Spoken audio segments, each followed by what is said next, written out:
Hey guys, tonight we begin with something a little darker. A time of plagues, punishments, and pottage. We're diving into what life was really like during the Middle Ages.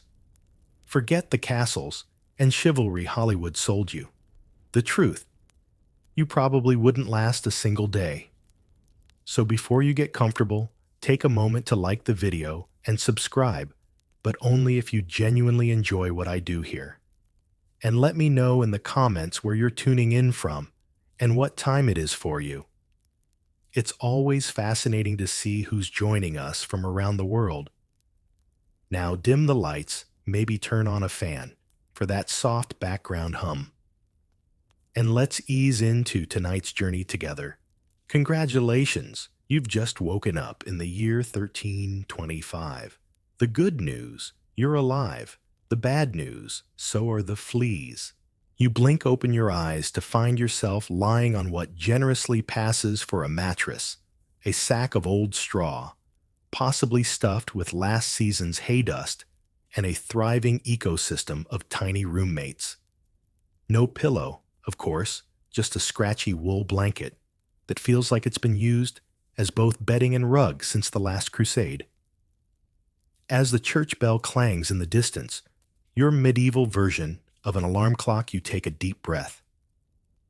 That was a mistake. The air inside your one-room wooden hut is ripe. A cozy blend of sweat smoke, damp wood, and something your nose can't identify, but your instincts say maybe don't inhale too deeply. The smell of old beer-wet wool and barnyard ambiance isn't a passing odor. It's a lifestyle. You stretch carefully. Your joints sound like someone shaking a bag of wooden pegs and that ache in your back. It's not going anywhere. You're 22 years old, which here qualifies as middle-aged. If you make it to 40, you're legendary. Your knees crack like you're made of twigs, and your spine feels permanently tilted from carrying baskets of turnips or babies or both. As you rise, you remember privacy doesn't exist. Not in this house.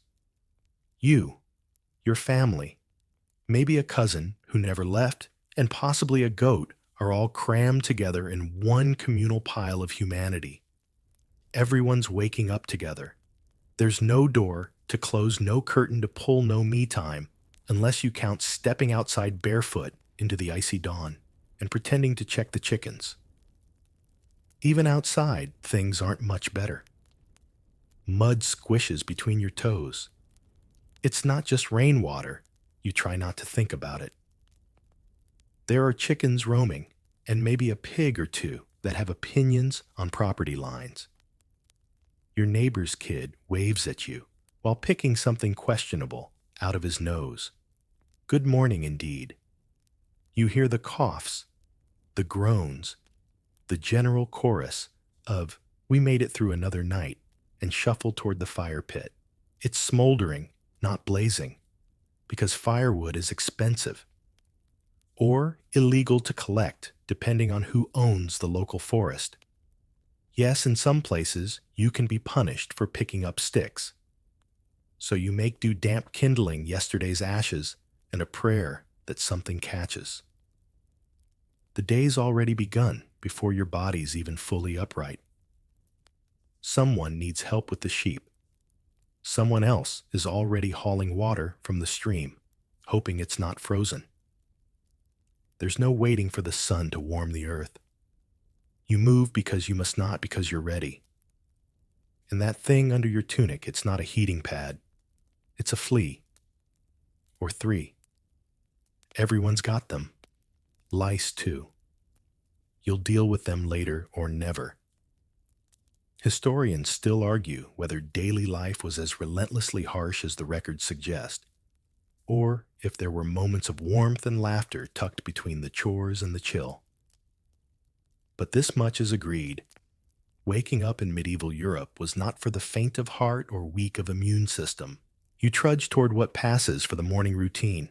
Wash up, maybe splash your face if the water bucket hasn't frozen. But there's no soap unless you made it yourself, and even then, it's more lye than lather. Your version of a shower is the rain, preferably not during winter. You glance down at your feet. No shoes today. Or any day, really. Unless you're rich or unusually crafty with leftover goat hide, your soles are getting tough. Pebbles, thorns, and the occasional suspicious puddle, you've learned to step carefully, very carefully. There's something beautiful in a way about how tough people had to be. They didn't have foam mattresses or space heaters, but they had grit, and layers of it, both literal and metaphorical. So you start your day, hungry, itchy cold, surrounded by family, and grateful. Grateful you're not the one who has to clean out the chamber pot. Yet, you've made it out of the straw pile alive. Good, but now nature's calling. And unlike today, nature doesn't come with porcelain seats flushing mechanisms, or even a polite spray of lavender mist. No, in the Middle Ages, relieving yourself was less about hygiene and more about creative problem solving and strong gag reflexes. If you're a peasant, and statistically you are, your toilet is a bucket, a wooden one, probably cracked, behind the house. If it hasn't already been commandeered by Uncle Wulfric after last night's regrettable turnip stew, you might get to it first. You step behind the hut, past the chickens, and the pile of, let's say, organic matter. The smell greets you like an old friend. A very loud, very pungent friend who never learned boundaries. You do your business quickly because winter mornings are not known for being forgiving. And then comes the most medieval part of all the disposal. There's no sewer, no septic tank, no waste management services. What you have is gravity and a street. You toss the contents into the alley, perhaps shouting the traditional warning, "Garde à l'eau," a fancy old French way of saying, "Heads up," except no one ever moves fast enough. The street outside your home isn't paved. It's mud mostly, and not the kind that kids splash around in. No, this is a curated blend of manure food scraps, rainwater horse droppings, and whatever got tossed from the second-floor window that morning. Shoes aren't mandatory, but they are strongly recommended if you're lucky enough to have any. In towns, there might be public latrines. These were communal outhouses, usually near markets or rivers. Picture a wooden bench with several holes in it, shoulder-to-shoulder seating, zero privacy, and an aroma that could start theological debates. You make small talk if you must, but mostly you stare straight ahead and try not to breathe too deeply. Castles offer fancier options, sort of. Enter the garderobe, essentially a vertical shaft that leads from the interior of the building to the outside wall. You sit on a stone bench with a hole in it, and your waist drops into the moat below. Romantic, no except during sieges. Then your enemies might try to climb in through the waist chute. That's not just gross, it's tactical humiliation. As for toilet paper, never heard of it. Most people wipe with whatever's handy. Moss straw rags, maybe an unlucky rabbit, if it's close enough. The concept of personal hygiene exists, but it's more theory than practice. Washing hands after using the facilities isn't standard. In fact, washing hands at all isn't a given unless you're preparing for a feast. And even then, it's more about manners than microbes. Still, not all was total chaos. Monasteries had some surprisingly advanced plumbing systems. The monks, ever the innovators, built latrines over streams, allowing waste to be carried away. Elegant, efficient, and still disgusting, but less lingering. Historians still argue whether these systems were widespread or limited to especially well-funded religious communities. But the idea of running water was more miracle than norm. Even in places where better sanitation could exist, human behavior got in the way. People still tossed waste into alleys and streets, leading to a smell so intense that towns sometimes banned certain trades like tanning or butchering within city limits, just to reduce the olfactory assault. Spoiler, it didn't help. Diseases, of course, loved this environment. Dysentery, typhoid, and cholera had season passes to every village. No one knew about germs, but they knew something was making people sick. So they burned incense, carried sweet-smelling herbs, or just blamed the nearest goat. Whatever worked. For wealthier folks, chamber pots were the norm. Ceramic bowls discreetly tucked under the bed or chair. At night, you'd do your business in one and leave it for the servants to empty, unless you were the servant. Then congratulations, your morning started with a slosh and a prayer. And yet life went on. People adapted. They built cesspits, dug ditches, developed rudimentary sewer systems. None of them worked well. But they existed, and in the medieval world, that counted as progress. Fun fact, in 14th century London, city officials tried to regulate waste disposal by issuing fines for tossing garbage into the street. Did it work? Absolutely not. But it's nice to know, even then, people tried to legislate common sense. So next time you sit on a warm, clean toilet seat, think of your medieval counterpart squatting over a bucket, braving the elements, swatting away flies, and trying not to slip on last night's leftovers. Some parts of progress we really nailed. So you survived the medieval toilet experience barely. And now your stomach is starting to rumble. Perhaps you think it's time to treat yourself to a warm, hearty breakfast. A moment of comfort, maybe even something with a bit of flavor. And that's adorable. Welcome to the medieval breakfast table, or more accurately, the floor near the hearth, where the food lives if there's food at all. You shuffle toward it with cautious optimism and find pottage again. Pottage is not a dish so much as an ongoing event. Imagine a pot of stew that's never fully emptied, just topped up each day with whatever's available: grains, root vegetables, wilted greens, or yesterday's turnip that rolled under the bench and nobody wanted to touch. No two servings taste the same, and none of them taste good. The texture is somewhere between porridge and mud, and the color is best described as peasant gray. The pot itself sits over a fire most hours of the day.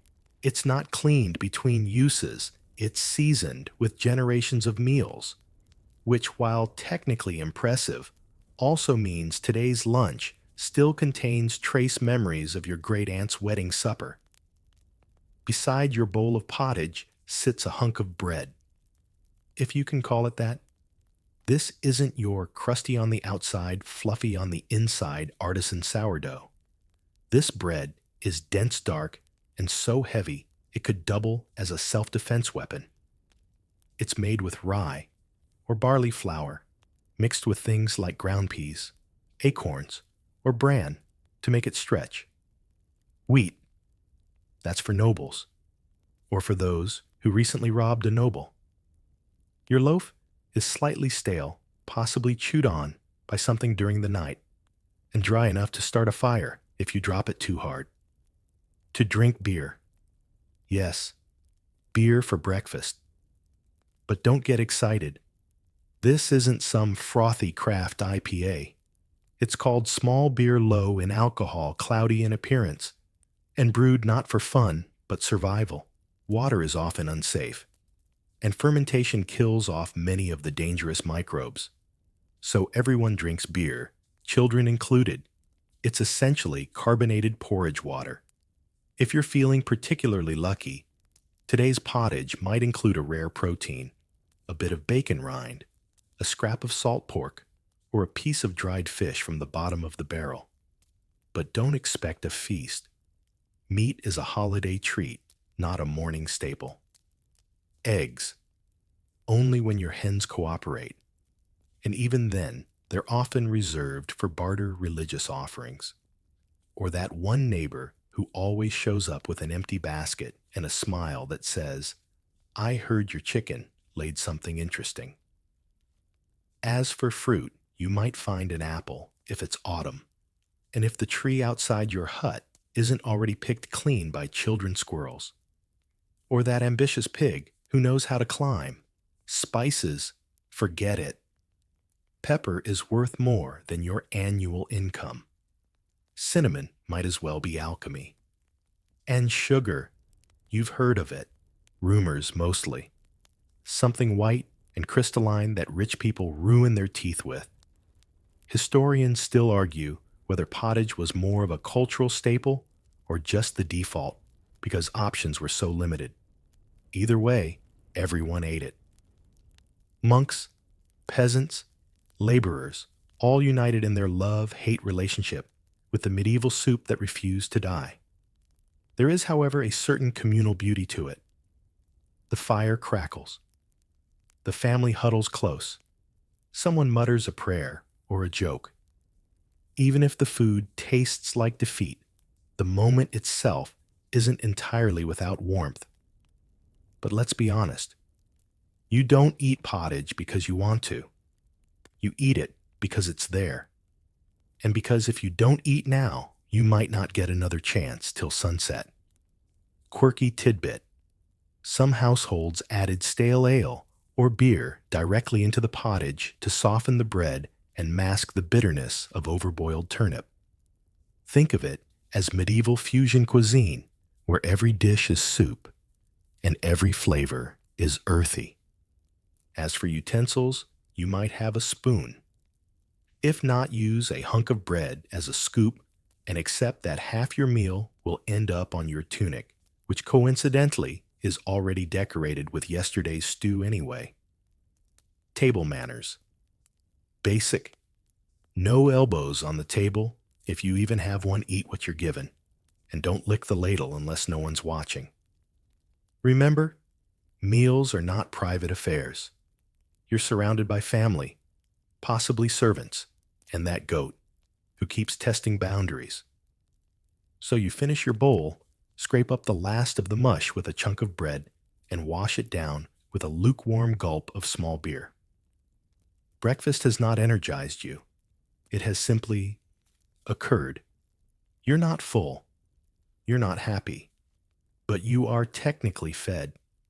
You wipe your mouth on your sleeve, brush the crumbs into the straw floor, which will feed the rats, which will feed the cats, which will feed the fleas, and rise to face the day. A new round of chores awaits, but first, maybe one last sip of that murky beer. Because hey, it's either that or the water, and you're not ready to roll those intestinal dice just yet. Now that your stomach is, let's say, acknowledging the existence of food, it's time to get dressed. Not that it'll make you feel much better. In fact, it may be the part of the day that really confirms just how far removed medieval fashion is from modern comfort. You don't have a closet, or a wardrobe, or even a drawer. You have a tunic. Singular. Maybe two if you're doing unusually well or recently married into a family that owns a spinning wheel. Your clothing is made from wool, coarse, heavy, itchy wool that's never known the touch of fabric softener and seems personally offended by your skin. You pull it over your head, and instantly it feels like being hugged by a damp burlap sack. If you're lucky, it dried by the fire overnight.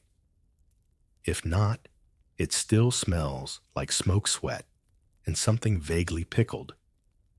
This is your only outfit, and you wear it until it literally falls apart. Then it gets turned into patches rags, or if you're thrifty, a new tunic for someone smaller than you. Underwear, exists, in theory, mostly for the wealthier folks or anyone fancy enough to own linen. For everyone else, it's wool on skin all day, every day. It's like sandpaper and insulation had a baby. Some days, the fabric chafes so much, it feels like you're trying to exfoliate yourself into the next life. Socks. Sure. If your grandmother knitted them and you've managed to hide them from your brother, they don't match, they don't stay up, and they're full of holes. But they're socks, and that counts for something. Shoes are a luxury. You might have a pair of leather turn shoes, thin, floppy things that offer about as much protection as a slightly determined tortilla. They're stitched by hand, often with wooden pegs or coarse thread, and they don't come in left and right. They come in close enough. Most people go barefoot. Their soles hardened from years of walking through mud dung and thorny hedges. Fun times. Washing your clothes. Oh, you sweet summer child.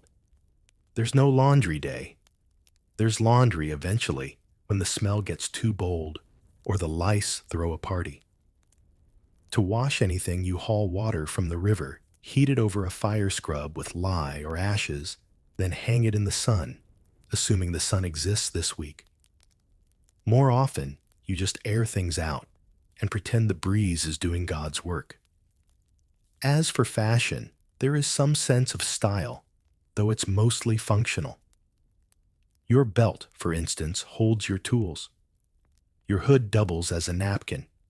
Your cloak is also your blanket, your towel, and sometimes your tent. Medieval clothing is all about multitasking. Historians still debate whether the layering was about warmth status or just hiding stains. Likely, all three. If you're a woman, your dress is long, heavy, and slightly terrifying in its simplicity. No pockets, of course. Just ties and layers and more wool. And don't even think about running. Movement in medieval gowns is less graceful and more controlled stumble. Accessories. If you're noble, maybe a brooch or belt buckle that hasn't rusted yet. If you're a peasant, you accessorize with twigs caught in your hem and mystery smudges you stopped questioning 5 days ago. But there's one piece of clothing that unites all classes, rich or poor, the lice comb.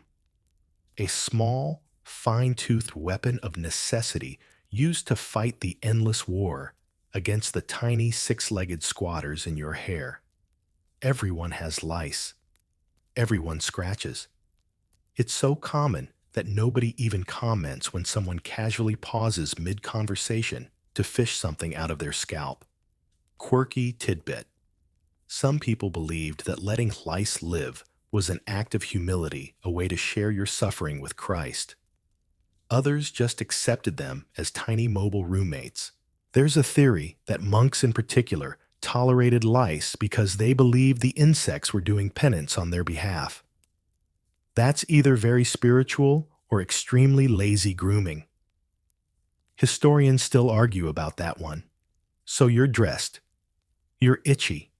You're slightly damp from sweat mist or possibly yesterday's beer spill. You glance at your reflection in the nearest puddle and think, could be worse. And it could. Because at least your clothes aren't on fire, which, depending on how close you sleep to the hearth, is always a possibility. Now you're ready to face the world. Or at least step outside without immediately scandalizing your neighbors. You done your cloak loop, your belt, maybe tuck a small knife into your sash if you're feeling fancy. It's not for protection, it's for bread. Or turnips. Or slicing cheese if you ever meet one in the wild. And as you leave your hut, squinting into the early gray light of another medieval day, remember, this outfit might be your only one, but it's yours. Frayed, patched, and slightly crusty, but yours. And in a world without dry cleaners, that's about as close to fashion pride as you're going to get. So now that you're dressed, if you can call wool armor fused with smoke and itchiness dressed. It's time to flash that morning smile. Except you don't, because smiling in the Middle Ages is a gamble, and not because you're emotionally closed off. It's dental. Let's start with the good news. Sugar isn't widespread yet, so teeth aren't dissolving from candy overload. The bad news: no toothbrush, no toothpaste, no floss, no minty fresh anything. The entire concept of oral hygiene exists in the foggy realm of maybe chew on this stick and hope for the best. Most folks clean their teeth, if they clean them at all, by rubbing them with a bit of cloth dipped in vinegar or salt water. Some might chew aromatic twigs or crushed mint leaves.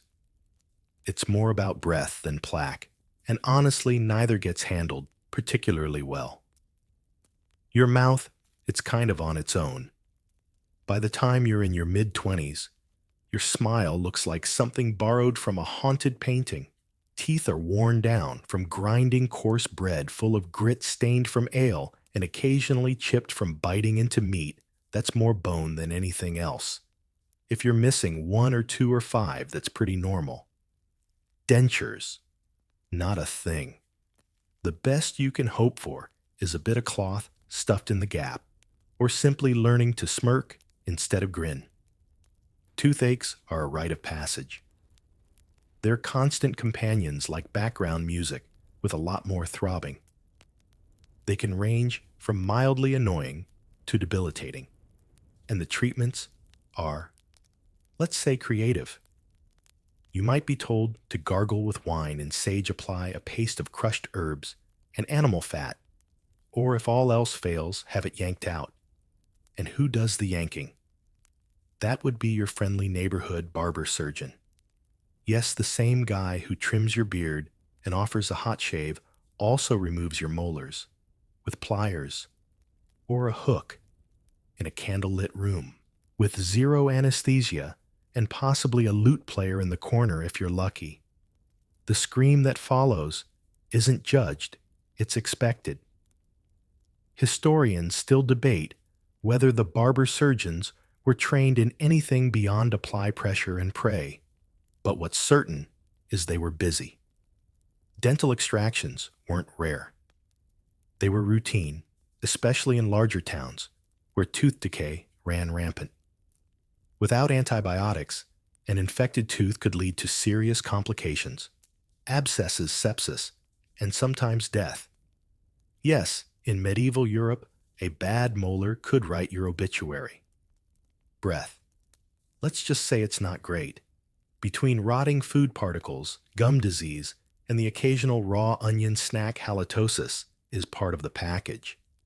Kissing is romantic in theory, but usually involves a great deal of squinting, bracing, and ignoring your olfactory instincts. Love is blind, may have been coined by someone who got close enough to whisper sweet nothings and immediately regretted it. Quirky fact: some people believed that dental pain was caused by toothworms. Yes, tiny creatures they imagined were burrowing inside your teeth. The solution: heat a metal pick, poke it into the tooth, and listen for the hiss. Was it a worm? Or just escaping steam from a rotting root? No one knows. Everyone loses. Among the upper classes, sugar starts to appear more frequently around the 13th century. Imported from the Middle East and India, incredibly expensive, and used mostly to show off. That's right, sugar is a flex. If your teeth are blackened, it means you're rich enough to afford sweets. Royals even painted their teeth darker on purpose. Nothing says status like visible dental ruin. And while peasants were spared the sugary curse, they had their own issues. Bread often contained tiny bits of stone from the grinding process, leading to worn enamel and cracked teeth. Combine that with poor nutrition and a lack of calcium, and your average villager's mouth was a war zone. There are a few records of rudimentary dental tools, scrapers, pliers, awls, but nothing resembling modern dentistry. No fillings, no crowns, no soothing music while you stare at a light fixture. Just pain bravery and a growing suspicion that God really wanted you to suffer quietly. Despite it all, some folks managed to keep a decent smile. Shorter lifespans helped. Many people didn't live long enough for their teeth to fully betray them. And for those who did, smiling wasn't about showing off pearly whites. It was about surviving the day and still having enough jaw left to chew. So as you glance around your village and spot toothless grins, swollen jaws, and the occasional person holding their cheek and mumbling about willow bark tea, just know you're not alone.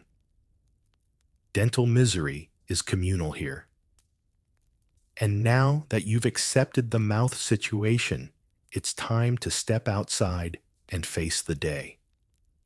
Just maybe keep the smiling to a minimum, not because you're unfriendly, just because that molar in the back is starting to feel sinister. You've managed to stagger through the gauntlet of food teeth and woolen torment. Now comes the part that defines your entire existence work.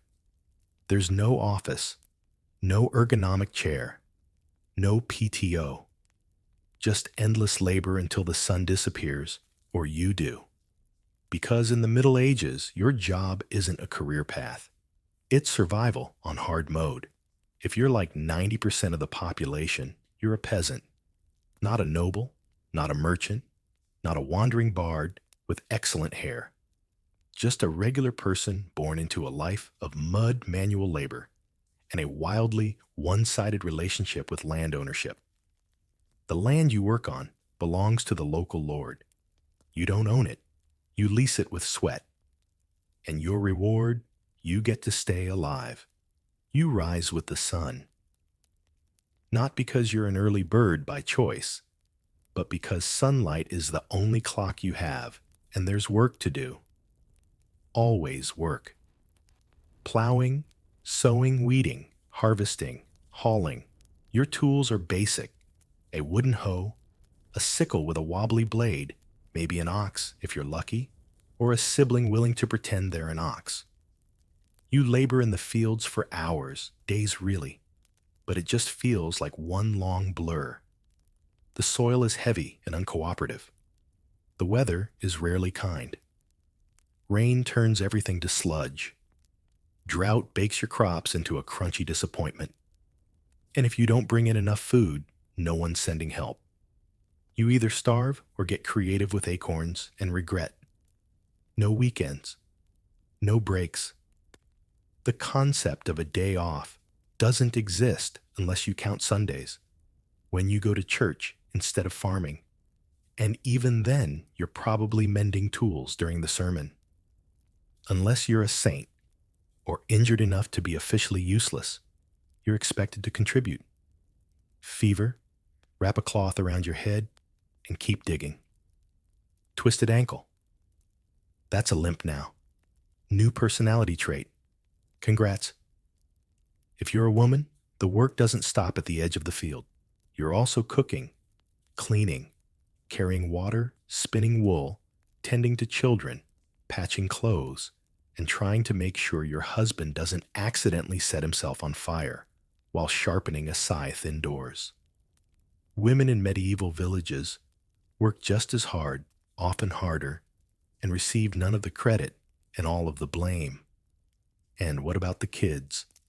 Welcome to the workforce, age 5. You get a tiny rake, a slightly bent spoon, and a job collecting firewood, chasing chickens, or helping plant onions. There's no school for you, unless the church is feeling generous. Education. That's for clergy and weirdly literate nobles. Your education is don't die in the well. Historians still argue whether medieval peasants had more free time than modern workers. Some claim there were fewer work hours. But here's the thing. That's only true if you count time not actively holding a tool as leisure and ignore the parts where you're hauling water, nursing wounds, or trying not to get trampled by livestock. Maybe you're not a farmer. Maybe you're a blacksmith. Great. Now your job is to hammer molten metal near your own face in a windowless shed while breathing in soot and hoping your apprentice doesn't drop something on your foot. Or maybe you're a tanner. Congrats, you get to work with urine-soaked hides in a trench that smells like a dragon's armpit. Occupation variety. Yes. Comfort. Not so much. Your daily pay. If you get any, might be a few coins, a chunk of bread, or the Lord's favor, which doesn't buy you anything but continued existence. And if you live under a particularly ambitious noble, you might be called upon for extra duties, building roads, fortifying walls, or standing in a line holding a spear and trying to look fierce even though you've never held anything sharper than a goose. And heaven forbid you're sick or injured. There's no workers' comp, no backup plan. You just lie there and hope your neighbors like you enough to share their turnips. Because if you can't work, you can't eat. And if you can't eat, well, that's that. Quirky fact. Some villages had field customs, unofficial rules that allowed certain tasks to pause if, say, a cow wandered into a well or the bread lady went into labor mid-harvest. But even then, the field didn't wait long. Nature runs on its own schedule, and she's not known for flexibility. The closest thing to workplace fun is the occasional feast day, when you might get to skip the field and instead help prepare for a religious celebration by slaughtering animals baking all day, or helping your neighbor string garlands made of damp herbs and optimism. So you work, from sunup to sundown. Your hands are calloused. Your back feels like it's been folded in half by a grumpy troll.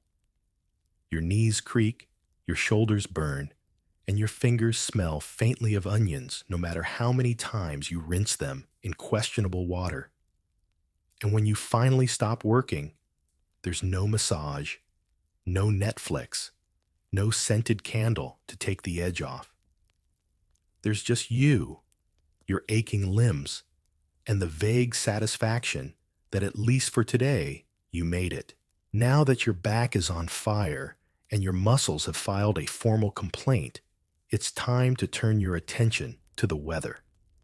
Because in the Middle Ages, the weather isn't just a topic for polite conversation. It's a relentless force of chaos and inconvenience that shapes everything about your life. Let's start with winter. Winter in medieval Europe isn't charming snowflakes and mulled wine. It's cold, bone-deep, teeth-rattling, soul-questioning cold. Your home is built of wood and wattle, with about as much insulation as a loosely woven basket. Wind whistles through the gaps in the walls, and your only window is a hole with fabric nailed over it. Double glazing. You're lucky if it's double cloth. There's a hearth in the center of your one-room house, sure, but firewood is scarce. If you gather it from the Lord's forest without permission, that's called poaching. You can be fined, whipped, or worse, because apparently branches are a taxable luxury. So, instead, you burn whatever you can find, straw dung, maybe some old thatching that fell off the neighbor's roof.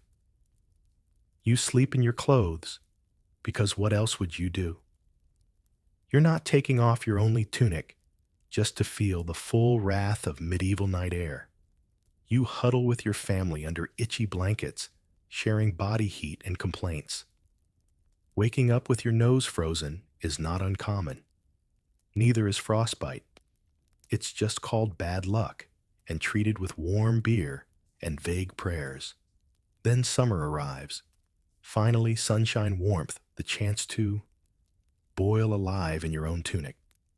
Because those same homes that let in the icy drafts of winter now become clay ovens. There's no fan, no cross breeze, no breathable fabric. You sweat through your clothes, but you can't remove them.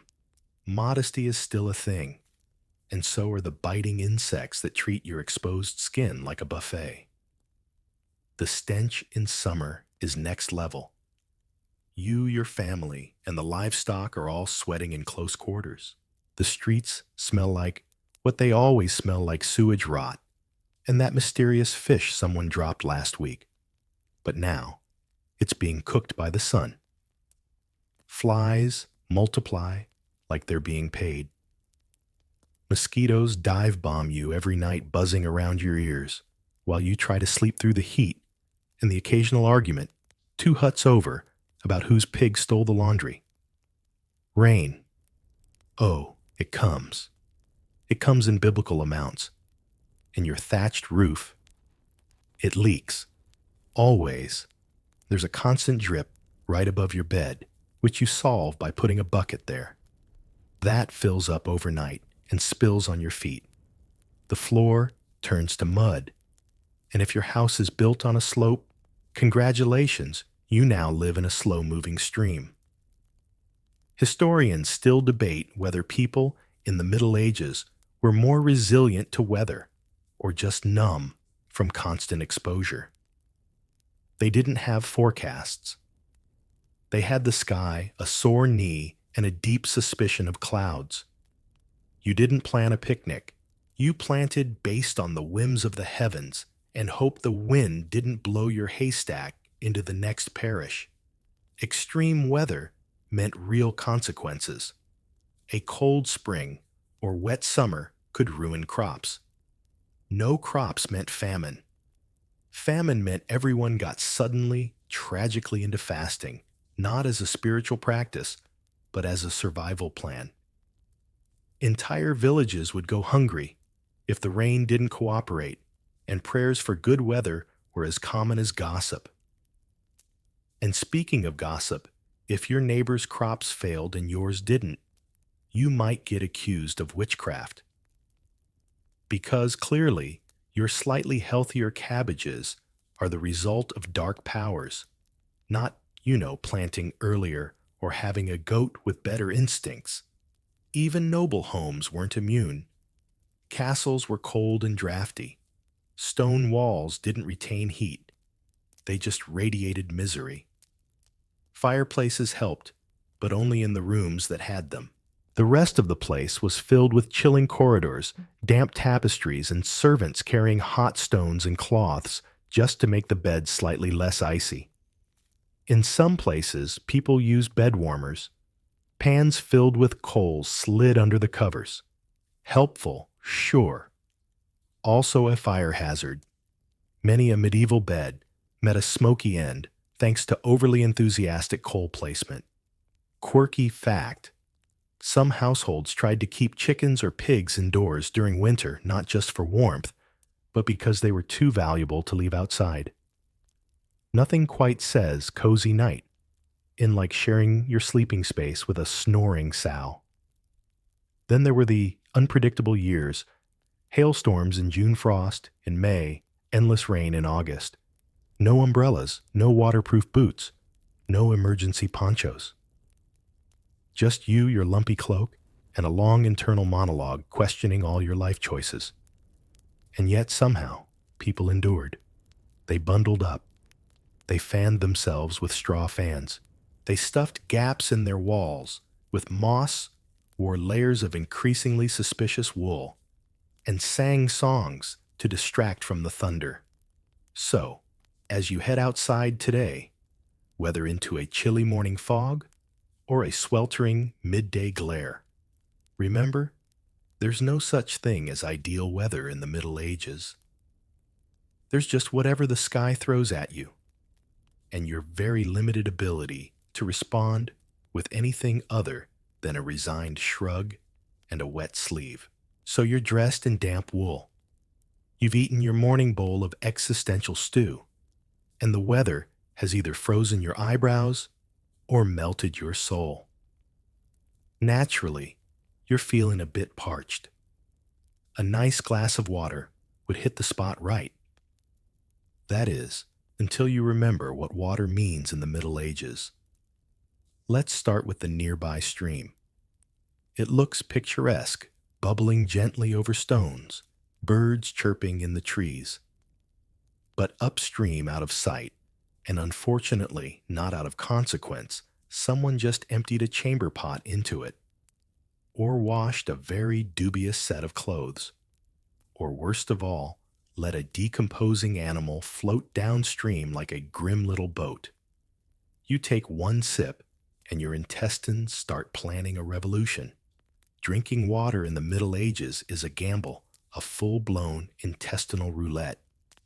No one knows about bacteria yet, but everyone knows something bad happens when you drink straight from the ditch. So people start boiling it. Enter beer. Yes, beer, even at 6:00 a.m., even for children. Because when your two options are small beer or death by dysentery, you reach for the tankard. Small beer is weak, usually under 2% alcohol, and brewed more for hygiene than happy hour. It's made quickly, consumed fresh, and often tastes like slightly fizzy cereal. Delicious. Not exactly. Survivable, absolutely. And it's not just beer. If you're wealthier, you drink wine. Also, watered down. Sometimes spiced, sometimes suspect. If you're even wealthier, you drink mead, fermented honey wine that feels like drinking a floral headache. It's served warm, which doesn't help when it's already 90 degrees and your face is melting off. Of course, if you're a monk or a nun, you probably make the beer. Monasteries were the microbreweries of their day, and their products were surprisingly sophisticated. Monks wrote down recipes, measured fermentation times, and tasted their creations often, very often. Testing for quality was a beloved medieval loophole. If you're not into alcohol, there are herbal infusions. Think medieval tea, but made from whatever you found in the garden or hedgerow. Mint, sage, chamomile. Sometimes soothing, sometimes wildly hallucinogenic, depending on your plant identification skills. One wrong leaf, and you're talking to your soup bowl for the rest of the afternoon. What about milk? Technically available, but you better drink it fast. Refrigeration hasn't been invented, so milk spoils quickly. By the time it gets from the cow to your bowl, it's already trying to turn into cheese. Most people turn it into cheese on purpose. It lasts longer, travels better, and tastes, well, not always great, but solid. Rainwater is another option, but again, it's not exactly sparkling clean.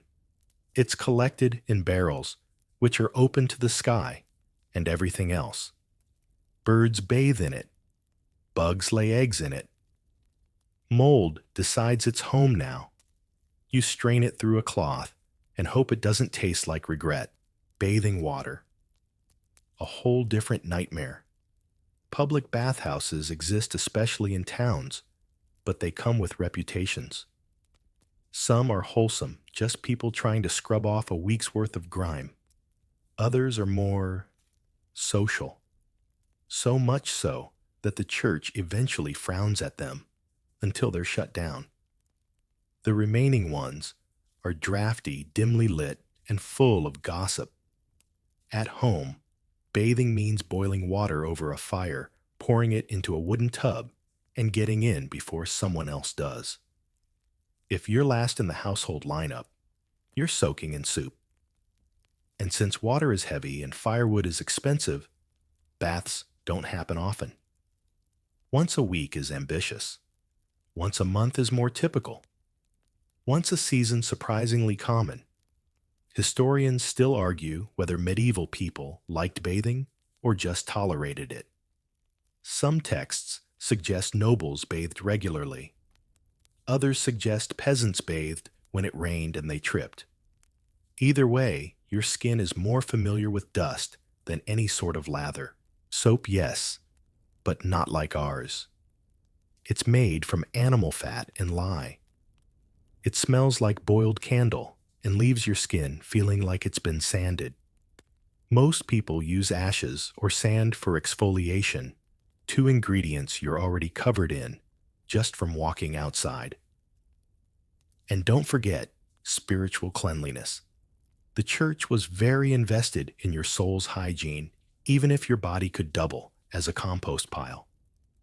Cleanliness was next to godliness, unless it involved nakedness, at which point it became suspiciously sinful. So washing got complicated. You were supposed to stay clean, but not too clean, especially if anyone seemed to be enjoying it. Quirky tidbit. Some people believed bathing opened the pores and let disease in. That's right, getting clean was thought to make you more vulnerable. So the truly cautious skipped baths and carried sweet-smelling herbs in pouches to mask the stench. These weren't deodorants. They were denial satchels. So next time you pour yourself a glass of cold water, just know that your medieval counterpart would envy you to tears. If they could cry, but they're probably too dehydrated from sipping warm beer and nibbling on mystery cheese to manage a single drop. So you've sipped your warm beer, splashed your face with suspicious water, and steeled yourself for another medieval day. But what if you're sick? What if that ache in your side isn't just last night's bread, brick settling badly? You need help. You need healing. You need a doctor. Too bad it's the 1300s, and medicine is more of a medieval choose-your-own-adventure book, except every choice ends with leeches. Let's start with diagnosis. In theory, medieval medicine is based on the four humors: blood phlegm, yellow bile, and black bile. Your body is basically a soup, and if one ingredient outweighs the others, that's why you're coughing, sneezing, or seeing angels in the fireplace. Too hot, too much yellow bile. Too sluggish, clearly a phlegm problem. Feeling sad, definitely black bile. The treatment: balance, which sounds fine until you realize the balancing act involves bleeding, purging, or sometimes just praying louder. If your humors are imbalanced, a physician, or more likely a barber surgeon or friendly neighbor with a knife, might bleed you. That means they literally cut a vein to let out the bad. The tools: knives, lancets, or leeches, depending on what they've got in their pocket and how brave they're feeling. Leeches were a favorite. They were reusable, low maintenance, and didn't complain. People would slap them on their foreheads, backs, arms, wherever looked too healthy. If a leech fell off early, it meant your blood was resisting. If it latched on for hours, great success. Either way, you're lightheaded, slightly slimy, and no closer to recovery. For stomach problems, laxatives, made from herbs, flowers, or sometimes more exciting substances like mercury. Nothing gets things moving like a little metal toxicity. Headache, try trepanation. That's the casual drilling of a hole in your skull to let out the bad spirits. No anesthesia, just a firm grip and a strong constitution. It's either a miracle or a great way to develop a permanent twitch. Historians still argue whether medieval medicine was more harm than help, but what's undeniable is the sheer creativity. Got a fever? Drink wine infused with crushed pearls or gold leaf. Nosebleed? Stuff your nostrils with wool soaked in vinegar. Sore throat? Swallow warm honey mixed with ash and sage, or wrap your neck with raw bacon. It's unclear whether that cured anything, but it definitely kept people from standing too close. If you broke a bone, that was bad news. There were no x-rays, no casts, and certainly no physical therapy. A local bone setter might tug on your limb, while 3 other villagers held you down, and someone in the corner sang a calming hymn or screamed louder than you to distract the neighbors. Hospitals existed, but don't picture white sheets and quiet beeping machines. Picture dark rooms, shared straw bedding, and strong herbal fumes. Most were run by monasteries. And the primary treatment wasn't medicine, it was prayer. You were expected to confess, prepare your soul, and maybe if God wasn't busy, recover. But mostly, you were preparing for what monks politely called a peaceful transition. If you were a woman, your go-to healer might be a midwife or wise woman. She'd arrive with a pouch full of dried herbs, a few potions of unclear origin, and years of experience dealing with everything from fevers to difficult births to neighbors who claimed their goat was cursed. Many of these women knew more than the official doctors, but because they didn't speak Latin or wear long robes, they were often accused of witchcraft if a remedy went sideways, or even if it worked too well. Quirky tidbit. Some believed illness came from sins or bad thoughts. If you stubbed your toe, maybe you were prideful. If you got boils, perhaps you judged someone's soup too harshly. Confession wasn't just for spiritual health, it was medical treatment. Cure your soul, and maybe your rash will stop whispering insults. Actual cures were rare. Most treatment plans involved lots of hope, a little wine, and a surprising amount of garlic. Recovery often had less to do with the doctor and more to do with whether your immune system was having a good week. And what about mental health? Good luck. Depression was seen as a spiritual weakness. Anxiety, a lack of faith. Hallucinations, either divine visions or demonic influence. Treatment might involve isolation, fasting, chanting, or in some cases, exorcism. You could be cured with enough holy water and social pressure, but peace of mind wasn't really part of the package. Still, people tried. They relied on herbalism folk remedies and the few scraps of ancient Greek or Arabic medical knowledge that had survived wars, fires, and translation errors. The world was dangerous, unpredictable, and full of unexplained aches. Medicine didn't fix most things, but it offered ritual rhythm and a glimmer of hope wrapped in linen. So the next time you pop an ibuprofen or book a dental cleaning, spare a thought for your medieval self, lying on a wooden bench, sweating out a fever under a sheepskin with a monk murmuring Latin and a goat chewing the hem of your blanket. After a long day of labor lice and leeches, you shuffle home to the one thing that might lift your spirits, a warm meal. You picture a hearty stew, maybe some bread, a little meat, and peace at the table. But no, this is medieval Europe, that warm meal. It's probably trying to kill you. Let's start with the basics: preservation. It's not a thing. There are no fridges, no freezers, and the term expiration date is just a cruel joke. Food spoils quickly. Meat, if you're lucky enough to get some, has been hanging around a while, literally. It's aged by air and insects. Flies are your seasoning. The smell. Best not to ask. You don't eat meat because it looks appetizing. You eat it because you don't want to offend the person who gave it to you.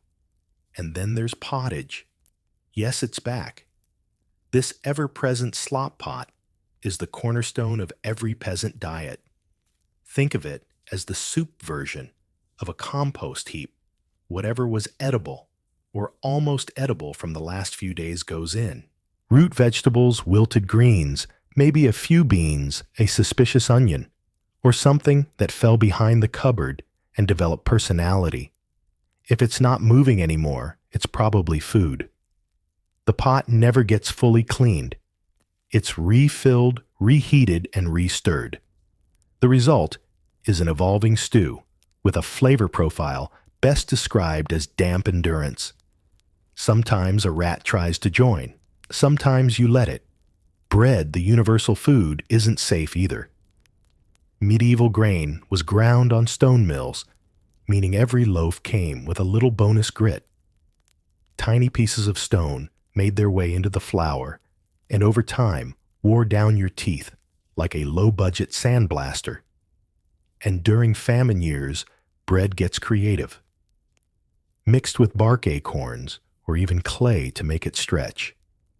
Yum. Worse still, if it's rye season, there's a fun surprise called ergot. It's a fungus that grows on grain and can cause convulsions, hallucinations, and occasionally death. Eating bread during a bad year was like licking a medieval acid tab, only with more vomiting and fewer colors. Fresh vegetables. Yes, but only in season. And the season is brief. If you have a garden, you eat what it offers. If not, you forage or trade. Turnips are a favorite mostly because they're durable and require no emotional investment. Onions are precious, leeks are life, and cabbage is everywhere. Boiled, mashed, stewed. If you don't like cabbage, you develop coping strategies. Fruit A, maybe.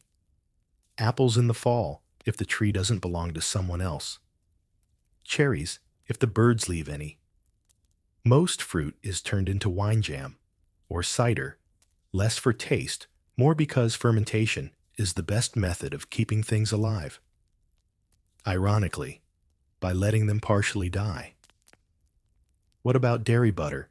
And cheese exist, but milk spoils fast.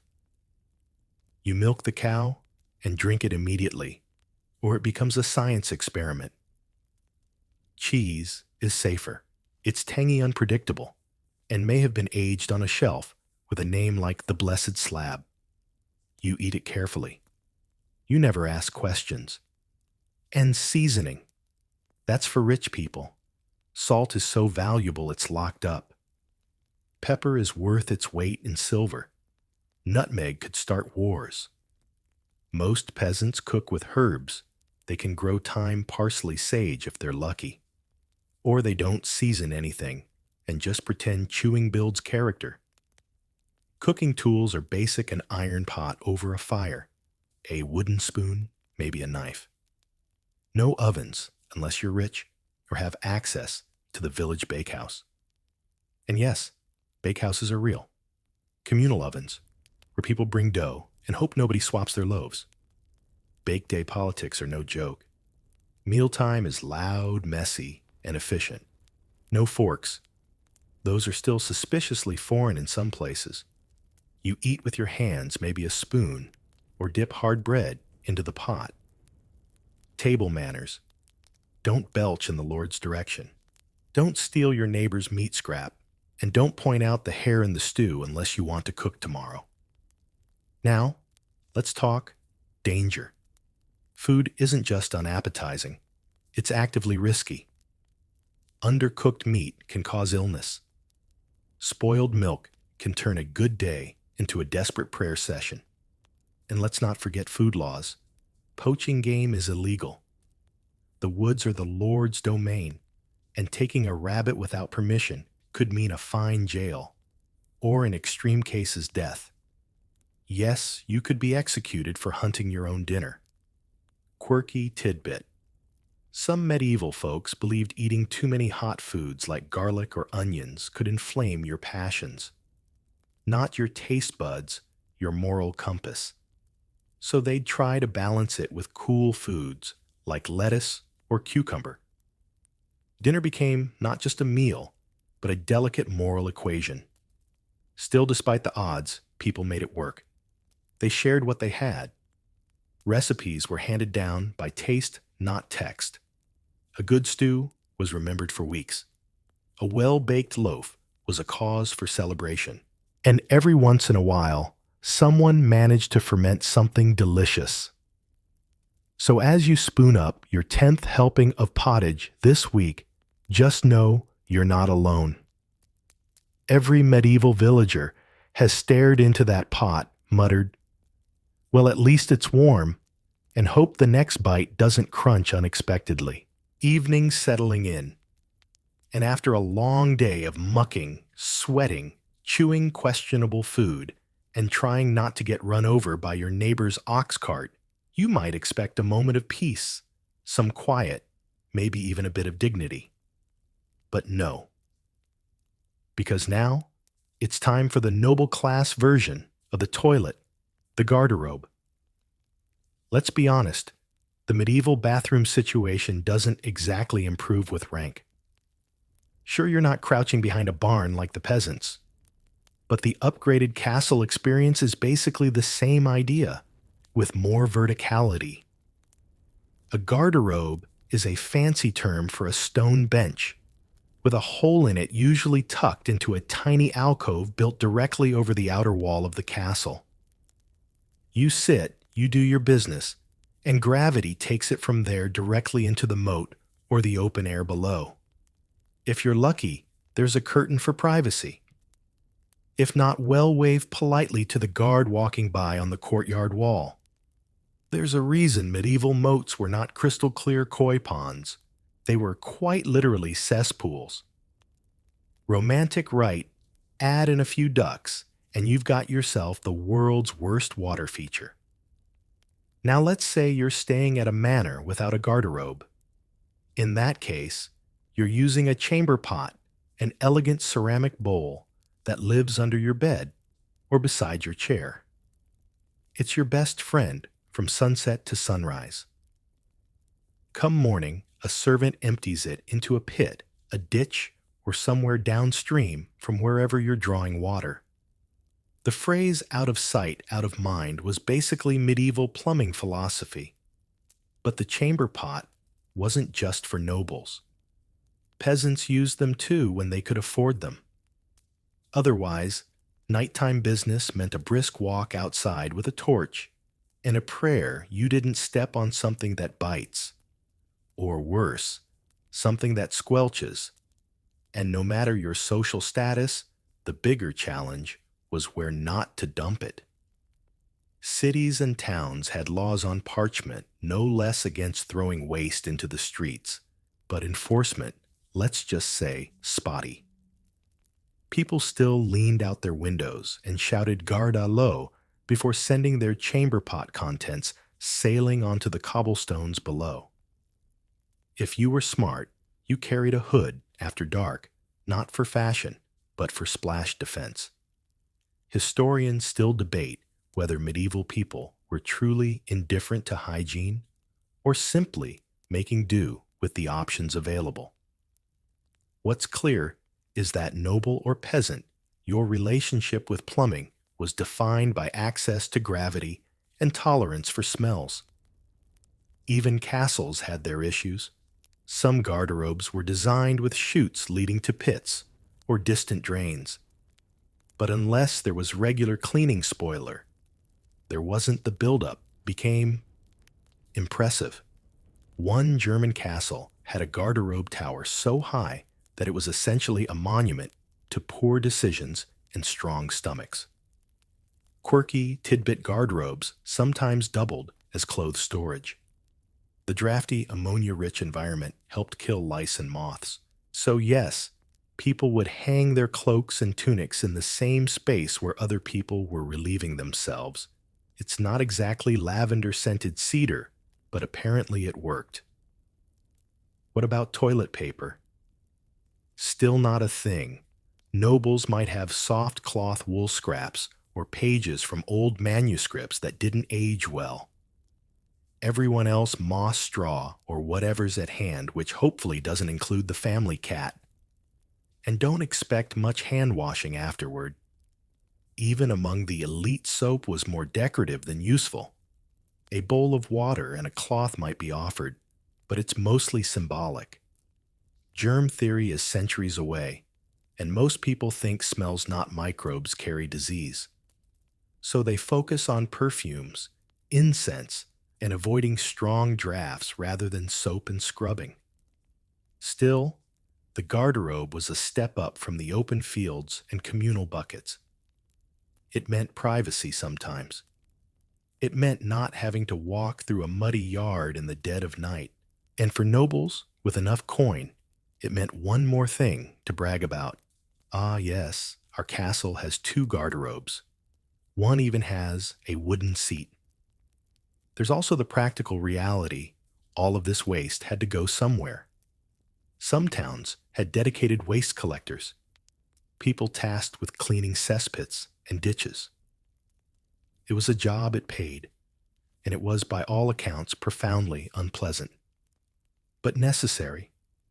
Civilization depends on someone being brave enough to face the bucket. So next time you enter a modern bathroom, light a candle in your heart for the medieval soul staring down a stone hole in a wind-blasted turret cloak, blowing in the breeze, dignity hanging by a thread.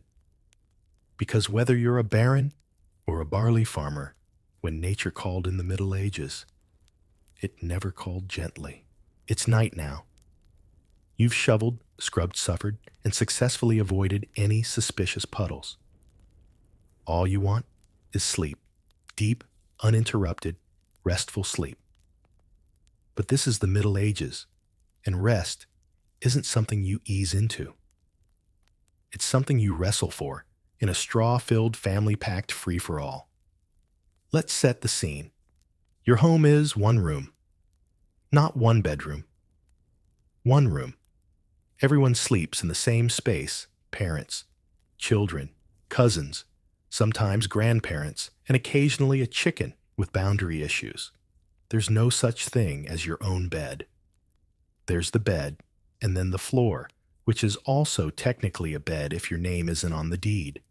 The bed itself, if you're lucky enough to have one, is a wooden frame with ropes or boards across it. On top, a mattress stuffed with straw feathers, rare or more straw. It's lumpy, musty, and squeaks in a tone that suggests imminent collapse. Sheets, if any, haven't been washed since last Lent. They're more historical record than linen. Blankets are made of wool, thick, scratchy, and oddly damp. You bundle up, trying not to think about the various generations of fleas who've declared squatters' rights under the covers. It's cold, but if you leave an arm outside the blanket, it becomes mosquito dinner. If you stay covered, you're sweating and itchy. There is no winning, only adapting. You might be sleeping next to your spouse, or your sibling, or your uncle, or your cousin's goat. There's no etiquette for this. You make space where you can turn your face to the wall and pretend that everyone else is already asleep. Breathing room optional. Personal space. The stuff of legend. Noble families fare slightly better, but only slightly.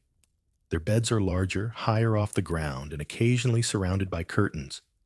But those curtains aren't just for romance. They're for warmth. Castles are drafty, and even a noble's bedchamber is a glorified stone refrigerator with tapestries. Servants might sleep at the foot of the bed or in corners of the same room.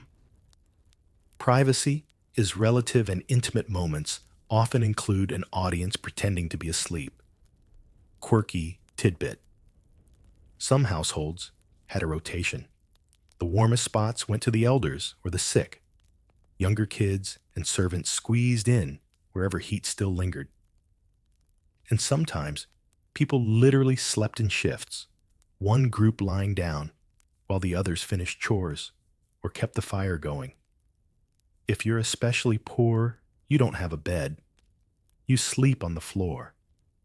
Maybe on sacks, maybe on a pile of rags, maybe on whatever hay the animals didn't claim.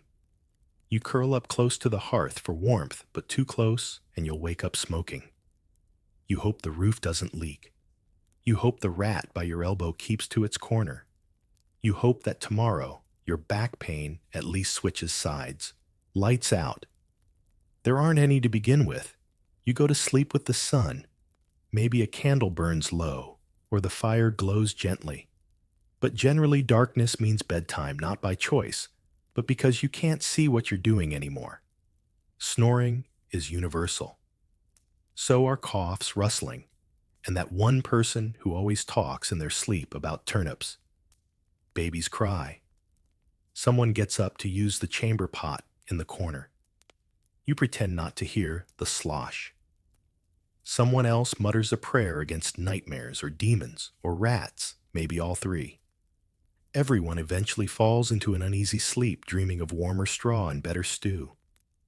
And then around midnight, you wake up. This is known as first sleep, a medieval phenomenon where people naturally slept in two chunks. After 4 hours or so, many folks would wake up for an hour or two. Some would pray. Some would stoke the fire. Others might talk snack or even visit a neighbor.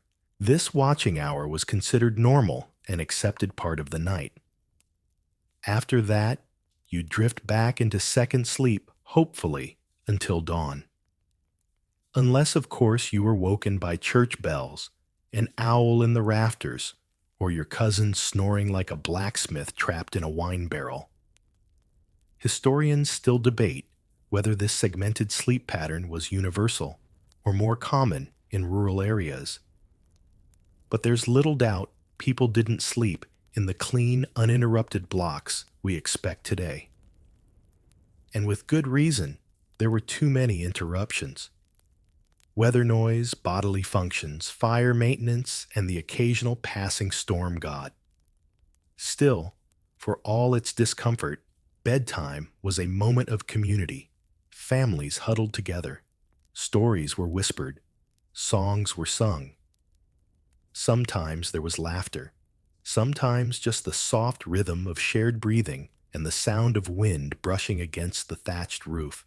So you lie there, shifting to find a spot where the straw pokes slightly less, trying not to think about tomorrow's chores, or whether that itch on your shoulder is fabric flea or fate.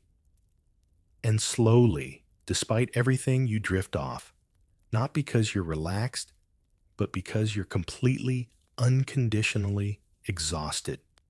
Welcome to medieval sleep. It's crowded, noisy, and occasionally haunted by turnips.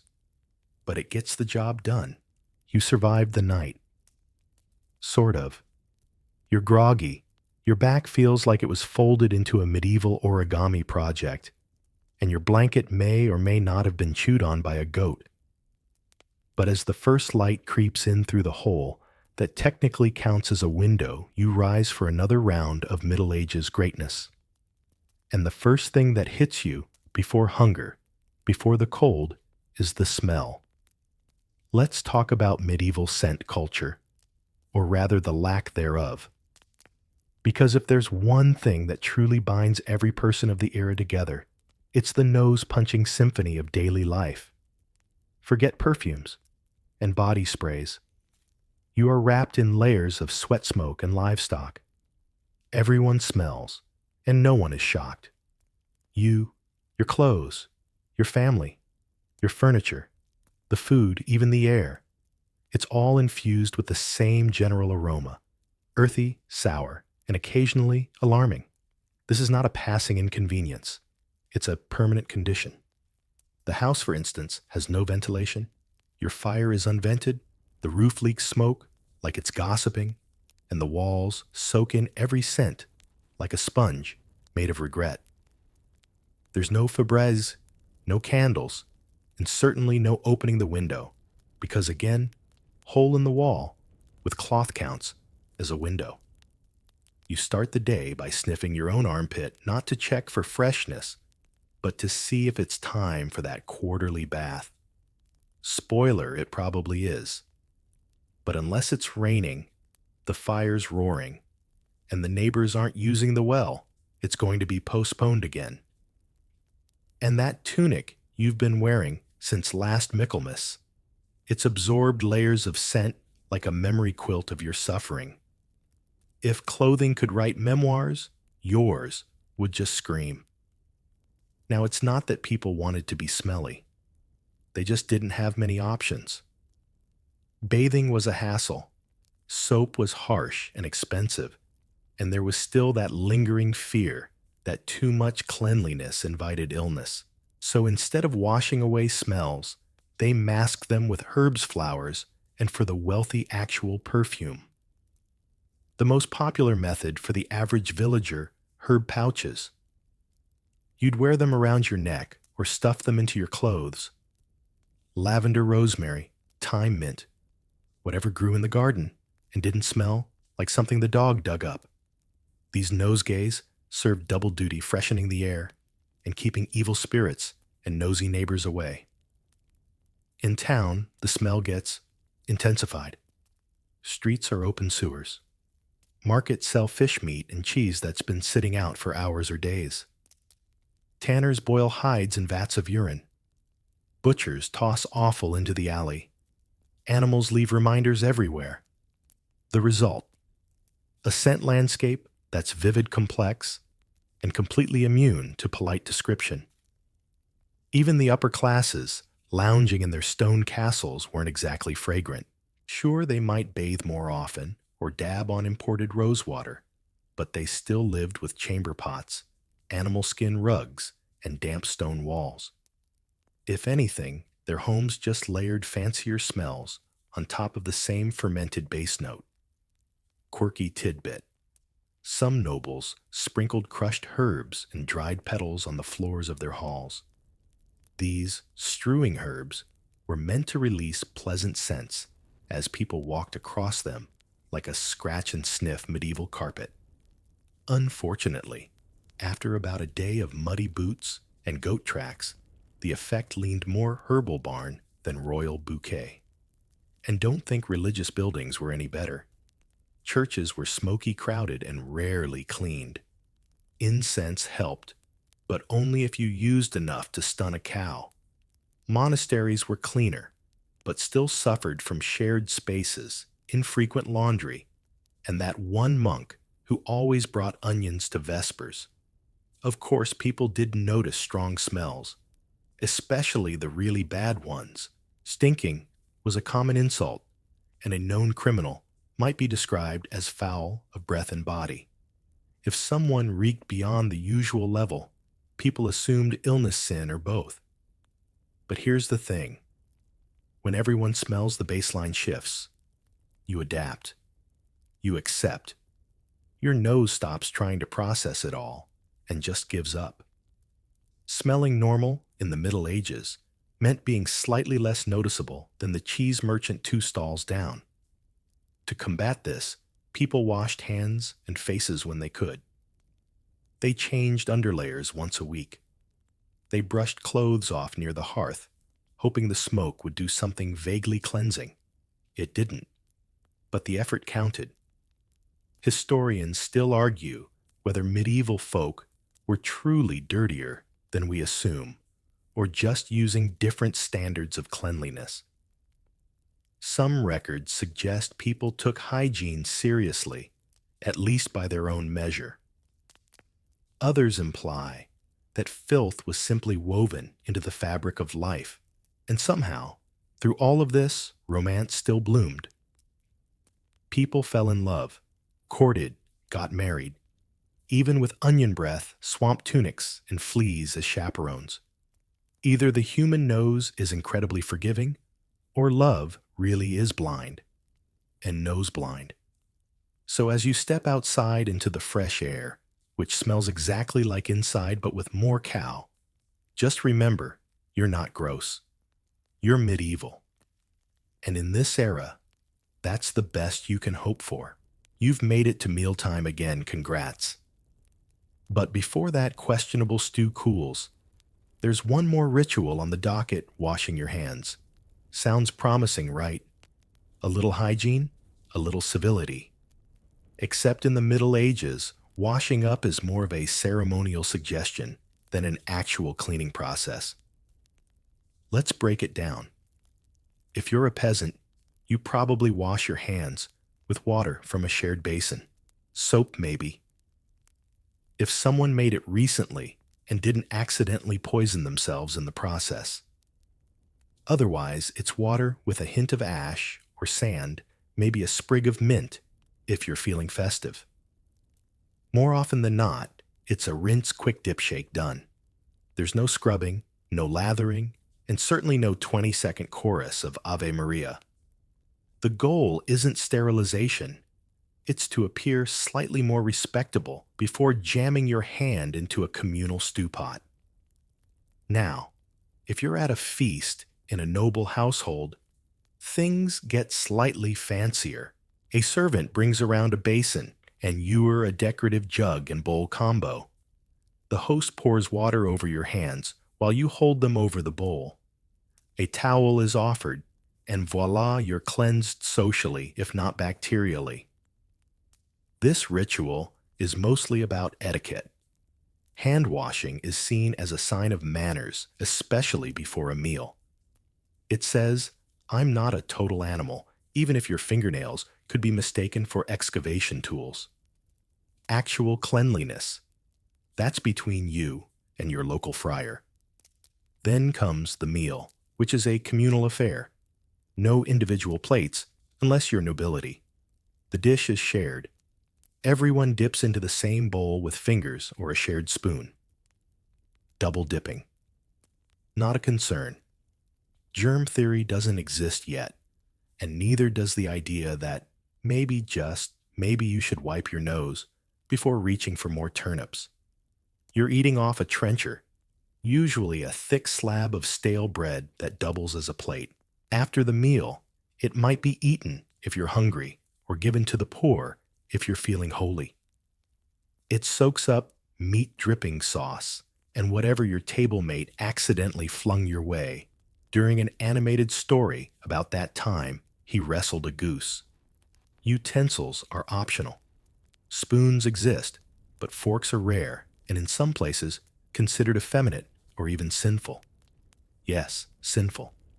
Some clergy saw forks as an insult to God's gift of fingers. So unless you're in Italy, where they figured out pasta early and had no time for messy hands, you're scooping with your hands like a toddler with a soup bowl. Napkins? Not quite. You wipe your hands on your tunic, the tablecloth, your sleeve, or the dog under the table if it's especially loyal. And while we're on the subject, yes, there are dogs under the table. Also, cats, chickens, and that one goose who insists he's part of the family. Conversation flows. So does ale. If you're lucky, the meat is only slightly undercooked. If you're not, you just tell yourself the pink bits are extra tender. You chew slowly, not for flavor, but because your teeth are tired and you're still dodging grit fragments from that blessed stone-milled bread. Now what happens when the meal's over? Another wash. Kind of.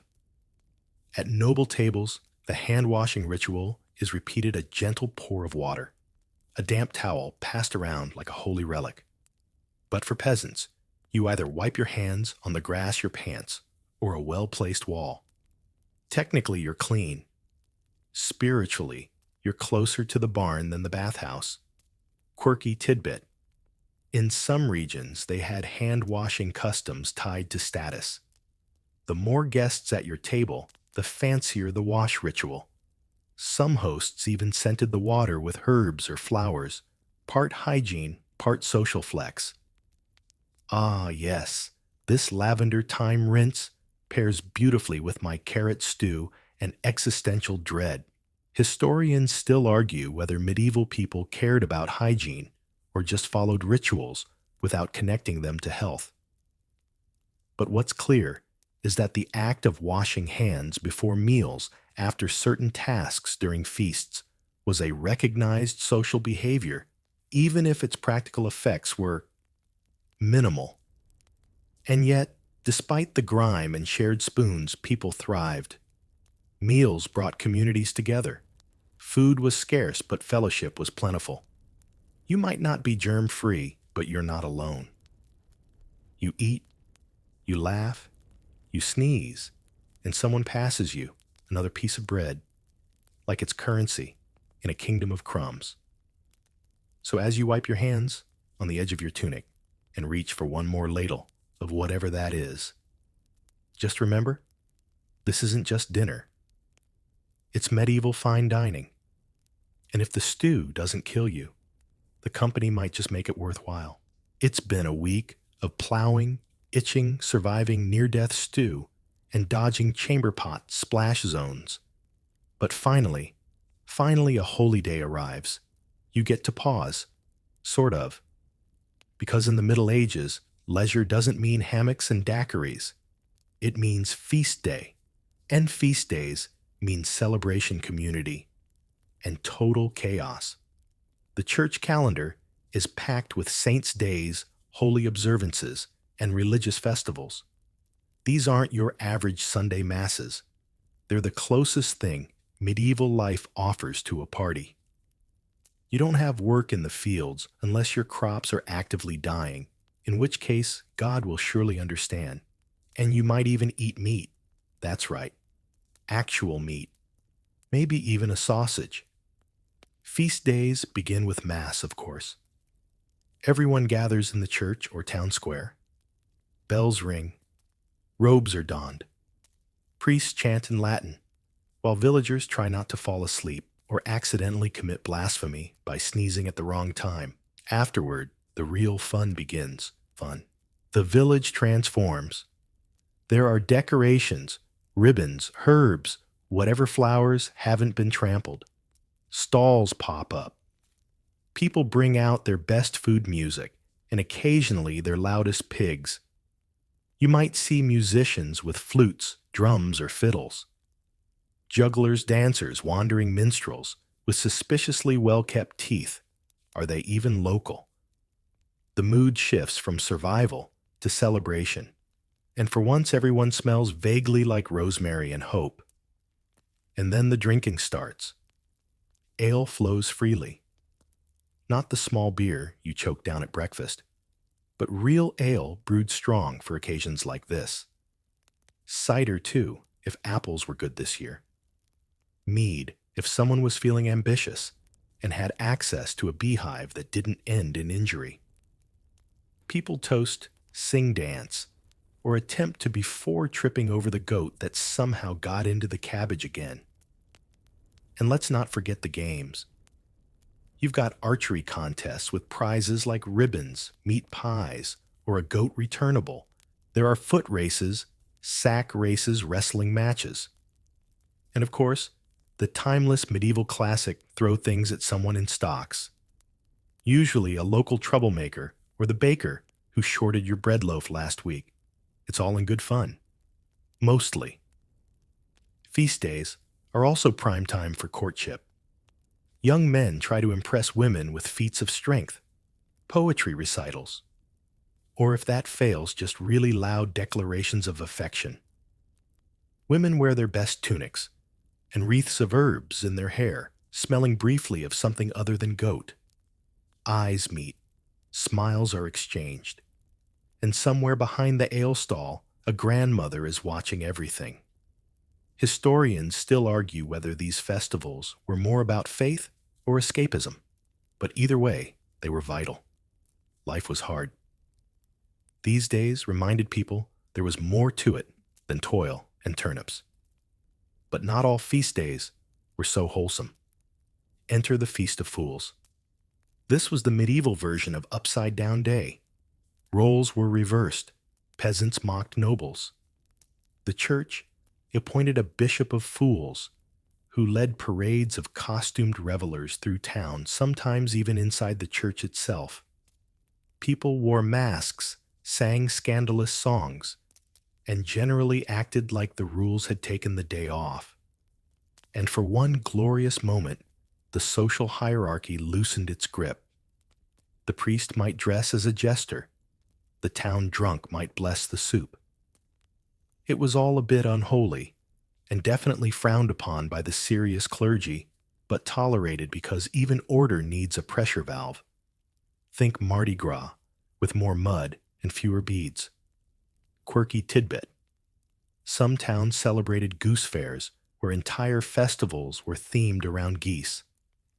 There were goose races, goose cooking contests, and actual goose herding competitions. It was loud, chaotic, and deeply unsettling if you had feather allergies. Of course, not everyone partied. Some viewed the feast days as distractions or invitations to sin. The more pious might retreat for prayer. Some might fast instead of feasting.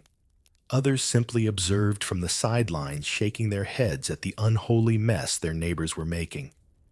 But for most villagers these days were salvation, not in the eternal sense, though that was certainly part of the marketing, but in the daily one. A break, a reason to laugh, to dance, to eat until your belt loop or rope gives up.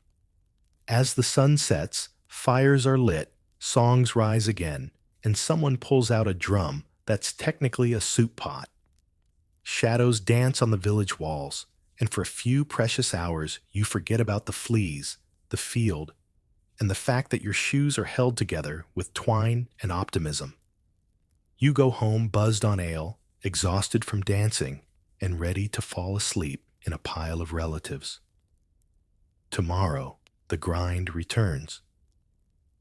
But tonight, there was joy.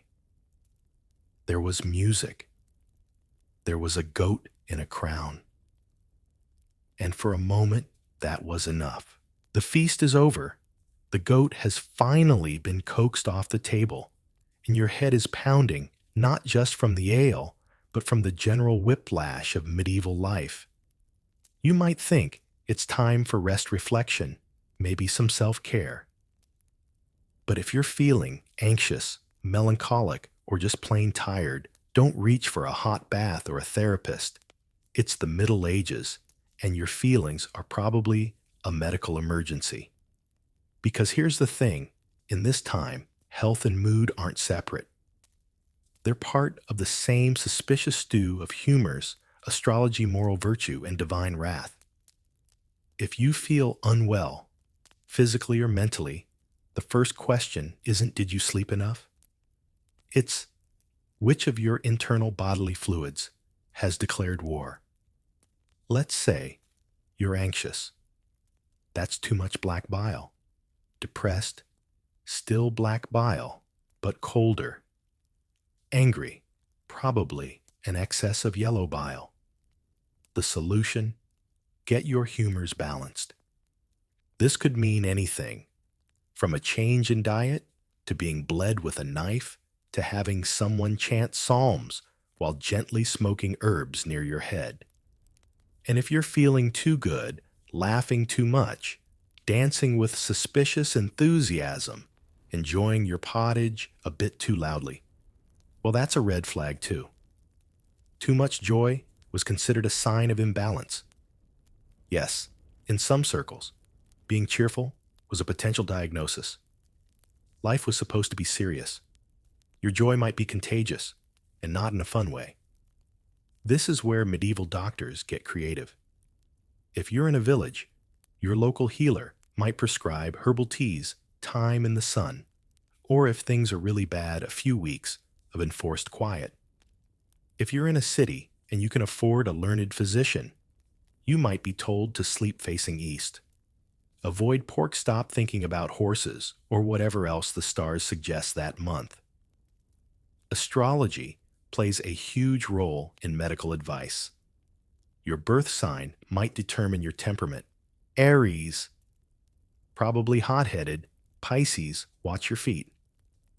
A doctor might consult the position of Mars before deciding whether to drain your blood or just recommend more barley. It's not so much science as it is celestial guesswork. Feeling off. Maybe your soul is out of alignment. Maybe you've sinned. Confession is sometimes prescribed alongside physical treatments. Cleanse the soul, cleanse the body. And if all else fails, someone might suggest pilgrimage, a long walk to a sacred site, preferably while barefoot feverish and carrying a symbolic rock. Nothing gets rid of spiritual malaise like hiking in medieval footwear. Quirky tidbit. There were manuals written for diagnosing spiritual and mental illnesses, some of which listed symptoms like excessive sleep, too much solitude or dreaming about forbidden fruit, actual or metaphorical. The solution: prayer, fasting, or for the elite, a retreat to a monastery where quiet suffering was seen as deeply virtuous. Historians still argue whether these practices helped or harmed. Some say the communal nature of medieval life, constant connection with family neighbors, the church offered support networks that modern society lacks. Others argue that emotional suffering was too often ignored, moralized, or punished. There was no vocabulary for anxiety, no diagnosis for depression, only whispers judgment, and sometimes a bucket of cold water. And then there's the dream interpretation. If you had a vivid dream, you might visit someone who specialized in such things. Dream of falling pride. Dream of flying ambition. Dream of eating eggs while running from a bear. Honestly, even the best interpreters struggled with those. If you began hearing voices, seeing visions, or acting erratically, your fate depended heavily on context. If you were poor, you might be shunned or accused of demonic possession. If you were noble or especially pious, you might be considered touched by God. One person's hallucination was another person's holy calling. Treatment in both cases: isolation, fasting, prayer. Maybe exorcism, if the priest was feeling theatrical. A good scare, a bath in holy water, and a few solid lectures might cure what ailed you, or at least keep the neighbors from asking too many questions. And if you reach true desperation, you might turn to relics, bits of bone or cloth from saints kept in churches and monasteries. Pilgrims touched them, prayed near them, even rubbed them on afflicted body parts. It wasn't science. It was hope, wrapped in incense and hymns. So the next time you feel down, be glad you don't live in a time when the cure for sadness was a mixture of rose petals, vinegar, and guilt. Or when the best advice for feeling off was to sleep on a different side of the bed and maybe bleed a little for balance. In medieval Europe, the mind and body weren't just connected, they were constantly throwing each other under the cart. And if you laughed a little too hard at this section, we'll keep an eye on your yellow bile levels just to be safe. You've made it this far, bruised, itchy, slightly traumatized by soup. And now you might be thinking, hey, maybe things aren't so bad. And that's adorable. But let's crank up the difficulty one more notch, shall we? Because if you thought medieval life was hard before, try living it as a woman. To be clear, everything you've endured so far, poor hygiene, bad food, backbreaking labor, is universal. But being a woman in the Middle Ages is like playing life on hard mode, blindfolded, with one hand tied behind your back, while someone accuses you of being a witch. Let's start at birth. If you're born female, congratulations. Your future is basically mapped out. Get married early, bear children, often work endlessly, and be obedient. That's the entire resume. Education. Not likely. Unless you're the daughter of nobility, or the church takes a shine to you, your schooling ends the moment you can churn butter and avoid stepping on chickens. By the time you hit your early teens, marriage is on the table. 14 isn't just the age of awkward growth spurts. It's prime wedding age. Not because of romance, but because of property. Marriages are business deals, land alliances, livestock dowries. Your opinion, cute but irrelevant. You belong to your father until you belong to your husband. Once married, you are legally, socially, and spiritually part of your husband's household. He owns everything, including your labor, your body, and technically your wardrobe. If he's kind, you're lucky. If he's not, you have very few options. Divorce is practically impossible. Escape even harder. The best case scenario is widowhood, followed by suspicious glances and inheritance battles. And then there's childbirth. Giving birth in the Middle Ages is a gamble. There are no sterile instruments, no anesthesia. No emergency C-sections. Midwives help, yes, but they're working with herbs, intuition, and grit. Even minor complications can lead to tragedy. Infection, hemorrhage, breech babies, any one of these can be fatal. For the mother, for the child, for both. Fun fact: some churches offered birthing girdles, belts decorated with prayers and holy symbols meant to protect women in labor. They were worn during childbirth as a sort of divine insurance policy. Historians still argue whether they help more psychologically or spiritually, but desperate times call for creative accessories. If you survive childbirth, congrats again.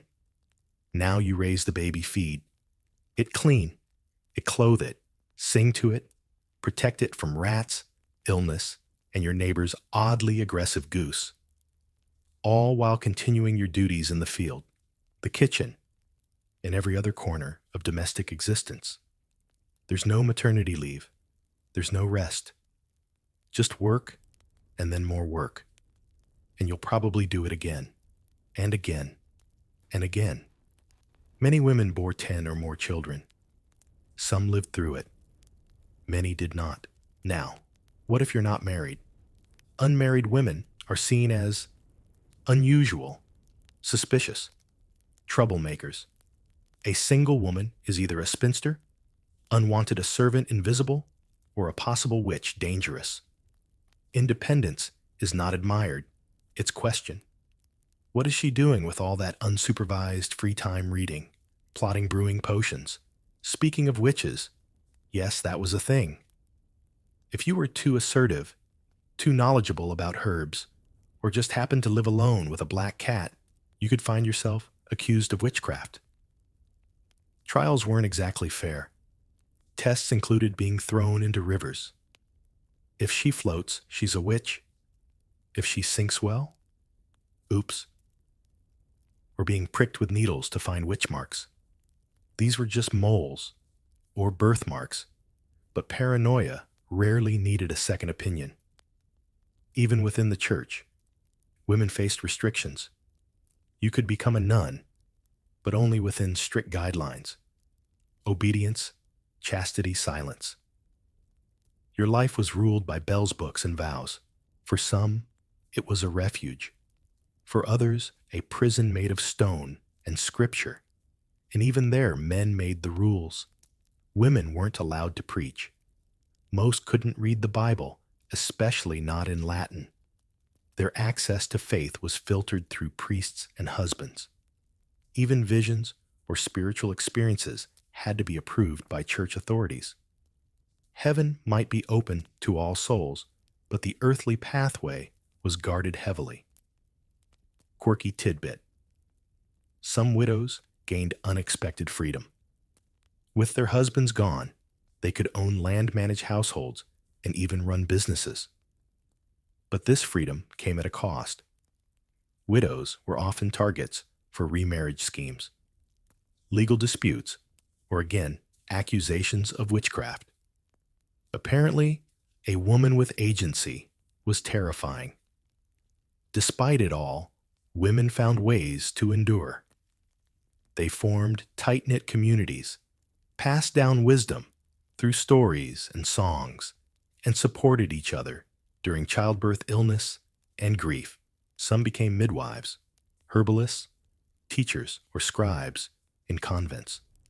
They held families together. They worked in silence, and often they worked miracles. So next time someone says medieval life was simpler, just hand them a damp tunic, a wooden spoon, and a newborn. Then ask them to milk a goat, chop firewood, tend crops, dodge accusations, and keep everyone fed with 3 onions and half a turnip. Oh, and no complaining. That would be unladylike. So far, you've endured bad food, worse beds, flea festivals, and childbirth roulette. But here's the plot twist: none of that matters if you mess up spiritually. Because in the Middle Ages, religion isn't just part of life, it is life. It controls the calendar, The laws, your education, if you're allowed one, and even how you greet your neighbor. God be with you isn't just polite, it's protective. From the moment you're born, you're baptized. That's not just a church tradition, it's your ticket out of limbo. If you're not baptized and something unfortunate happens, well, the church says your soul's in bureaucratic purgatory. Not great for a 3-day-old who sneezed at the wrong time. As you grow, the rhythm of your life is marked by bells.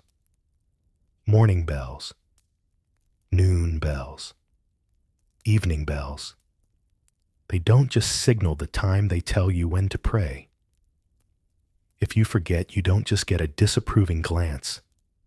You're putting your soul at risk. You don't want to be the one who skipped Vespers because the goat got loose again, and Sunday's mandatory Mass. Everyone goes. Even if you're sick, sore, or emotionally destroyed from 6 straight days of hauling turnips, you sit, stand, kneel, repeat, all while trying to follow a Latin service you don't understand. You don't need to know the words. Just know that not being there is worse than showing up smelling like swamp cabbage. Your entire year is built around the church calendar. Holy days of obligation fasting, seasons, saints' feasts. You eat or don't eat based on whether it's Lent, Advent, or some other sacred countdown. Eating meat on the wrong day, sin. Oversleeping and missing Mass, sin. Thinking uncharitable thoughts about your neighbor's truly terrible singing voice, sin, and probably worth confessing. Confession is vital. You walk into a small, dark booth, spill your secrets to a priest who's definitely heard worse, and hope your sins aren't creative enough to require a public penance. Because yes, public penance is a thing. Kneeling in front of the church holding a candle, wearing special I messed up clothes, occasionally carrying a sign announcing your wrongdoing. It's not subtle, and the consequence is eternal. Heaven and hell aren't abstract ideas, they're vivid realities. Hell is described in detail: fire, brimstone, wailing souls, demons with pokers. It's not just fear-based marketing, it's the emotional anchor of every sermon. Want to skip confession? Enjoy your eternity in a flaming moat next to a gluttonous merchant and that one guy who danced on a Sunday. People didn't read the Bible themselves. It was in Latin, locked away behind church walls. Priests interpreted it for you. If they said you were in trouble, you believed them. If they said you were saved, you cried from relief. It was spiritual monopoly. And the church held all the game pieces. Tithes obligatory. 10% of everything you own goes to the church. Wheat, eggs, coins, whatever you've got. If you don't pay, you're not just cheap. You're spiritually delinquent. The church doesn't repossess your cow. They question your faith. That's worse.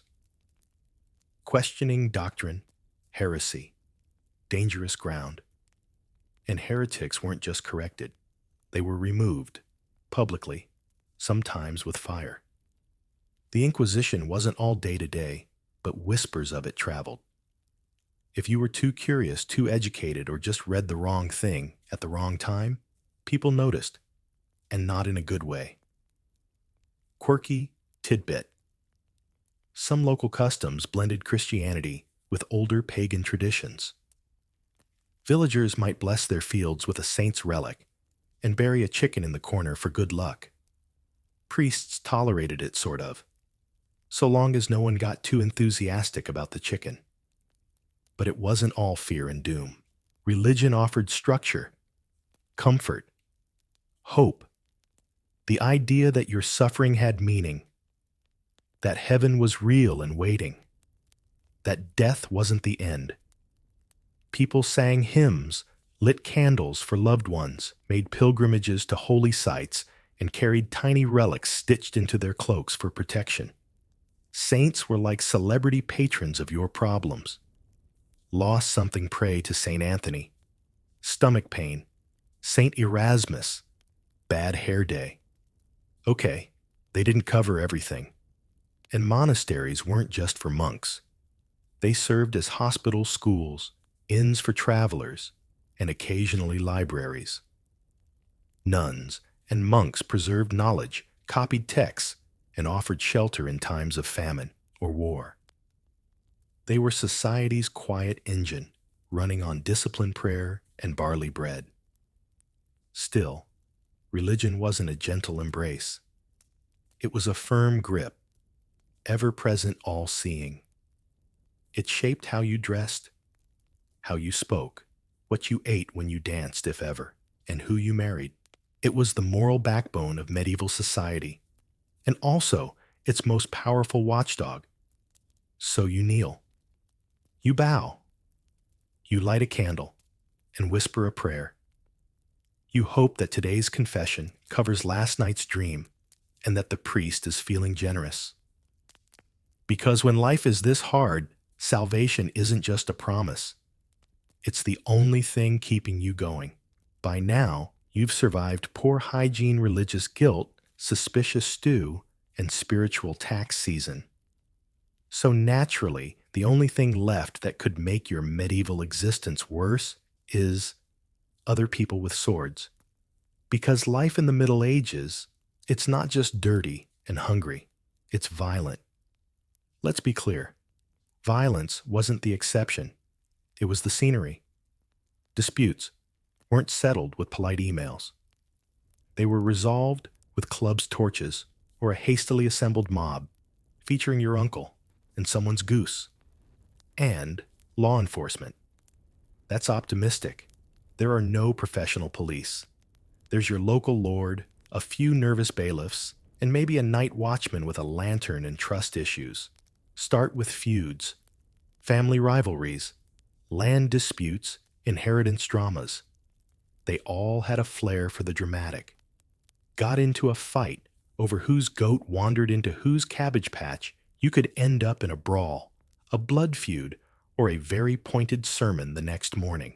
Entire villages could be pulled into generational spats that no one remembers the cause of, just that their lot are not to be trusted. Robbery. A regular concern. Roads between towns weren't scenic, they were sketchy. Bandits loved them. Travel meant risk, especially if you looked even slightly prosperous. Translation, not covered in mud.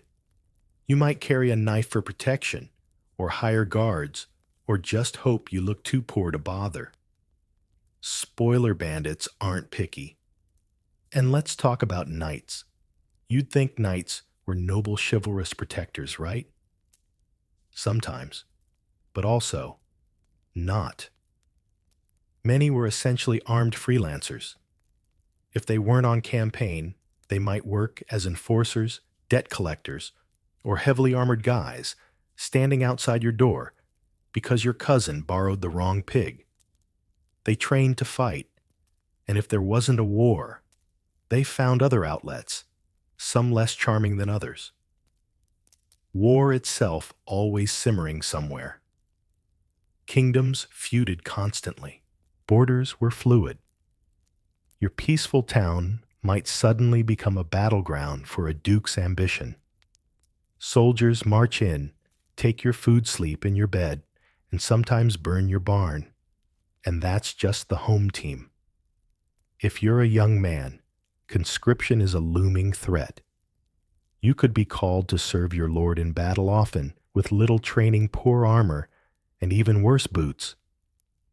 You're armed with a spear, a prayer, and the vague hope you'll be placed behind someone with experience. Good luck. Weapons were simple but effective. Swords, axes, maces, bows, and if you're really unfortunate, a flail, essentially a metal ball on a chain, wielded by someone with more muscle than mercy. Armor was for nobles and professional soldiers. Everyone else got a padded jacket and a headache. Punishment for crimes creative. Steal a loaf of bread. Stocks. Insult a noble, flogging. Commit heresy. That gets complicated quickly. Justice wasn't blind. It was dramatic. Executions were public. Torture was a sanctioned part of interrogation. Sometimes your guilt was proven by ordeal. Hold a red-hot iron and see how fast your hand heals. If it festers well clearly, you lied. Quirky tidbit. Some towns had crime bells that rang when something terrible happened. Everyone would run out mob style and pursue the criminal. It was less CSI, more angry villagers with torches. Think community policing, but with pitchforks. If you were lucky, your village had a code of conduct, a set of rules enforced by the local reeve or manor court. These courts handled small infractions, property disputes, drunken brawls, pigs eating someone's bread, etc. The punishments weren't always brutal. Sometimes you were fined. Other times, you had to publicly apologize, awkward but survivable. But if you were unlucky, you might fall afoul of higher justice, trials by the crown. Punishments could include branding mutilation or transportation, being sent to another region never to return. In some cases, people preferred exile over staying in a village where everyone still remembered that goat incident. Women weren't exempt from violence either. Domestic abuse wasn't illegal. It was often considered a private matter. Women had few legal protections, and if accused of something like witchcraft, their odds of a fair trial were low, very low. The accusation itself was dangerous enough. Even religion didn't always shield you. Religious conflicts occasionally erupted into riots, and heresy was punished with fervor. If you spoke the wrong idea in the wrong place at the wrong time, you might be stoned, drowned, or if you're famous, immortalized in stained glass as a cautionary tale. Yet despite the ever-present threat of violence, people carried on. They made friends. They celebrated. They told stories about brave ancestors and bold escapes. Songs were written about duels and feuds, epic tales passed down like heirlooms. And often, even violence became part of the village's shared mythology. Historians still argue whether medieval society was more violent than others, or just more visibly violent. There were codes of conduct, chivalric ideals, church rules against bloodshed. But there was also desperation, scarcity, and very few safe outlets for anger that didn't involve chickens or sharp objects. So you keep your head down. You pay your tithes. You don't talk back to armored men. And if a fight breaks out during the market fair, you back away slowly, clutching your turnips and praying no one blames the wrong cousin. Because in medieval Europe, survival isn't just about what you eat or where you sleep. It's about knowing when to speak, when to run, and when to quietly let the goat have the last word. So here you are, scarred, scuffed, slightly stunned from the reality of medieval existence. But before we slip off into sleep, there's one last secret left to uncover.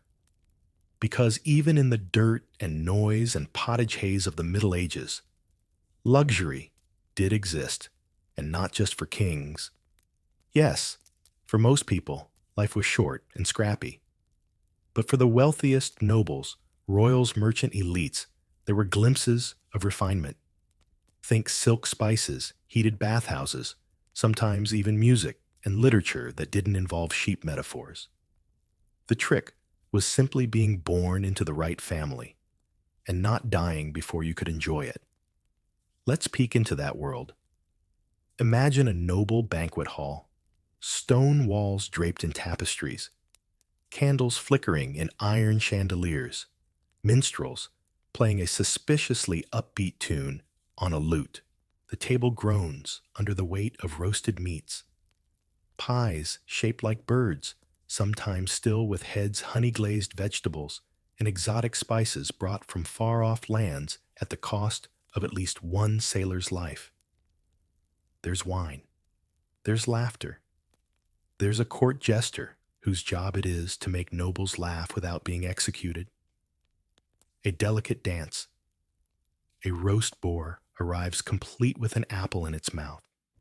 Applause, not for the flavor, but for the theater. Your lord might recline while eating Roman style, while servants circulate with silver basins so guests can rinse their fingers between courses. Forget forks, those are for the Italian elite. Here it's fingers and knives, possibly gold-plated, passed down through bloodlines, more jealously than land deeds. The bath situation is better too sometimes. Castles occasionally had private bath chambers, large wooden tubs filled with warm water scented with rose petals or rosemary, and occasionally shared with a friend spouse or hired lute player for ambiance. But remember, heating water still takes work. Dozens of servants are likely involved just to fill one tub. So it's not casual relaxation, it's a team effort. Clothing opulent. Nobles wore layers of velvet brocade silk if they could get it trimmed in fur. The more impractical, the better. Long sleeves that dragged the ground. Hoods with tails so long they wrapped around your waist. It wasn't about warmth. It was about showing you didn't have to lift anything ever again. They also wore jewelry rings, brooches, girdles. Not subtle either. These were blindingly shiny status updates and perfumes imported from the Middle East or Italy. Flowery, musky, sometimes citrusy. Enough to disguise the underlying scent of 14th century castle life, i.e., wax wet dog and ambition. Education reserved, mostly for noble sons and some lucky daughters. Tutors taught Latin scripture, court manners, and basic math, just enough to manage estates or marry into them. If you were truly elite, you might even read poetry, compose music, or attempt falconry, read Get Scratched by a majestic bird while pretending to enjoy it. There were books, handwritten, hand-illuminated, and unbelievably expensive. A single volume might take years to complete. Scribes hunched in monasteries inked every letter with careful artistry. Pages of vellum animal skin, bindings of wood, and leather clasps of bronze. A library of 5 books could be worth more than your house. But even for the rich, life had limits. Castles were cold. Disease didn't care about status. And social rules were ironclad. Step out of line, and the gossip could end your career or your head. Political maneuvering was constant. Nobles spent more time managing feuds and alliances than actually enjoying their soup. Still within those stone walls, life had its pleasures. Music echoed through banquet halls. Courtyards filled with dancers during festivals. Couriers brought letters and news, some of it true. And tapestries told stories, in threads, tales of valor, tragedy, and improbably handsome saints with glowing beards. Quirky tidbit. Some nobles hired professional nosegay designers, yes people, who crafted wearable bundles of herbs to mask odors and match your outfit. Smelling good was a full-time operation, but the most extravagant luxury time. Time to sit, to eat slowly, to write bad poetry about hawks and longing, to commission someone else to write better poetry, to not work the fields. Time was the rarest treasure, and the rich held it close. Historians still debate whether nobles were truly happier or just differently trapped. Their lives were public, political, and often paranoid, but compared to flea-ridden beds and turnip soup, a soft robe and a glass of wine probably felt divine. And yet, whether you were a noble sipping spiced wine or a peasant chewing dry rye in the fog, your world was shaped by the same fears, bad harvests, illness, war, and the church's eternal checklist of sins. You just faced them with more jewelry, or fewer teeth. So you look around, whether at a candlelit hall or your smoky little hut, and know this life in the Middle Ages was never easy, never predictable, and almost never clean, but it was full. Full of stories, customs, hardship, absurdity, and yes, even the occasional luxury. And with that, dear listener, you've made it through a day in the medieval world. And now, as the fire burns low and the last echoes of medieval bells fade into the mist, let yourself slowly exhale. You've walked in worn leather shoes across cobbled streets, sat through sermons in freezing churches, and dined on bread tougher than your average helmet strap. You've been rich, poor, pious, itchy, and occasionally full of small beer and big feelings. Let the pace slow now. The laughter from the feast has gone quiet. The torches are dimming. Somewhere nearby, a lute plays one last gentle tune, soft, uneven, but oddly comforting. You lie back in your straw bed, or your velvet-draped chamber, or maybe under the stars, near a slowly dying campfire. Breathe deep. The night is still.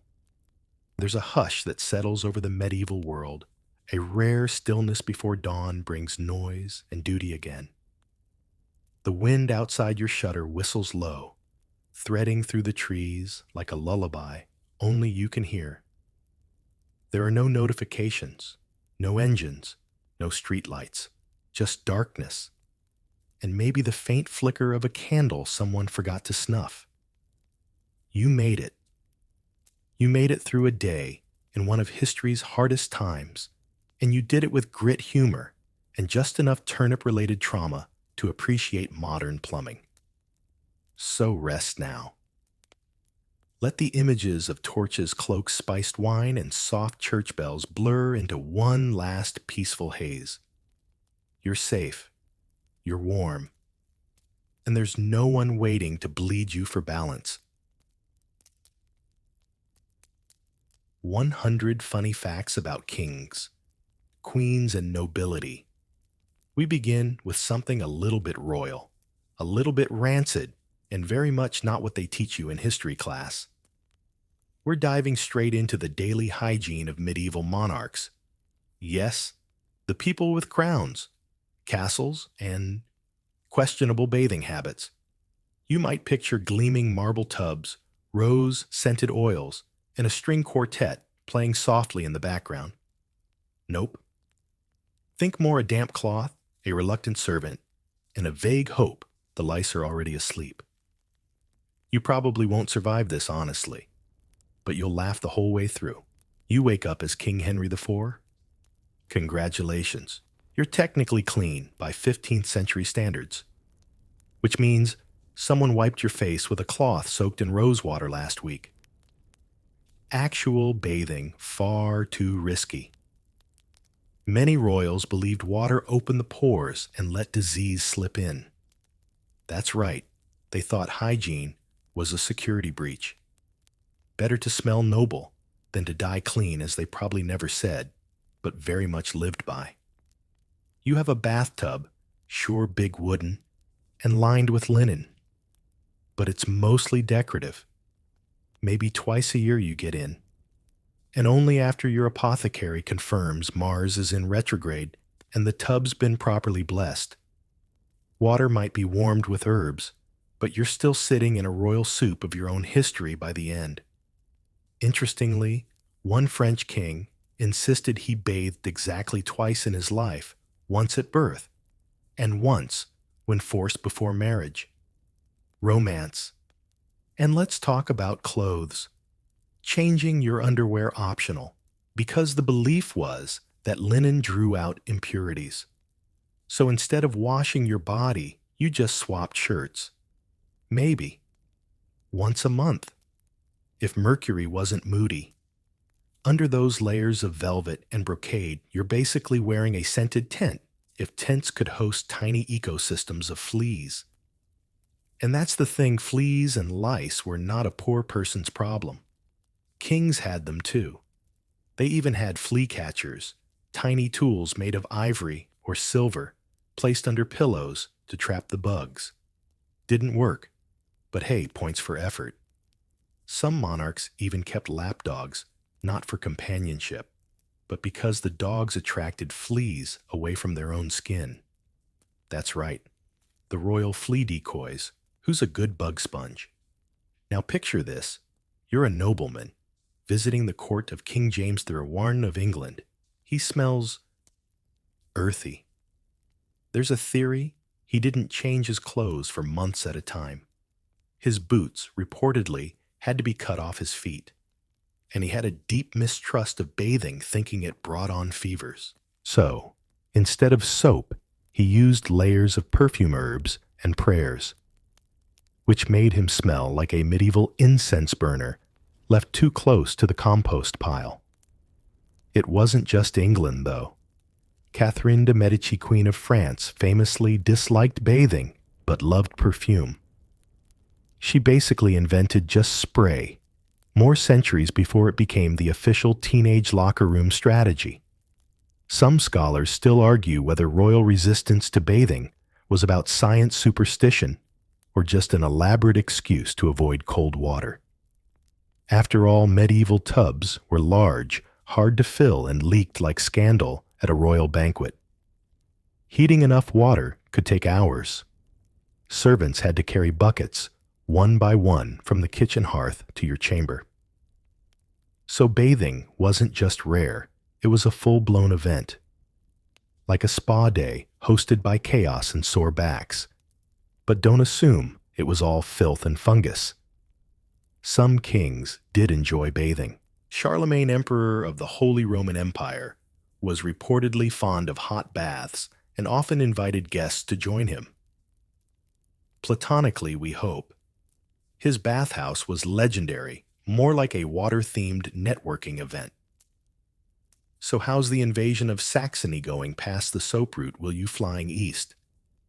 Islamic and Byzantine royalty had a far more refined approach to hygiene. Public bathhouses, steam rooms, massages, scented oils, the works.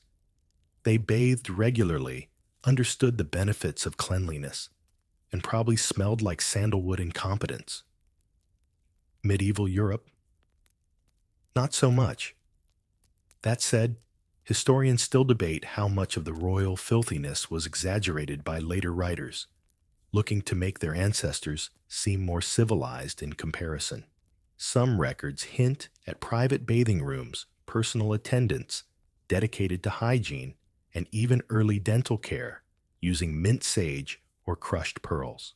But then again, some kings proudly announced how long it had been since their last wash, like it was a mark of strength, not a nasal hazard. So here's your takeaway. Being royal didn't mean being clean. In fact, the crown often came with a side of mildew. The next time your shower runs cold for a minute, just remember you could be in a drafty castle, covered in lice, rubbing yourself with lavender-scented vinegar, and praying that today's the day your underpants finally get changed. So now that you've accepted medieval royalty didn't exactly sparkle with cleanliness, let's slide into an even more delicate topic: royal toilets. Or more accurately, their wild, bizarre, and sometimes royal bottom-kissing approach to answering nature's call. Because when you're a king or queen, even going to the bathroom becomes a matter of ceremony, and unfortunately, not always of privacy. Forget flushing. Forget porcelain. Forget dignity. You're King Louis XIV of France. The year is sometime in the late 1600s. You're seated on an ornate wooden commode with golden trim, literally a throne. But here's the twist. The chamber is not private. Courtiers mill around, some taking notes. One nobleman is reading you poetry. Another offers you a tissue made of embroidered linen. The window's open, but it doesn't help. And that little puff of incense in the corner, laughably outmatched. Because you see, monarchs had a strange relationship with the bathroom. Some rulers had official groom of the stool. Yes, that was the actual title, whose job was to assist the king during his most royal of private moments. They didn't just bring the bowl. They wiped, they powdered, they managed the paperwork. Think of it as being a royal bidet technician, but human. And oddly, this was considered an honored position. Why? Because the groom of the stool had constant private access to the monarch, often when no one else did. If you're holding the perfumed wipe while the king's distracted, you might be the one whispering state secrets, advising on court factions, or just planting a well-timed rumor. Historians still argue whether this position was more humiliating or powerful. Depends on the stool, really. Meanwhile, over in the Holy Roman Empire, Emperor Frederick III reportedly used a throne with a removable seat and a chamber pot underneath.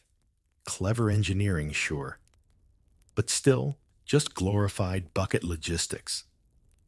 Now let's peek into a castle.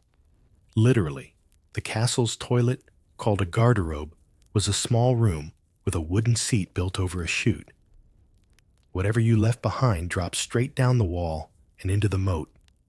That's right, the majestic water feature surrounding your fortress. Also full of medieval regrets. It gets better. Enemies knew about this. So guess how they sometimes infiltrated castles? That's right, they climbed the waste chute. Congratulations, you've defended your kingdom from invasion, except the invader came in through the loo. A true power move, if ever there was one. Back in the palace, if you were a queen, like Elizabeth I, you might carry around a portable toilet, disguised as an elegant chair. Because even royalty got the urge during long ceremonies. These close stools had velvet cushions, ornate wooden legs, and a chamber pot hidden underneath. They looked like furniture, smelled like despair, and required at least one unlucky maid to clean. And no, they didn't have toilet paper. Most used linen cloths, moss hay, or their hands. Nobility had finer materials, of course, silks or lace for special occasions. But nobody was walking away feeling fresh. It was all a bit squishy. The court of Versailles took things even further. During the height of the Sun King's reign, thousands of nobles roamed the palace grounds daily. Toilets? Not nearly enough. So what did they do? They went in corners, behind tapestries, even inside fireplaces. Servants tried to clean, but by mid-afternoon, Versailles reportedly smelled more like a barn than a palace. One ambassador described it as noble filth. Sounds romantic, doesn't it? And if you were a visiting noble from a cleaner culture, say from the Ottoman Empire or parts of the Islamic world, you might faint from the sheer lack of hygiene. Those cultures had bathhouses, bidets, and a deep respect for cleanliness. French royalty, they had perfume and a blind eye. Even Renaissance popes had their own twist. Pope Pius XI, for instance, insisted on having a toilet carried with him during processions. It was discreet in theory until the wind shifted. Meanwhile, Cardinal Wolsey allegedly had a portable stool with a velvet-lined chamber pot.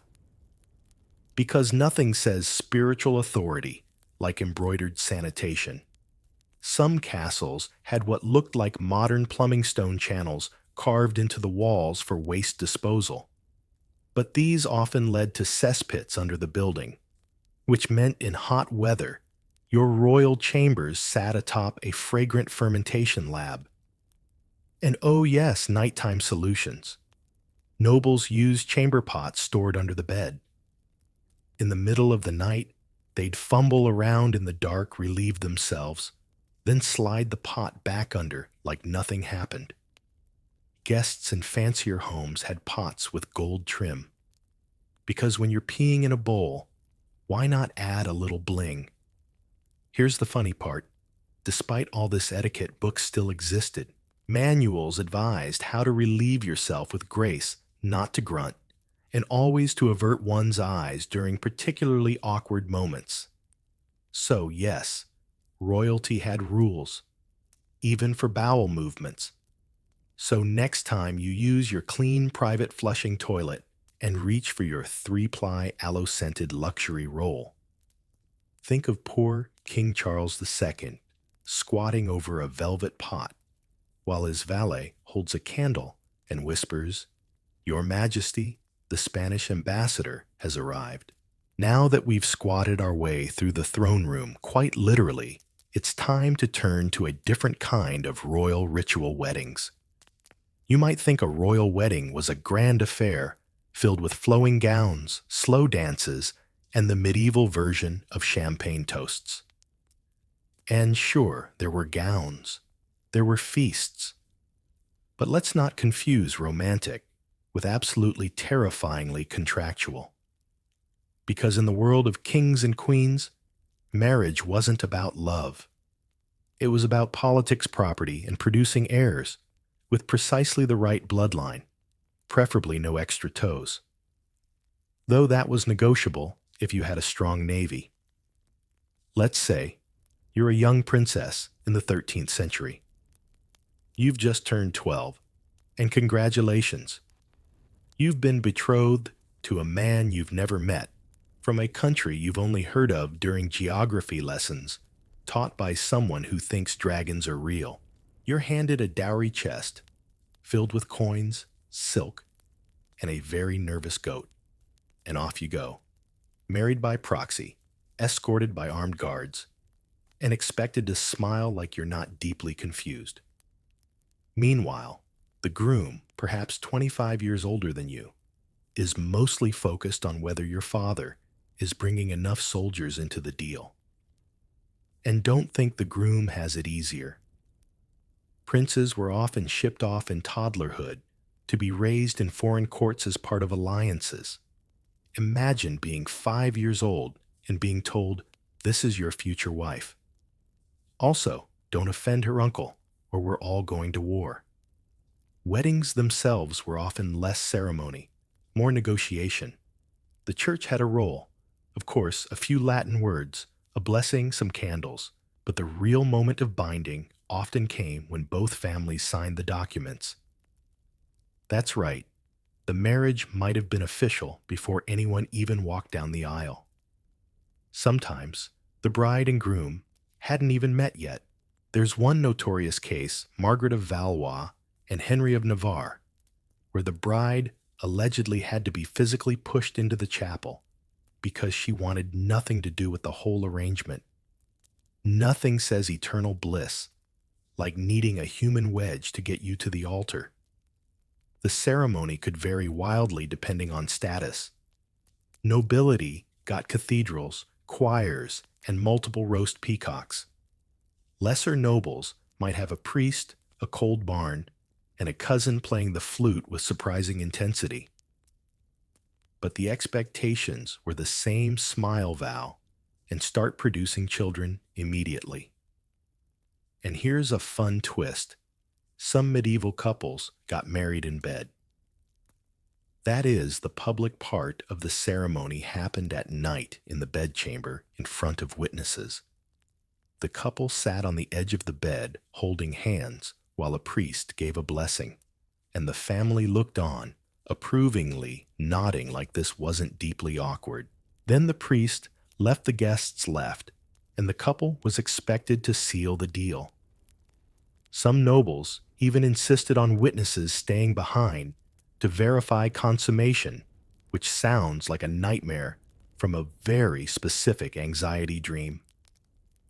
Historians still argue whether these witnesses actually watched anything or just listened from behind a curtain while coughing loudly.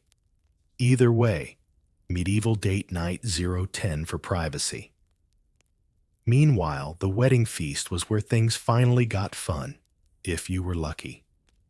Tables groaned under the weight of roasts, pies, jellied animals, and more wine than any liver could process. Dancers, musicians, jesters, and sometimes trained bears, yes, really entertained the guests, while the couple tried not to look like they were already regretting everything. One famous wedding, the union of Joanna of Castile and Philip the Handsome, was so lavish the guests were still digesting 3 days later. Another, between Princess Margaret of Scotland and King Eric of Norway, involved 600 oxen, 500 chickens, and a vat of ale large enough to make sobriety an afterthought. But even at the feast, politics lurked. Seating charts mattered more than feelings. Sit the wrong earl next to the wrong bishop, and suddenly someone's goblet ends up in someone else's lap. And let's not even talk about toasts. A poorly worded compliment could be seen as an insult. One lord reportedly declared the bride had excellent childbearing hips, which in medieval terms was high praise. The bride did not agree. And what about the gifts? No blenders or photo frames here. Kings might gift territories. Queens might offer titles. One noble reportedly gifted his daughter a small castle and a pair of exotic monkeys, no word on how house-trained they were. Another threw in a falcon, a goat, and a lifetime supply of salted fish. Of course, none of this guaranteed happiness. Many royal marriages were deeply miserable. Affairs, power struggles, and rival mistresses were common. Some couples spent decades barely speaking. Others got along surprisingly well, especially if they both disliked everyone else. And then there's the legend of Eleanor of Aquitaine and Henry II. Their marriage was so fiery, so passionate, and so full of bickering that Eleanor eventually helped their sons rebel against Henry. Not exactly couple goals, but undeniably iconic. So next time you see a royal wedding on TV with flower arches and curated smiles, remember back in the day behind every royal veil was a contract, a map, and a nervous diplomat checking if war had been avoided for another week. So, you've survived the wedding, whether pushed, bribed, or serenaded into it, and now you're officially part of the royal family. Time to sit back, relax, and enjoy some fine dining right. Well, sort of. Because while medieval noble feasts looked impressive from the outside, once you actually sat at the table, the experience was a wild mix of luxury mystery meat and genuine dental risk. Let's start with the scene. You're at a royal banquet seated beneath a vaulted ceiling with tapestries waving gently in the draft. Torches sputter along the stone walls, throwing shadows like drunken dancers. The table is long, the crowd enormous, and the king is seated at the raised high table at the far end, next to someone who may or may not be plotting his downfall, but still brought a fruit basket. The food begins to arrive. You're expecting elegance. What you get is drama. First, the courses. A typical noble feast could include 5 to 10 courses each with 3 to 6 dishes. Think roast swan in golden sauce, peacock refeathered and perched like taxidermy on a silver tray, or a pie that surprise contains live birds that fly out when you cut into it. That's not a metaphor. That's actual recorded history. Historians still argue whether this was clever or just a very expensive prank on the ceiling. Some of these dishes were less about taste and more about showing off. Want to display your wealth? Serve a whole boar with an apple in its mouth and its tusks plated in silver. Want to assert your dominance? Bring out a hedgehog cooked whole and covered in almond spikes. Want to test your guest's gag reflex? Jelly made from fish guts molded into a castle. And it wasn't just meat. There were illusion foods, dishes that looked like one thing, but turned out to be another. Like a roast, there was actually sculpted marzipan, or bread that looked like gold bricks, but shattered into dust at the first bite. Culinary performance art, but with more indigestion. Let's talk utensils, or the lack thereof. Forks weren't common yet in much of Europe. Most people used a knife, a spoon, and their fingers.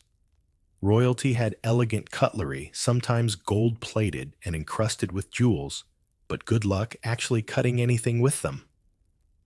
Those knives were more about looking deadly than being useful. So you pick up your food with your hands, smile through the grease, and try not to drop sauce on your embroidered tunic, because laundering that requires 4 peasants a river and prayers to Saint Sudzi. And then there's the bread. Medieval nobles didn't just eat bread, they ate trencher bread, thick slabs used as edible plates. By the end of the meal, your trencher was a soggy gravy-soaked sponge. You could eat it. You could donate it to the poor. Or, in a pinch, you could use it to clean up a wine spill and throw it out the window. It had range. Drinks wine, of course. Often heavily spiced, sometimes sweetened with honey, and occasionally served warm.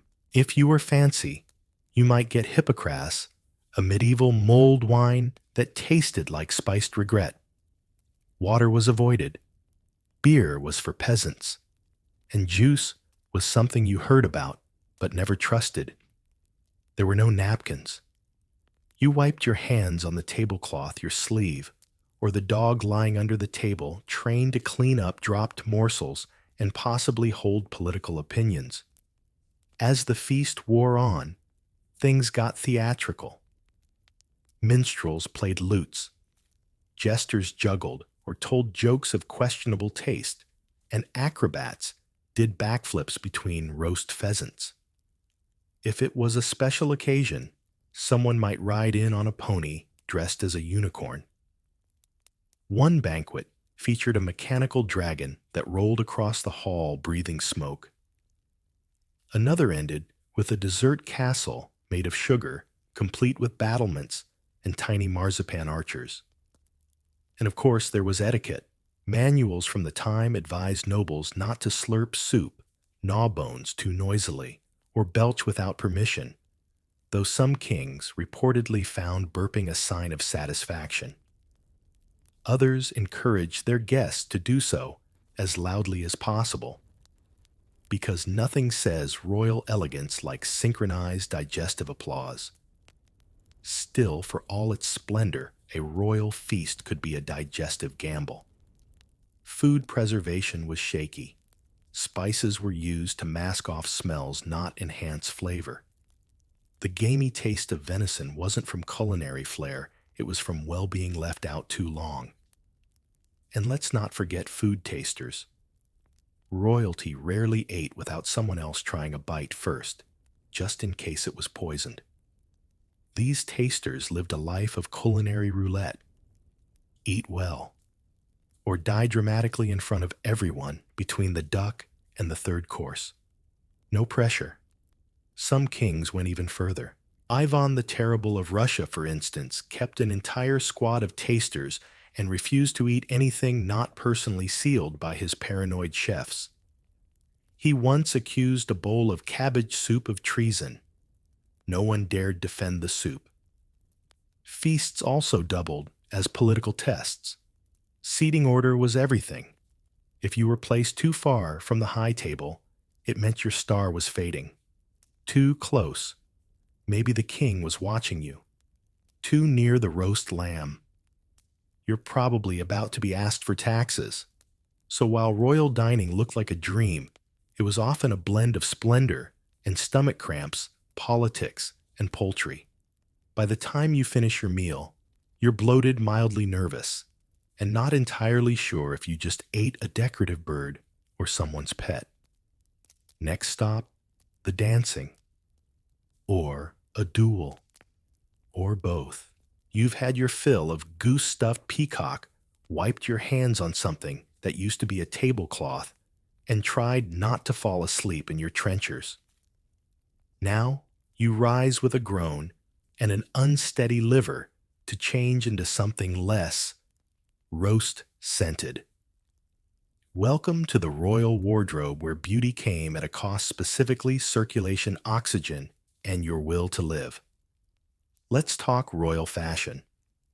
To be a noble in the Middle Ages or Renaissance wasn't just about looking good, it was about looking rich.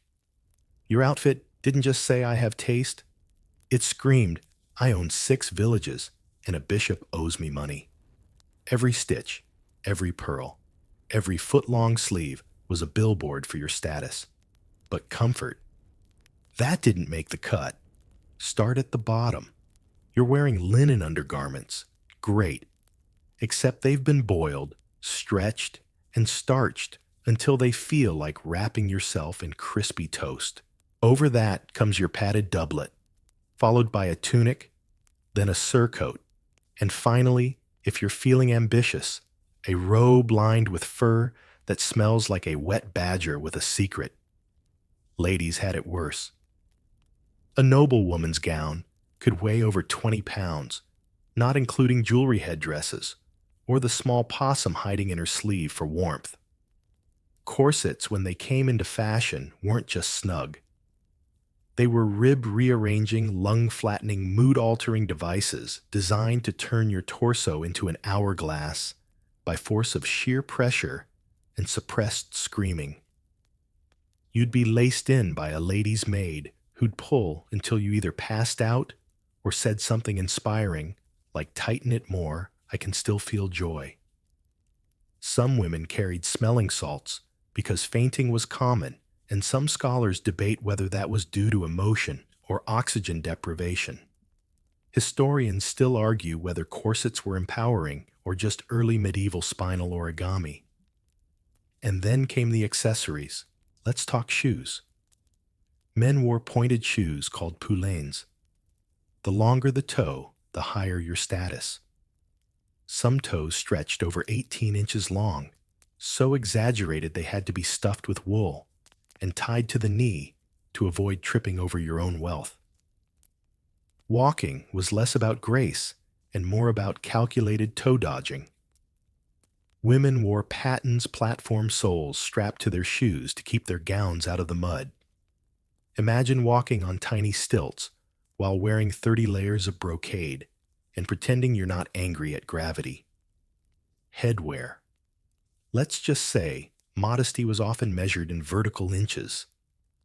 Hennins, those towering cone-shaped hats, could stretch over 2 feet-high veils billowing behind like you were trying to catch the wind and take off.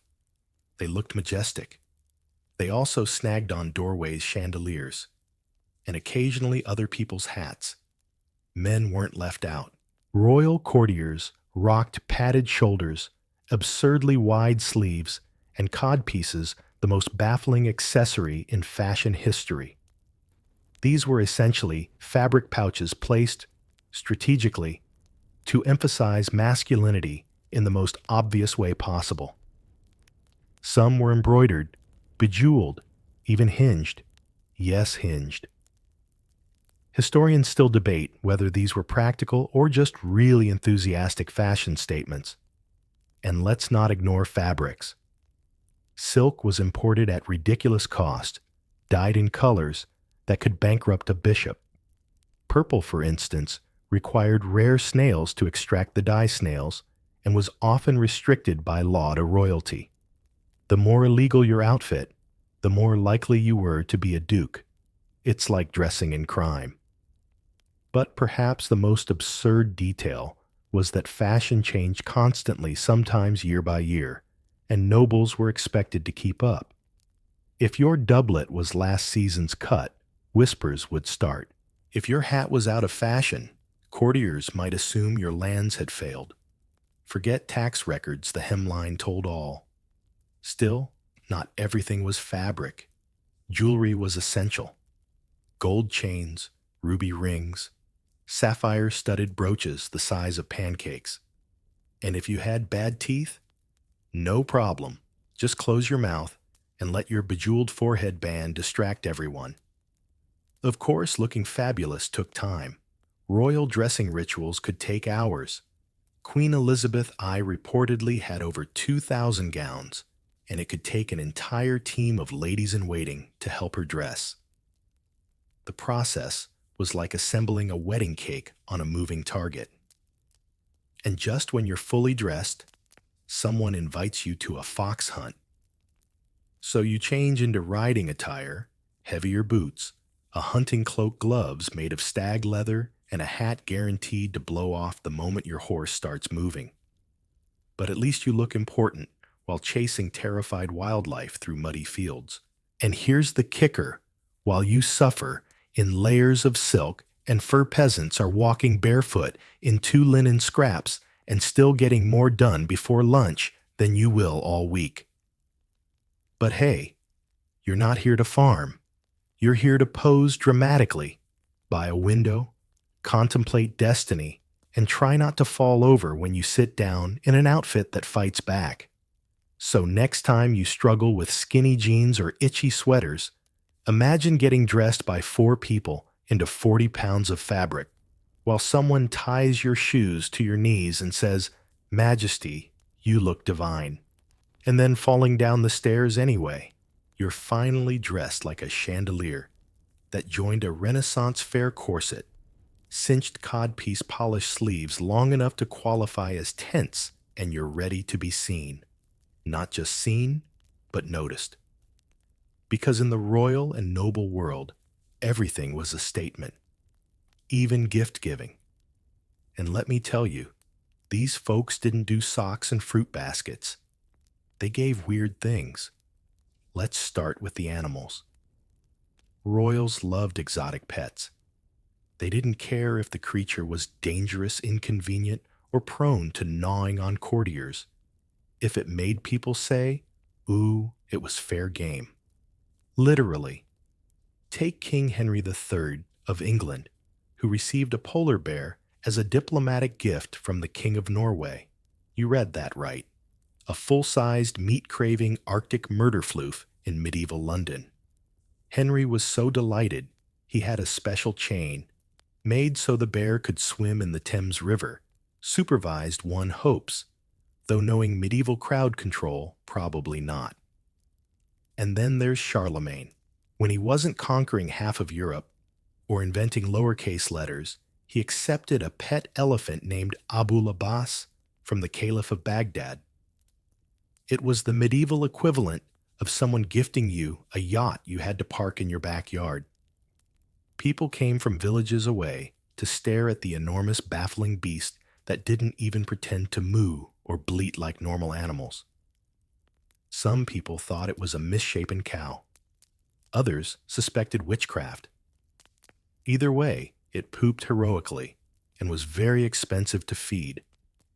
But animals were just the beginning. Royals gifted dwarfs, jesters, hunchbacks, and even wild men people captured from foreign lands, or just unlucky enough to be really hairy. These individuals were often treated like living curiosities paraded around court for entertainment. Terrible, yes. And yet somehow treated as generous, prestigious gifts. The Habsburgs once traded a giant between royal households. Imagine writing that thank you note. "Dear Aunt Margaret, thank you for the enormous human. He frightens the falcons and eats 2 loaves of rye a day, but brings a certain flair to our breakfast room." Fondly, Otto. Some nobles took it further, gifting musical fountains, automated birds, or even a golden mechanical monk that could walk and nod solemnly. This wasn't just flexing, it was flexing with gears. Historians still debate whether these machines actually worked or if they were just expensive conversation starters that occasionally caught fire. And when they weren't gifting living beings or robot Jesuses, they turned to the deeply impractical. Like a diamond-encrusted chessboard with pieces so heavy you needed 2 squires just to play. Or perfume made from crushed pearls and civet oil, which, fun fact, comes from the rear end of a very startled cat-like creature. One queen received a mirror framed with unicorn horn, which was either fake, astronomically expensive, or both. Sometimes the gifts were just insults wrapped in velvet. Imagine being gifted a painting of yourself, but with a slightly larger nose and 2 extra chins, or a tapestry of your rival being trampled by elephants with your family crest tucked subtly in the corner. The message was clear. Happy feast day. Hope your descendants lose everything. Food could be a gift too, but not in the edible sense. More like a marzipan sculpture of the Holy Roman Empire, or a wedding cake shaped like a war elephant. Charles VI of France once received a roast swan stuffed with fish, which in turn were stuffed with frogs. It was culinary matryoshka madness. And let's not forget the gift exchanges between rival courts. These were high-stakes poker games in silk wrapping. One side sends a sapphire-encrusted goblet. The other replies with a jeweled sword and 3 trained monkeys. The first side then counters with a lute that plays itself. Historians call this diplomacy. We call it gift one-upmanship, with a budget the size of Belgium. But sometimes the best gifts were intentionally awkward, like when a nobleman sent a bishop a live goose painted entirely gold, or when Louis XIV received a pair of shoes made from spider silk, delicate, expensive, and guaranteed to tear the first time someone stepped on a grape. And when in doubt, you gifted land. A nice meadow, a damp bog, or, if you were feeling generous, an entire village. Here, take this hamlet. It comes with 43 peasants, 3 pigs, and a blacksmith named Wilhelm, who sings off-key but means well. Peasants were rarely consulted in these transactions. There were even gift taxes. Yes, receiving an enormous, ruby-encrusted drinking horn might raise your social standing, but it could also mean paying extra to the crown. I see you've received a tiger made of emeralds. That'll be 10% in gold, please. Of course, not every gift landed. Some were re-gifted, like awkward fruitcakes. Others were quietly misplaced or stored in dungeons that doubled as royal storage units. Some kings were gifted so many cloaks, they started weighing them like hay bales to decide which ones to keep. Fashion historians still discover garments that were clearly gifted unloved and shoved into history's version of a regifting closet. So next time you stress over choosing between a scented candle or a gift card, remember, at least you're not trying to decide whether to send your in-laws a tiger, a dwarf choir, or a taxidermy mermaid. Royal gifting wasn't just complicated, it was a competitive sport with extra feathers. So far, you've been bathed in rosewater, once dressed like a tapestry with emotional baggage, and received a polar bear as a party favor. But now it's nighttime, and surely, you'll rest in splendor, wrapped in silk sheets under a ceiling painted with cherubs and constellations. Right, wrong. Welcome to medieval noble sleep, where the beds are majestic, but the nightmares are real and probably crawling. Picture this, a massive canopy bed, carved oak so intricate it looks like someone trained a woodworm in calligraphy. Velvet drapes hang from the frame, thick enough to block out light wind and inconvenient truths. The mattress, a bulky sack filled with straw feathers or wool, depending on your wealth and your tolerance for lumpy decisions. But here's the catch. It's not just you in the bed. Royal and noble beds were social spaces. You might be sharing the mattress with your spouse, your child, a visiting cousin, your maid, and possibly a bishop who fell asleep mid-sermon. Servants might nap at your feet, dogs curled up at the sides, and not the cute ones, big, shaggy estate hounds with breath like warm dungeon and paws that kick. Privacy, a fantasy. Sleep was communal, casual, and highly flammable. You fell asleep to the sound of snoring fire crackling and someone in the corner mumbling through their dreams about tax collection. And then came the real roommates, bed bugs, lice, and fleas. Let's just say linen was not the protective barrier they hoped it would be. Your grand four-poster bed was basically an Airbnb for parasites. Even noble babies were swaddled in what were essentially wriggling welcome mats. They tried everything herbs in the sheets, lavender sachets, placing bowls of vinegar under the mattress, but nothing worked. Bedbugs saw this as a challenge. Even kings weren't safe. Some monarchs demanded daily bed inspections. Servants would lift mattresses, shake sheets, and scrape off whatever didn't belong there. Sometimes they found rats, sometimes toads, once allegedly a snake. It was like waking up in a fairy tale that had taken a hard turn. To deal with lice, nobles wore nightcaps not for warmth, but to stop critters from nesting in their hair while they slept.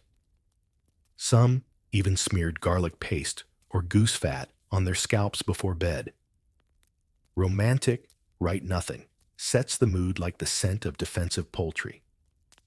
Now let's talk bedtime rituals. Before sleep, nobles said prayers, took herbal drafts, or listened to lullabies sung by servants with questionable pitch. If you were especially fancy, you had a bed warmer, a metal pan filled with hot coals slid between the sheets to toast your toes. Lovely. Unless someone left it in too long, in which case your bed caught fire, and your dreams included the word emergency. Some royals, like King Louis XV, slept surrounded by relics and talismans to protect them from assassins and ghosts.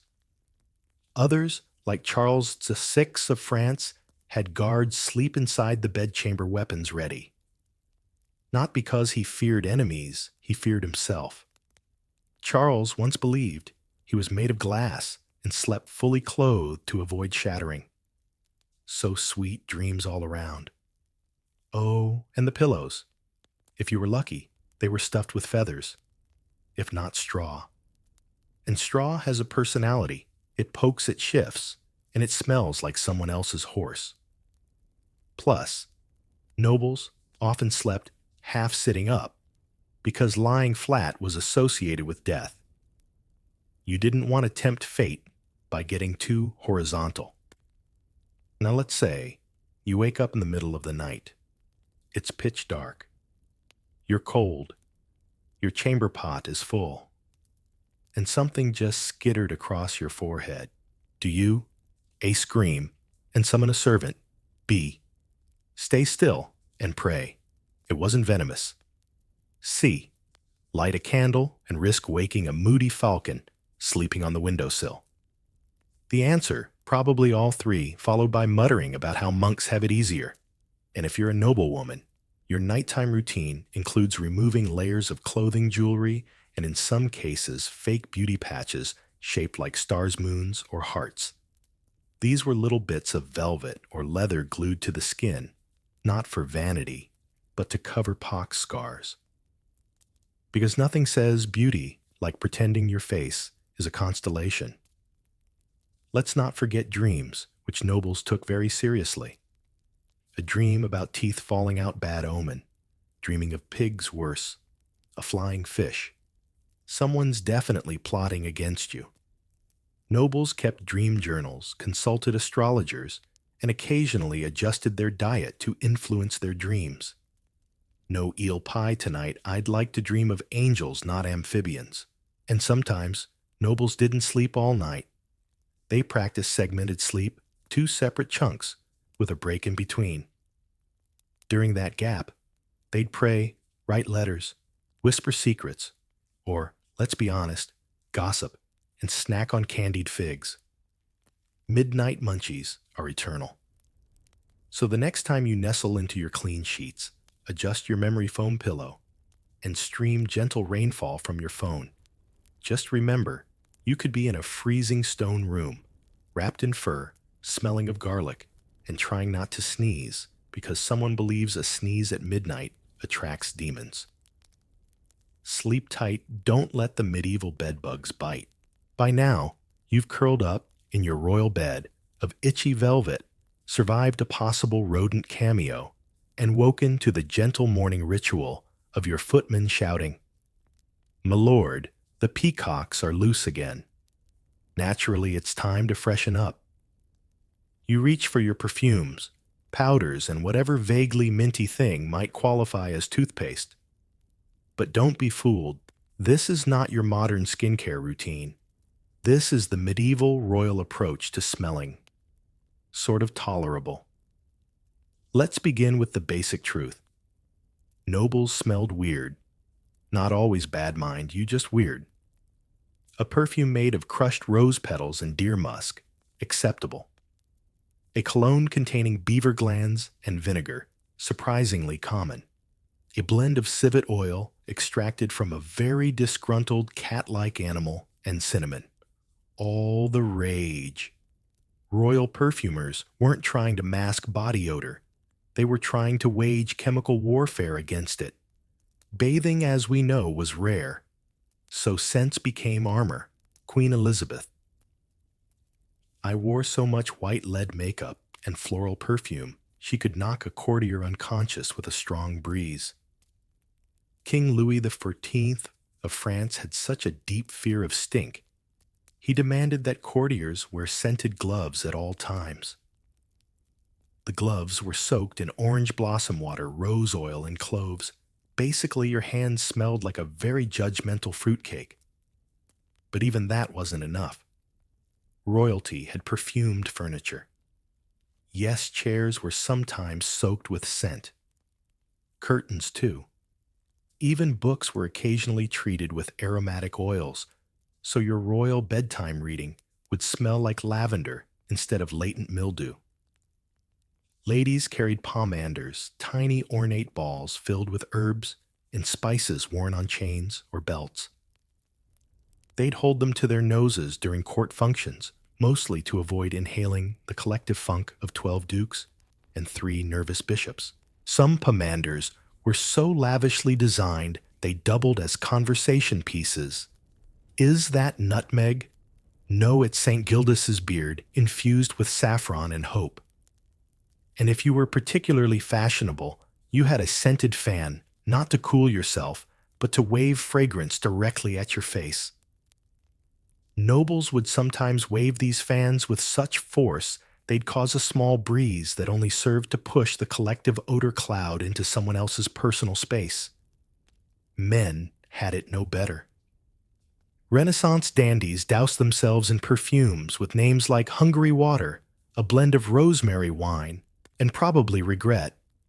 The idea was to smell like a herb garden that had read poetry. Some recipes included snail mucilage.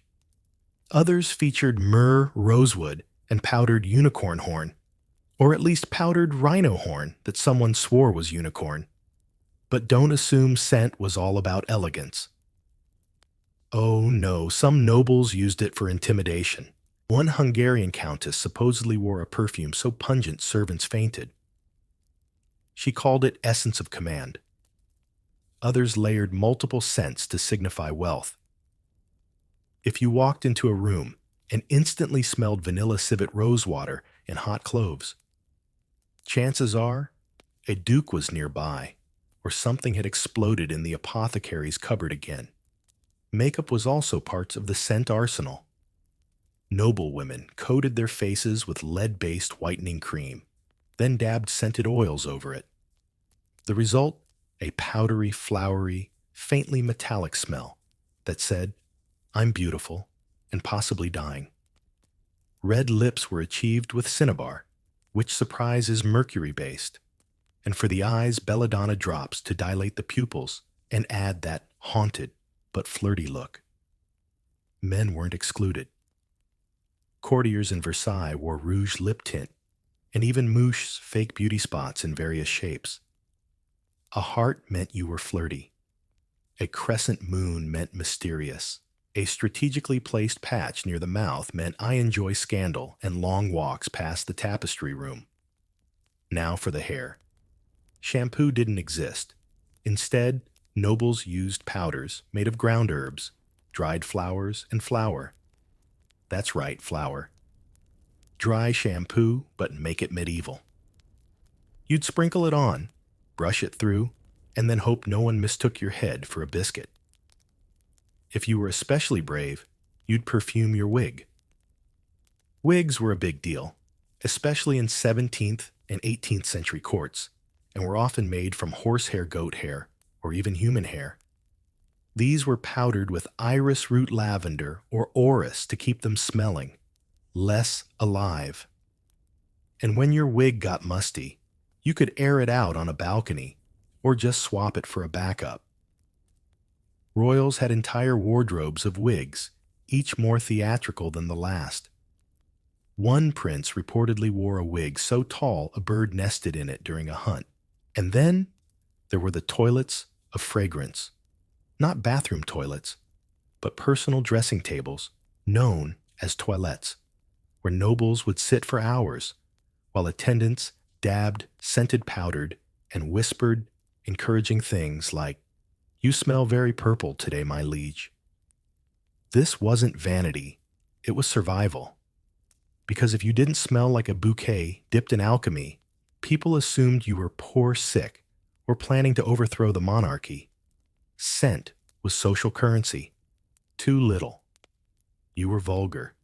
Too much, you were desperate. Just right.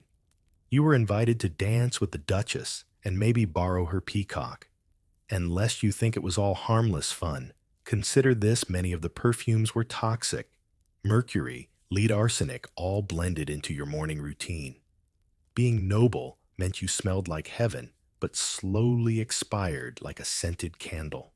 So next time you're spritzing a little cologne before a date, take a moment to appreciate that you're not applying civet extract with a spoon or rubbing lavender into your wig to drown out the smell of goose grease and social anxiety. So you smell like a walking apothecary. Your outfit could take down a small deer if you tripped in it, and your bed has just been cleared of nocturnal freeloaders. Time to face another delightful perk of royal life, the healing arts. Or, more accurately, the enthusiastic application of bloodletting burnt herbs and beetle paste to whatever seemed wrong with you that day. Because if you were sick in the Middle Ages and had the great misfortune of being royal, you didn't just suffer, you suffered expensively. Let's say you wake up feeling unwell. Your head throbs, your stomach is rebellious, and someone has clearly cursed your favorite wig. You summon your physician, a man who wears black robes, carries scrolls of suspicious Latin, and smells faintly of mint and despair. He consults your horoscope, pinches your wrist, and announces the problem: your humors are unbalanced. Yes, humors. According to medieval and early modern medicine, your body is governed by 4 humors: blood phlegm, black bile, and yellow bile. Feeling melancholy, too much black bile. Angry, yellow bile overflow. Coughing, blame the phlegm. Headache, clearly, the blood has wandered off without permission. So what's the solution? Bloodletting. And not just a little prick. No, we're talking leeches, lancets, and enough lost blood to concern even the castle's cleaning staff. Leeches were especially fashionable, kept in elegant glass jars, like little vampires with a personal brand. You'd have them attached behind the ears, under the arms, even inside the nose, if your physician was feeling particularly confident or vengeful. Historians still argue whether bloodletting helped at all, or just made you woozy enough to forget you were sick in the first place. If that didn't work, they'd try purging. Here, drink this mixture of vinegar, crushed beetles, and powdered antler. Don't ask questions, or better yet, enemas administered with elaborate contraptions of ivory and gold. Some monarchs had royal enema technicians who were paid handsomely to, well, blow herbal steam where the sun doesn't shine. But wait, there's more. Let's say you have a fever. You're bundled in wool covered in mustard paste and told to eat only boiled carrots and whisper Psalm 91 while holding a pigeon feather. Why? Because someone's cousin's uncle swore it cured gout. Toothache. You might be advised to chew garlic, or better yet, insert a clove of it directly into the cavity. Don't have garlic. How about heating an iron rod and waving it near the sore tooth until the pain resolves itself, either by healing or by becoming less important than your singed eyebrows? For more serious ailments like seizures or unexplained collapses, the cause was often deemed spiritual. You'd be prescribed holy relics, exorcisms, or a pilgrimage to a particularly holy puddle in rural France. One king was treated by having sacred bones placed on his chest, while a monk whispered through a megaphone made of birch bark. And women, they had it worse. Any illness, anxiety, or deviation from expected behavior was blamed on wandering womb syndrome. This delightful concept proposed that the uterus, if bored, could move around the body and cause mischief headaches, shortness of breath, or even political opinions. The solution: scented cloths placed near the nether regions to lure the uterus back into place, like a confused cat that's wandered into the attic. But don't think it was all superstition. Some treatments were oddly effective. Honey was used as an antiseptic. Willow bark, an early form of aspirin, was brewed into teas. Charcoal poultices drew out infections. But for every sensible cure, there was a royal physician somewhere applying mashed frogs to someone's feet. One emperor was so obsessed with health, he banned fresh fruit from his court and insisted all meat be boiled in vinegar and rosemary, then tasted by a monk before serving. Did it help? Not really. But the monk developed excellent taste buds. Some kings had personal apothecaries, tiny portable pharmacies with drawers full of crushed minerals, dried herbs, and ground-up precious stones. Yes, nobles ingested gems. Sapphire for heart problems, emeralds for poison, diamonds if you were feeling adventurous and well-insured. Unfortunately, they weren't very digestible. Your Majesty, the good news is you're now technically priceless. The bad news is it's stuck. And let's not forget astrology. No royal treatment began without consulting the stars. Your physician might delay surgery because Mars was in a grumpy mood. Bloodletting only on Tuesdays, when Jupiter aligned with something vaguely comforting. Mercury in retrograde postpone everything and go back to bed. Of course, being sick was also political. A monarch couldn't just have a cold, they had to be afflicted. Royal ailments were described in poetic terms. The queen suffers from melancholic imbalance, exacerbated by celestial disorder, which meant she stubbed her toe and someone looked at her funny.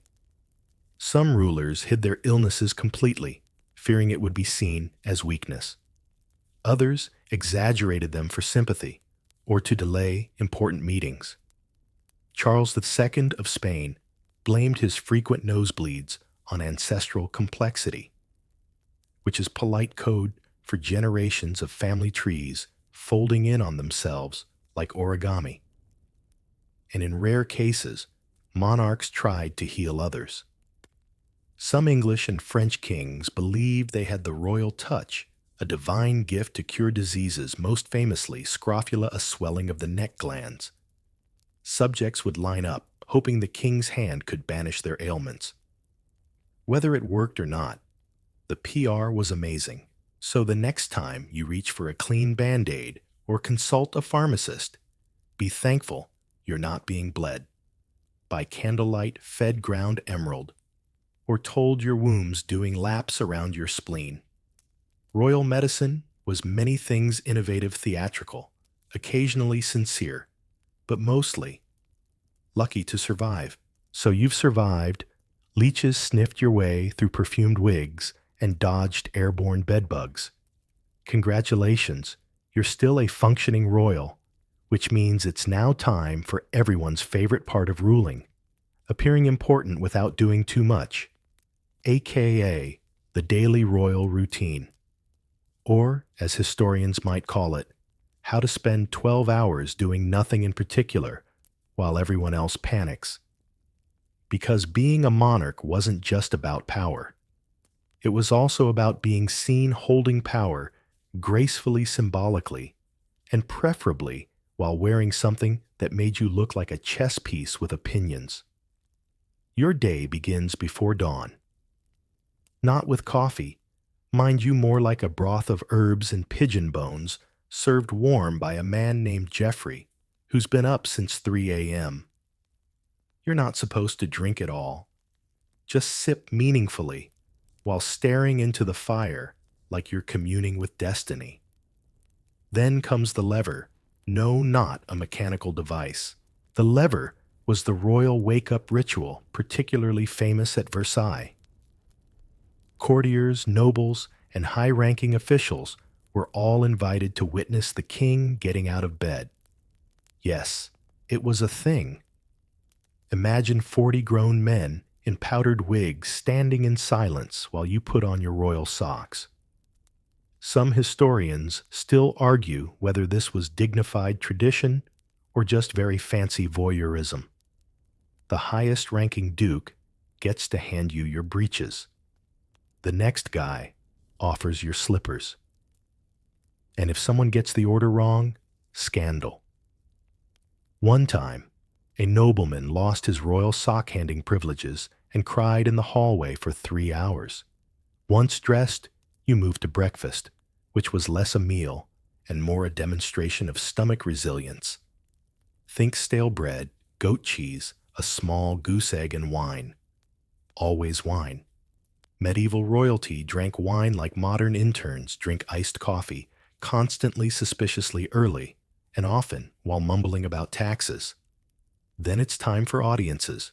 These are the ceremonial meetings where people kneel, flatter you, and ask for money titles or permission to marry someone mildly suspicious. You nod, listen, and occasionally mutter, "We shall consider it," which is noble speak, for not unless you bring snacks.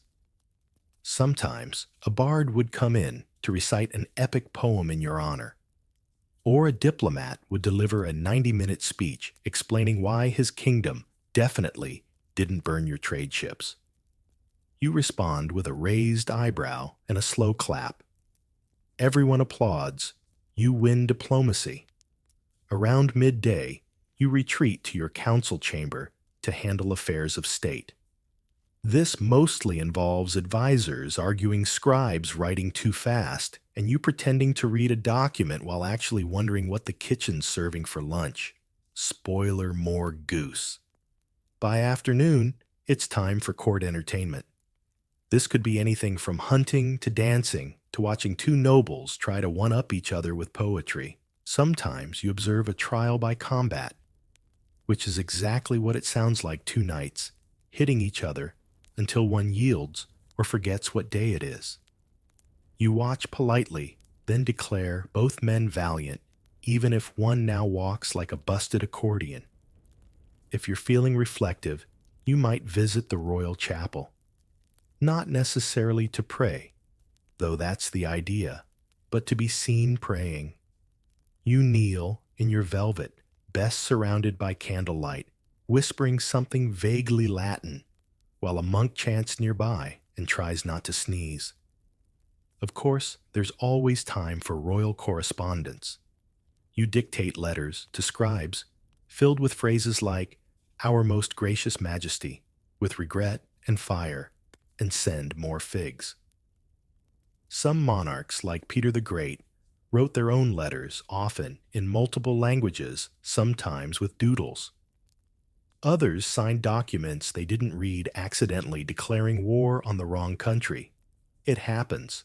And if you're an especially theatrical king, say Louis XIV, you end the day with a cowsher, the public going to bed ceremony. Just like the lever, but in reverse. Nobles gather again to witness the removal of garments, the application of creams, and the gentle settling into silken sheets. One duke fluffs the pillow, another draws the curtain, and you, of course, yawn strategically. But for queens and noblewomen, the day is even more layered. Your morning begins with being dressed by a full team of maids, possibly while two court ladies argue over which color of ribbon will offend fewer barons. You attend tea ceremonies, embroidery circles, and occasionally get dragged into politics under the polite title of social influence. Want to support a foreign ambassador's plea for trade, host a banquet and seat him next to your cousin. Want to sabotage someone's marriage alliance, forget to invite their mother to your poetry night. Royal women were tacticians, just with more perfume and fewer axes. And then there's gossip management, an unofficial but critical duty. You hear a rumor that Duke Harold has been meeting Lady Clarice in the orchard. Do you ignore it, or do you subtly mention it at lunch in front of her husband and then act surprised when he drops his goblet? This is court life, part chess game, part soap opera, part live-action fashion show. And when night finally falls, you retire again to your vast, creaky bed. Servants bring warmed wine and fruit paste. A falcon shrieks somewhere in the rafters. You gaze out the window, thinking of battles trade deals and whether your codpiece is due for polishing. And as you drift off, remember tomorrow you do it all again. With more titles, more drama, and maybe less goose. You've yawned in public, waved vaguely at maps, and survived yet another dramatic poetry duel between nobles who think rhyming duty with booty is peak political discourse. So now, it's time to look beyond your own castle walls and into the weird and wonderful world of royal diplomacy, because being a king or queen wasn't just about crowns and castles. It was about making deals, breaking alliances, and occasionally gifting your enemy a bear wrapped in velvet. Welcome to the diplomatic circus. First, let's meet the ambassadors, the brave souls sent to foreign courts, with nothing but a few trunks of silk, a rusty language guide, and very clear instructions not to offend anyone who owns a warship. They were part envoy, part spy, part fashion critic. If your ambassador arrived in a tunic that wrinkled wrong, congratulations, you just insulted the entire Venetian Republic. And yes, clothing mattered. So did gift presentation table manners and the angle of your bow. If you bowed too low, you looked desperate. Not low enough. You looked rude. A properly measured bow could decide whether you walked away with a trade agreement or a broken nose disguised as a diplomatic misunderstanding. The royal courts, meanwhile, were like glittering minefields. You could be invited to a ball one night and poisoned at brunch the next. So diplomats were trained to detect treachery behind every curtain. A smiling duke offering candied almonds, suspicious. A queen asking for your opinion on embroidery techniques, highly suspicious. A court jester making jokes in your language. That's either a coded message or a trap. Historians still argue whether medieval jesters were spies, therapists, or chaos incarnate with bells on. In the actual negotiations, pure theater. You sit in a chamber that smells like lavender and ambition. There are scrolls on the table. Scribes hover nearby, ready to write things down in Latin, and then immediately forget what they mean. You're there to finalize a treaty, perhaps, to secure peace, marry off a niece, or trade wool for tin. The opposing diplomat smiles and says, "We are honored." What he means is, "We want better terms." You respond with, "Our heart is open," which means, "But we brought more soldiers." The back and forth continues for hours sometimes, days filled with elaborate metaphors, compliments that are secretly insults, and refreshments that may or may not be laced with opium, depending on how things are going. Occasionally someone faints, sometimes from drama, sometimes from the heat, sometimes from realizing the other side brought actual lawyers. And then, if all goes well, someone produces a treaty scroll the size of a picnic blanket. You sign it with a flourish, using a quill that's definitely made from a peacock feather, and everyone claps politely, while wondering who's going to break the terms first. Let's not forget the royal marriages arranged through diplomacy. These were called marriage alliances, but should have been labeled cross-cultural emotional roller coasters with wigs. You'd send your daughter off to marry a stranger in a faraway land with nothing but a chest of jewels, a collection of tearful goodbye poems, and vague instructions to produce heirs, avoid civil war. Some queens thrived. Others wrote home begging for someone to please come unmarry them. One Habsburg princess, upon arriving in Portugal for her wedding, reportedly burst into tears at the food. Diplomats later rewrote the moment as overcome with joy. But diplomacy wasn't all ballrooms and bad seafood. Sometimes it meant hostage exchanges. You'd send your nephew to live in your enemy's court as a sign of goodwill. If things went well, he got a good education and possibly a knighthood. If not, well, let's just say some nephews were never seen again, and the official story involved very vague hunting accidents. Royal courts also hosted secret meetings, tunnels beneath castles, hidden doorways, behind tapestries, and shadowy alcoves and gardens were all favorite spots for whispered deals. A bribe here, a betrayal there, maybe a forged letter pinned under a loaf of bread. It was all very subtle until someone dropped a candle and set the drapery on fire. Oh, and language barriers. Delightful. Misunderstandings were common. One translator once misread a treaty clause and accidentally handed over 3 towns instead of 3 barrels of grain. By the time it was noticed, the towns had already been renamed and decorated with new flags. Sometimes kings met in person. This was rare, risky, and often absurd. The most famous was the Field of the Cloth of Gold in 1520, when Henry VIII of England and Francis I of France tried to outdo each other in luxury. They built tents that looked like palaces' fountains, that poured wine in kitchens, that roasted entire herds of livestock. Historians still debate whether any diplomacy happened, or if it was just 2 very wealthy men trying to prove whose codpiece was shinier. Of course, not all diplomacy worked. Sometimes when words failed, gifts were sent instead. An elephant to confuse, a chest of gold to impress, a letter written in gold ink delivered by falcon for maximum flair. One Russian czar reportedly sent a rival a sled carved from a single tree. The message, we're strong, rich, and also surprisingly good at carpentry. And when all else failed, there was always flattery. Entire libraries of letters were filled with phrases like "O radiant prince of the morning dew," "Highness whose eyes outshine the moon," or my personal favorite, "Your Majesty, whose wisdom causes owls to weep in admiration."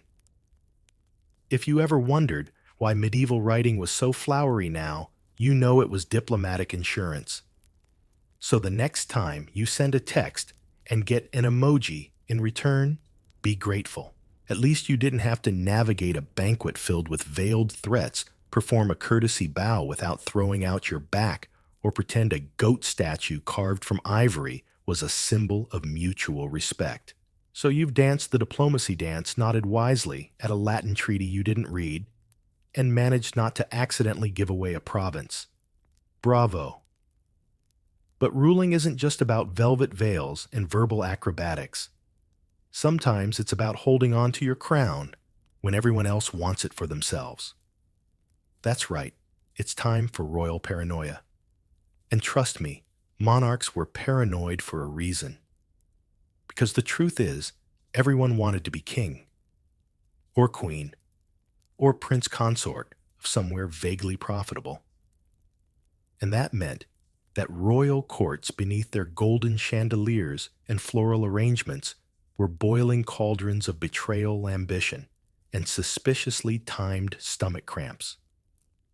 First off, let's talk poison, the silent social climber of noble society. You didn't see it coming. You didn't hear it coming. And if your taster didn't drop dead first, you were it. The nobles were obsessed with poison, not just using it, but avoiding it with the dedication of someone dodging spoilers on opening night. Enter the royal food taster, a man or woman with a brave heart, a strong stomach, and the constant awareness that every meal might be their last. They'd nibble your roasted capon, sip your mulled wine, and wait exactly 5 minutes. If they lived, so did you. If not, well, you sent your regrets to the feast and had the chef arrested on suspicion of treason and bad seasoning. But even beyond the table, there were threats. Nobles would pay astrologers to predict your downfall. They'd send gifts laced with slow-acting toxins. They'd try to bribe your chamberlain, blackmail your falconer, or marry your cousin just to get closer to your crown. Historians still argue whether one duke trained his parrot to overhear state secrets, or if the bird was just really good at gossip. To defend themselves, royals developed an entire lifestyle based on suspicion. Some refused to sit near open windows. Others avoided mirrors, fearing they could be cursed through reflections. A few kings wore amulets containing wolf teeth, saint bones, or mummified mouse parts, all blessed and sprinkled with holy water until they smelled like fear and nutmeg. King James I of England was so worried about assassins, he traveled with a team of guards whose only job was to inspect every chair he might sit on. Catherine de' Medici employed professional poisoners just to out-paranoid her competition. Ivan the Terrible. He didn't just suspect people, he preemptively executed them. Whole towns, just in case. Royal bedrooms, meanwhile, were fortified like war bunkers. Locks on the inside. Secret escape tunnels. Guard dogs. Food tasters for midnight snacks. Some monarchs even slept with weapons under their pillows, or in one case, with a dagger sewn into their nightgown. Cozy. But it wasn't always external enemies. Sometimes the real threat came from inside the family. Sons plotting against fathers, brothers poisoning each other, wives quietly funding rebellions. The royal family tree wasn't just tangled, it was armed. One Habsburg noble had such a reputation for intrigue, guests refused to sit next to him unless he coughed up both hands above the table. And then there were the mysterious deaths. Natural causes was the favorite royal euphemism. Someone keels over during supper, natural causes. Found drowned in the moat with 6 stab wounds. Obviously natural causes, perhaps a very aggressive swan. Monarchs died conveniently all the time. He fell ill could mean anything from bad oysters to his cousin wanted the throne and had access to powdered monkshood. So how did rulers stay alive? They formed spy networks, trusted advisors with questionable morals, pages who knew where the bodies were buried, sometimes literally, messengers who ran faster than gossip. Even court jesters were often informants collecting secrets between pratfalls. If your fool suddenly started making jokes about someone's hunting accident, it might mean more than just bad timing. And some monarchs went deeper into the shadows. They dabbled in alchemy, hoping to create a potion that protected against poison. They consulted soothsayers and necromancers. One Eastern queen allegedly wore a ring made from a saint's tooth, which she believed could repel assassins if pointed directly at their hearts. Probably not scientifically sound, but impressive under candlelight. Of course, not all threats were real. Some were imaginary, magnified by stress isolation and the sheer weight of being God's chosen ruler. Rulers would invent plots to justify executions, banish trusted friends on nothing but a dream, or force confessions out of innocent people to quiet the buzzing in their paranoid minds. But sometimes they were right, because royal courts had no shortage of ladder climbers. Every noble had a second cousin who thought he'd look better in ermine. Every chambermaid had a brother-in-law with sharp ideas and sharper knives. And every jilted suitor had a grudge. Monarchs had to watch their backs constantly at dinner and bed, during falconry tournaments, even while receiving a foot massage. Yes, that happened. Some built personal fortresses within their castles, smaller private rooms inside the already giant bedroom. Less space, more control. Some changed their schedule daily to keep would-be assassins guessing. One king was so paranoid he changed sleeping chambers every night and made guards taste his pillows. Were they poisoned? No idea. But the thread count was murderous. And when paranoia became policy, things got bloody. Royal courts launched purges, imprisoned nobles on vague charges, and declared emergency laws that just happened to benefit the ruler's favorite cousin. Informants flourished. Torture chambers stayed busy. And historians still whisper about the year without feasts, when one queen canceled all public events after dreaming of a crow with a crown. So if you're imagining royal life as a relaxed glide across marble floors, think again. It's more like a paranoid game of chess, where the pieces keep moving themselves, and the board might be poisoned. Still, at least you've got your crown. Heavy, sure, but it makes a great weapon in a pinch. You've outwitted assassins, sniffed out poison, and developed a healthy distrust of anyone offering figs. But even a ruler needs a break. A little fresh air, a little spectacle. Enter royal entertainment, a grand, chaotic, occasionally dangerous pastime where boredom was the enemy and subtlety wasn't invited. Let's start with the tournaments. Ah, yes. Nothing says peaceful afternoon like 2 nights and 60 pounds of steel, trying to knock each other into the next calendar year. Jousting was the king of sports, the Super Bowl of the nobility, except with more chainmail and fewer commercials. It wasn't just entertainment, it was PR. Knights fought for glory, for titles, and occasionally for the hand of a lady who may or may not have been watching while eating candied almonds and pretending not to care. The rules were simple: aim, your lance charge full speed, and hope your horse didn't get spooked by a loud lute solo. Points were awarded for breaking your lance on the opponent's shield, unseating them entirely, or simply surviving with dignity intact. One French king lost an eye. Another broke a dozen ribs and still insisted on finishing the match. Historians still debate whether that was courage or just an overdose of chivalric enthusiasm. And don't think the royals stayed on the sidelines. Kings often joined in, sometimes to show off, sometimes to bond with nobles, sometimes just to remind everyone who paid the blacksmiths.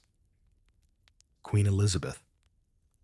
I didn't joust, but she watched with deadly interest, rewarding winners with gloves, gold chains, or the occasional flirtatious smile that caused 3 minor dukes to faint. Of course, not all noble entertainment involved bodily risk. Sometimes it involved performers. You had jesters, part comedian, part therapist, part political commentator in bells. They danced, juggled, insulted, and occasionally saved their own lives by making the king laugh during a tax discussion. Then there were musicians playing lutes, harps, and hurdy-gurdies with names like Hugh the Cordbreaker or Lady Viola of questionable harmony. You'd sit in your banquet hall, half snoozing on a roast quail as someone sang a 10-minute ballad about a tragic shepherd who fell in love with a ghost. Applause was optional. Polite nodding was required. Falling asleep, a risk you had to take. Royal courts also hosted masques, lavish theatrical events, blending drama music and dance. Picture Shakespeare meets cosplay with a touch of magic mushrooms. The nobles would dress up as gods' nymphs or Roman generals. Sometimes they wore full masks of silver or velvet, making it impossible to tell who was who, which was exactly the point. A scandalous affair could begin with a compliment to the wrong goddess and end in whispered apologies and a duel at dawn. And speaking of drama, puppet shows weren't just for children. Some were deeply political, allegorical tales where the evil owl just happened to look a lot like the chancellor and the brave goose had suspiciously royal feathers. Kings laughed publicly and took notes privately. But perhaps the most baffling entertainment was the royal menagerie. Exotic animals from distant lands were paraded for awe and confusion. Lions, tigers, elephants, giraffes, creatures that most people thought were mythical until they pooped in the castle courtyard. Some kings kept bears chained beside the throne. Others trained monkeys to hand out court invitations. One emperor reportedly tried to teach a parrot to recite scripture. The parrot preferred blasphemy. Feasts, too, were a form of show. Every course, sometimes up to 30 of them, was designed to impress. A roast swan wearing its own feathers, a pie that opened to reveal live doves, an entire deer reassembled with fruit in its mouth and gold leaf on its antlers. It wasn't just food, it was edible theater seasoned with drama. And if the food didn't entertain, there were always dancers. Royal courts loved a good dance, but not the easy kind. These were choreographed social puzzles designed to show off grace, wealth, and ankle flexibility. One misstep could embarrass your entire family tree, but nail the spin and bow combo while making eye contact with the queen, instant political points. Some monarchs preferred games. Chess was the favorite, both literal and metaphorical. There were tournaments where nobles played for land titles or the loser's favorite hunting dog. Cards came later, and when they did, they were engraved in gold and scented with violet oil. Gambling was common, and more than one noble lost a castle to a bad hand and a worse poker face. But the most exclusive form of royal entertainment secrets. Private poetry readings, forbidden books, passed under cloaks. Midnight storytelling sessions where a bard would whisper forbidden tales of love betrayal and mildly magical goats. It was intimate, risky, and often more thrilling than any joust. Because at the end of the day, entertainment wasn't just for fun. It was for power. To show wealth. To curry favor. To distract from poor harvests or unpopular taxes. A laughing court was a controlled court. A distracted noble was less likely to plot treason. So the next time you binge watch a show or attend a concert, be grateful that no one's flinging pheasants across the room or demanding you wear antlers for a thematic dance. Royal entertainment was dazzling, bizarre, and frequently dangerous, but at least no one ever said it was boring. You've clapped politely, through masks, winced at lance impacts, and tried not to flinch when someone served eel pie sculpted like your grandmother. But for all the pageantry and poisoned pheasants, nothing shaped royal life quite like religion and superstition, a combination of divine awe, political power, and just the right amount of what if the moon's feeling judgy today. Let's start with the obvious kings and queens, ruled by divine right. They weren't just politicians in crowns, they were God's chosen reps on earth. Their authority came from heaven. Their mistakes were rebranded as heaven's mysterious will, and their good fortune, proof that the angels liked their tax policy. This divine PR campaign had perks. You got your own personal chapel, a staff of clergy on call for everything from spiritual guidance to ghost management, and the comforting notion that every time you sneezed, at least 3 monks whispered blessings behind a tapestry. But it also meant living under constant moral scrutiny. Your personal habits, love life, even how many hours you fasted on holy days, all weighed heavily. If crops failed or a plague hit, people didn't blame science. They blamed you. Clearly, you had sinned, or someone in your family had, or maybe your court jester laughed too hard at a psalm again. To stay in heaven's good graces, nobles built massive cathedrals, funded monasteries, and wore so many relics around their necks they clanked during diplomatic negotiations. One duke had a piece of St. Jerome's femur in a pouch sewn into his undergarments. Another queen reportedly wore a hair from John the Baptist's beard inside a jeweled pendant. Was it real? No one dared ask. And then there were the pilgrimages. These weren't just for penance, they were political theater. A royal might walk or ride a velvet-lined litter to a sacred site, flanked by clergy banners and musicians. The goal? Public humility, private networking, occasional blisters, and the hope that the Holy Spring wouldn't smell like old sheep this year. Of course, religion wasn't all fire and brimstone. It was also a spectacular excuse for drama.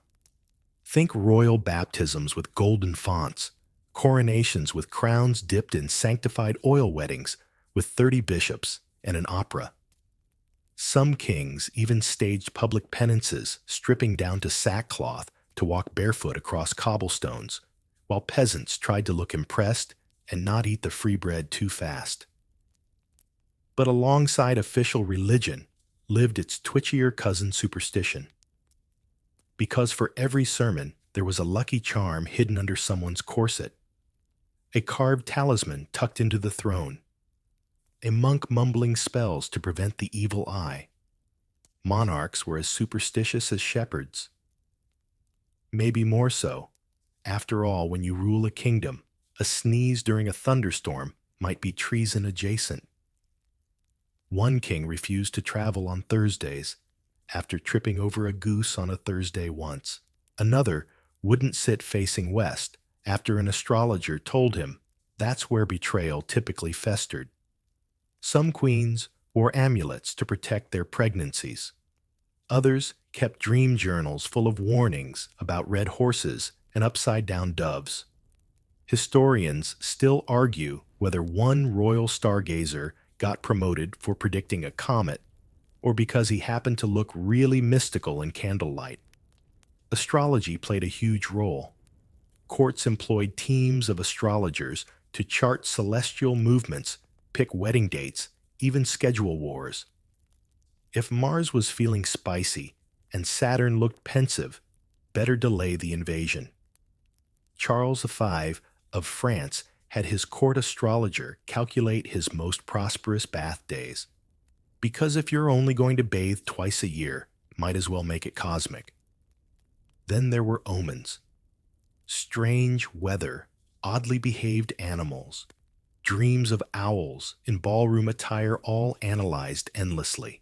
A noblewoman once fainted after dreaming of a burning tower, convinced it foretold the downfall of her family. It turned out her cousin just moved to a smaller castle. Still, they held a week of fasting and a minor exorcism just to be safe. And speaking of exorcisms, yes, they happened. Sometimes quietly, sometimes with drums. Nobles believed demons could possess anyone, especially dramatic teenagers and people who frowned at soup. Priests would be called in prayers, shouted herbs burned. In one case, the royal physician insisted a coughing fit was the work of an impolite specter. They smudged the room with myrrh and banned whistling for a month. But the most powerful, religious superstitious crossover, miracle healing. Kings of England and France were said to have the royal touch, the ability to cure scrofula, a painful swelling of lymph nodes. People lined up for hours, hoping one sweaty handshake might banish their ailments. The monarch would touch the afflicted, say a prayer, and hand them a coin.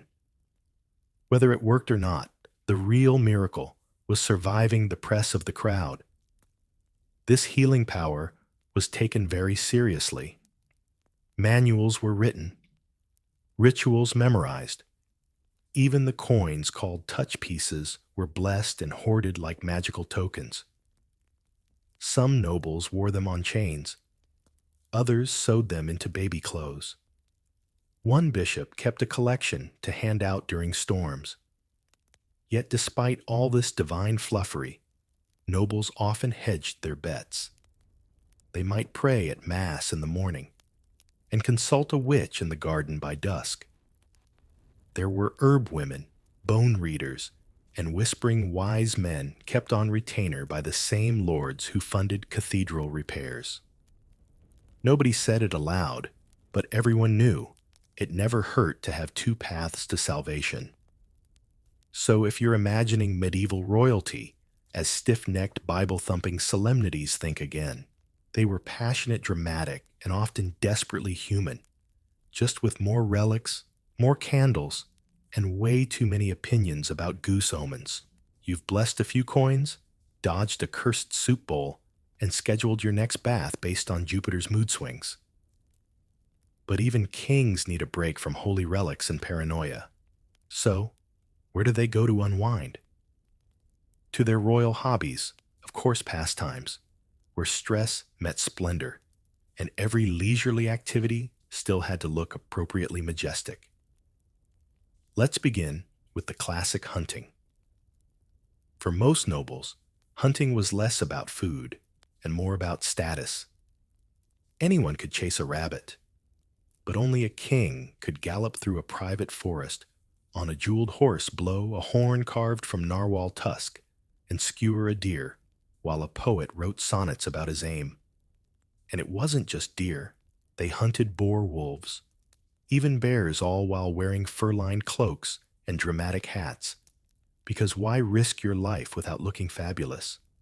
The hunting party itself was a parade: squires, falconers, musicians. Yes, some kings brought live background music, and servants carrying everything from spare arrows to emergency wine.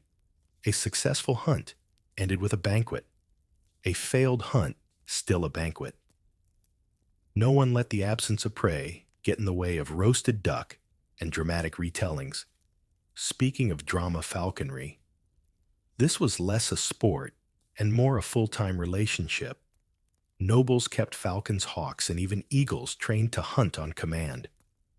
The birds had names, personalities, and sometimes their own tailor. One emperor reportedly owned a falcon that wore a tiny silver helmet. Another trained his to nod at diplomatic guests. Whether it understood diplomacy or was just hungry is still up for scholarly debate. Then there was archery, not just for war, but for fun. Targets were set in palace courtyards or outside castle walls. Nobles competed for prizes like silk gloves, engraved goblets, or simply bragging rights. Queens participated too often while wearing corsets that would make modern yoga instructors weep. Not all royal hobbies involved potential injury. Some were surprisingly crafty. Embroidery, for example, wasn't just for ladies in waiting. Noblemen stitched scenes of battles, religious symbols, and occasionally humorous animals. One noble's tapestry featured a fox robbing a bakery. It was meditative. It was symbolic. It also gave them something to do during those 6-hour council meetings where no one agreed on taxes, but everyone agreed the bishop's new beard was a lot. Music was another favorite. Royals played lutes, viols, harpsichords, and sang in groups. Some kings composed their own melodies. Henry VIII wrote love songs, one of which allegedly caused a scandal when two ladies claimed it was about both of them. Spoiler. It was probably about a horse. Other monarchs hosted private concerts, where they conducted while wearing feathered gloves and pretending to understand time signatures. For those with a thirst for knowledge, there was reading and writing. Noble libraries were vast, filled with illuminated manuscripts, religious texts, travelogues, and astrological charts. Some kings learned Latin just to argue better with their advisors. Queens wrote poetry journals and occasionally veiled political critiques disguised as fairy tales. The dragon who stole all the grain wasn't just bedtime reading, it was a spicy take on Lord Thomas's land tax policies. Still, even literacy had its flair. Books were bound in leather, embossed with gold, and sometimes scented with herbs. Reading wasn't done quietly in bed, it happened in ornate studies, beside stained glass windows, while someone poured wine in slow motion. And if your mind hungered for games, fear not. Board games were a royal staple. Chess, of course, every piece a political metaphor. But also backgammon checkers, and the now extinct game of the goose, which was like Candyland if the candies could betray you, and geese were symbols of fate. Nobles bet on everything from dice rolls to how long it would take the steward to trip over the dog. Some hosted full tournaments. One queen hosted a chess night where everyone had to dress as their favorite piece.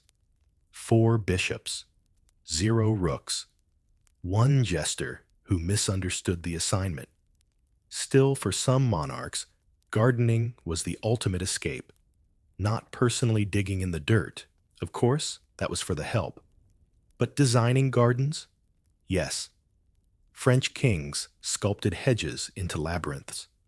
Persian rulers arranged water channels to mirror the stars. Queen Eleanor of Aquitaine famously demanded roses that smelled like the sea, leading to several confused gardeners and at least one poetic crisis.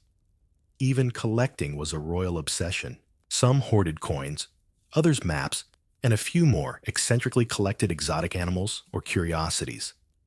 These included narwhal tusks, believed to be unicorn horns, mummified cats, and in one disturbing case, a preserved toad wearing a crown. Was it cursed? Was it symbolic? Was it just weird? Yes. And then there was the rare but cherished hobby of disguised wandering. A few royals loved sneaking out of the castle dressed as commoners to explore taverns, markets, and observe the people. Sometimes it worked. Sometimes they got caught. One Hungarian king was recognized when he tried to pay with a coin engraved with his own face. Still, it was thrilling, the medieval equivalent of going incognito online, but with more mud and ale. Of course, hobbies weren't always lighthearted. Some were political tools. A chess game might double as a negotiation. A poetry contest might decide succession. A falconry tournament might just be a cover for spying. Even embroidery could send coded messages in the stitches like, "Your cousin is plotting again," or "Please stop sending geese." So next time you unwind with a puzzle app or knitting needles, remember your royal predecessors, balancing embroidered dragons, competitive hawks, and a suspiciously metaphorical board game, all while trying not to look bored in public. Because in the royal world, hobbies weren't just pastimes. They were performances with feathers. You've pruned hedges, shaped like lions jousted for flirtation, and maybe accidentally lost a castle in a dice game. But no matter how many hobbies you juggle or falcons you train to wink on cue, one reality hovers over every crown like a very well-dressed vulture succession. The future of the throne. The game of heirs spares, and oh no, we've run out of cousins. Because if royal life is dramatic, royal inheritance is the full-blown soap opera. Add in some prophecies, a suspicious will, and maybe a sword stuck in a rock, and you've got yourself a dynasty cliffhanger. Let's start with the ideal, a clear, legitimate heir. A firstborn son, strong jaw, noble brow, trained in falconry by age 6, fluent in Latin insults by age 8, and able to wave with both confidence and modesty. If you had one of these, you were golden. But even then, it wasn't simple. Why? Because medieval medicine had the accuracy of a horoscope in a hurricane. Children died young. Adolescents caught fevers from bad pairs. And if your heir made it to adulthood, there was still the matter of proving they were fit to rule. One royal heir lost his claim because he cried during a thunderstorm. Another because he had a lisp. Historians still argue whether the lisp was real or invented by a cousin with excellent PR. And if you didn't have a son, cue the panic. Daughters could inherit, but only in certain kingdoms under specific laws and usually with a dozen nobles pacing nervously in the background. Some queens ruled brilliantly. Others were married off so fast the ink on their title wasn't dry. And every now and then, someone tried to argue that the neighbor's third cousin, twice removed and once kidnapped by pirates, had a better claim. This brings us to the concept of the spare. If your firstborn son was the heir, your second son was the spare. His job? Stay alive, stay loyal, and look vaguely princely at public events. Unfortunately, spares often developed hobbies like rebellion poetry or claiming the throne after 3 goblets of wine. Many historical conflicts started with a loyal brother who suddenly remembered he was also royal.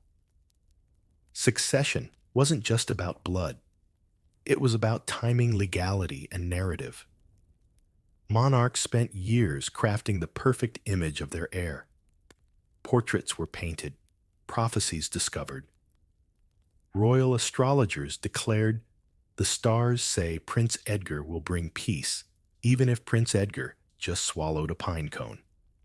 When it came time to secure the future rulers, made heirs take oaths, sit in council meetings, and occasionally marry people they didn't like for political reasons.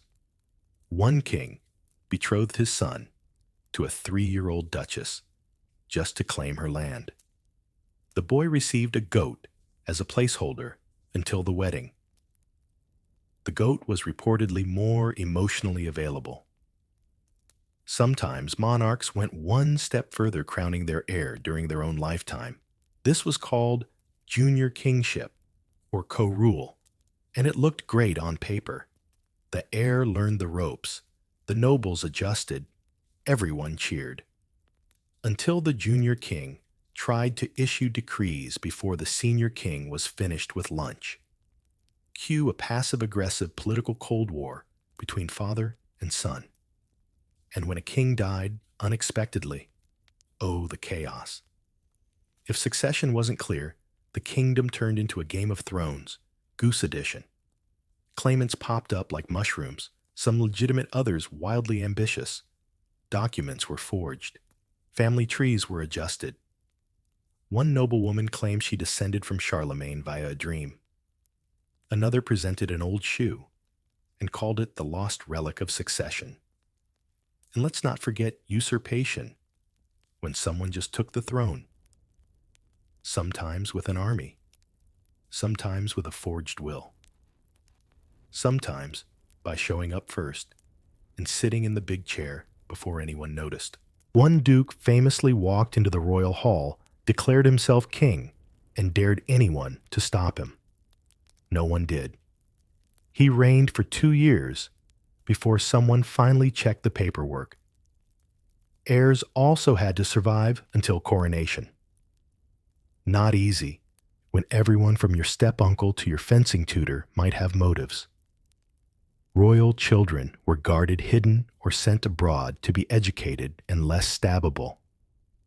One princess was disguised as a kitchen maid for her own safety.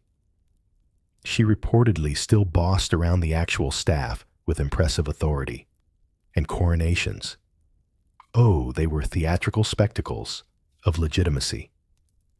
Crowns lowered slowly, choirs wailing in Latin incense, thick enough to obscure any doubtful glances. Some kings had multiple coronations just to really drive the point home. I am king, they shouted, again and again, and possibly next Tuesday too. Of course, not all heirs wanted the throne. Some were introverted, some were ill. Some preferred writing plays or counting birds, but saying no to power wasn't simple. Refuse the crown, and you might be accused of cowardice or worse, of plotting in reverse. So reluctant heirs often faked enthusiasm until the moment of coronation, then ruled with either surprising talent or the slow burning chaos of someone who never wanted homework in the first place. Royal succession even made room for pretenders, people who claimed to be long-lost heirs. I am Prince Ferdinand, kidnapped as a baby and raised by wolves, they'd declare. Sometimes they were laughed out of court. Sometimes they sparked rebellions. Occasionally, they turned out to be mostly telling the truth. The obsession with heirs ran deep. Rulers commissioned family trees the size of carpets traced back to gods' giants or particularly shiny Romans. Any scandal in the lineage airbrushed. Any illegitimate branches snipped. Any sheep farmers with suspiciously noble noses quietly ignored. Because in the end, a crown wasn't just passed down. It was defended, packaged, and performed. A good heir meant peace. A bad one meant war. And a missing one, that meant bards would be dining out on conspiracy ballads for decades. So next time you hear someone casually mention keeping it in the family, remember the monarchs juggling heirs, rewriting histories, and quietly sweating every time their cousin sent a fruit basket. You've secured your heir, warned your spare, and maybe quietly relocated your cousin for diplomatic reasons.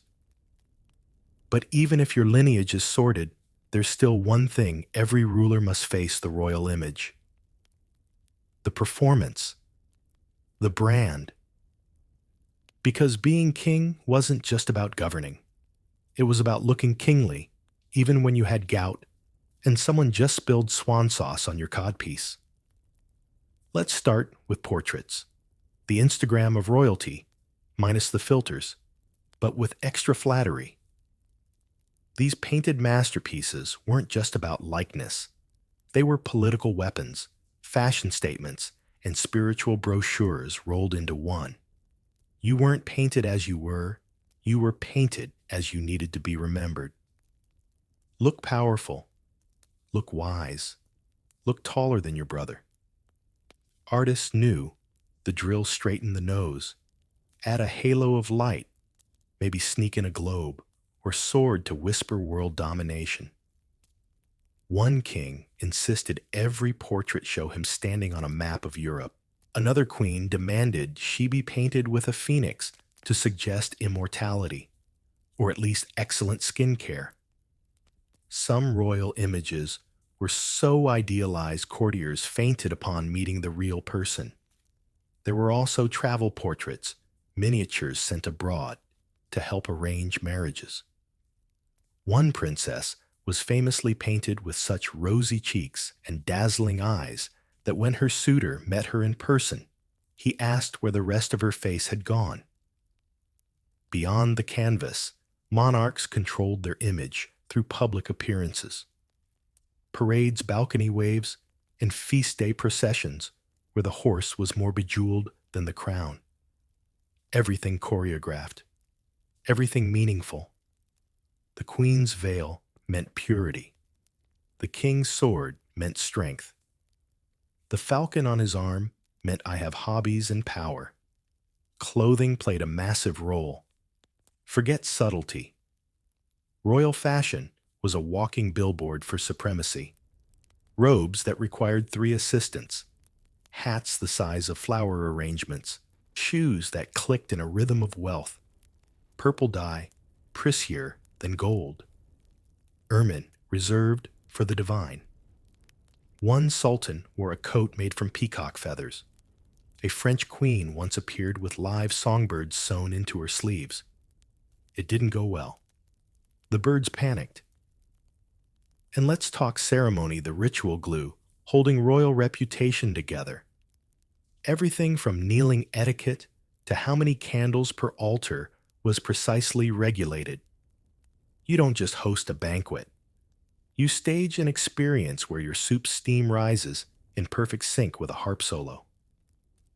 When you host a wedding, there must be trumpets, doves, and possibly a bear in a bow tie, depending on local tradition. Even how you sat mattered. Thrones weren't just chairs, they were statements, elevated, carved, cushioned with silk. One emperor's throne was so high it required a ladder and 2 footmen whose job was to catch his wig if he fell. You didn't just occupy space, you owned it theatrically. But if your image slipped, oh, the consequences. A bad outfit. The king is weak. A late entrance. The queen is unstable.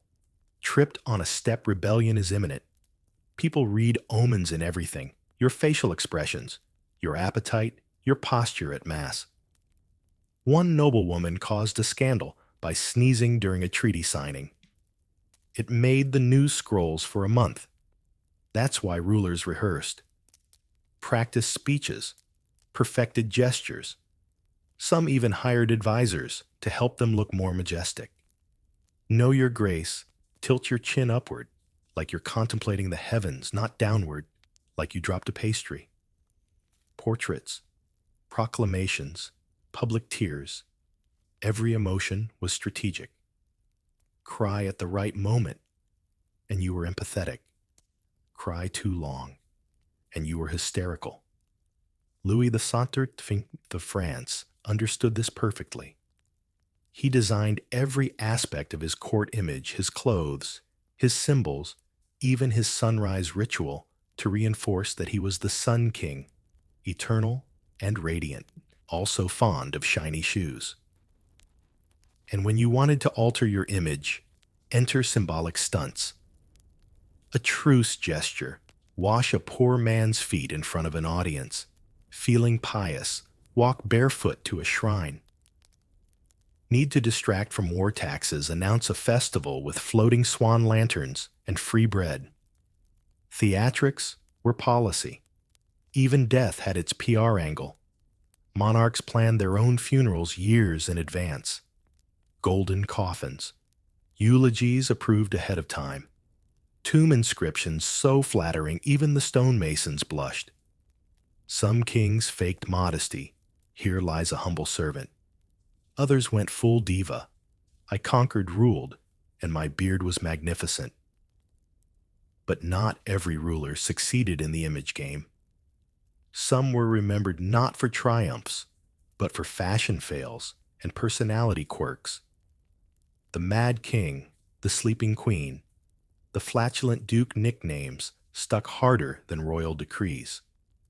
One monarch was forever known as King Skippy after slipping on a grape during a coronation rehearsal.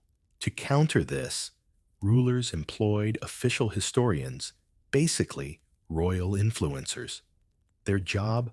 Rewrite reality, polish the legacy, turn that failed battle into a strategic withdrawal, turn that cousin's rebellion into a test of divine favor, and most of all, erase anything that looked too human. Still, despite the controlled messaging word always slipped out. Rumors, jokes, peasant songs. The king wears heels to reach the biscuits. The queen talks to her lapdog more than her council. These whispers were the social media of the day, and while monarchs couldn't block or mute them, they could respond usually with banquets arrests or the occasional sponsored miracle.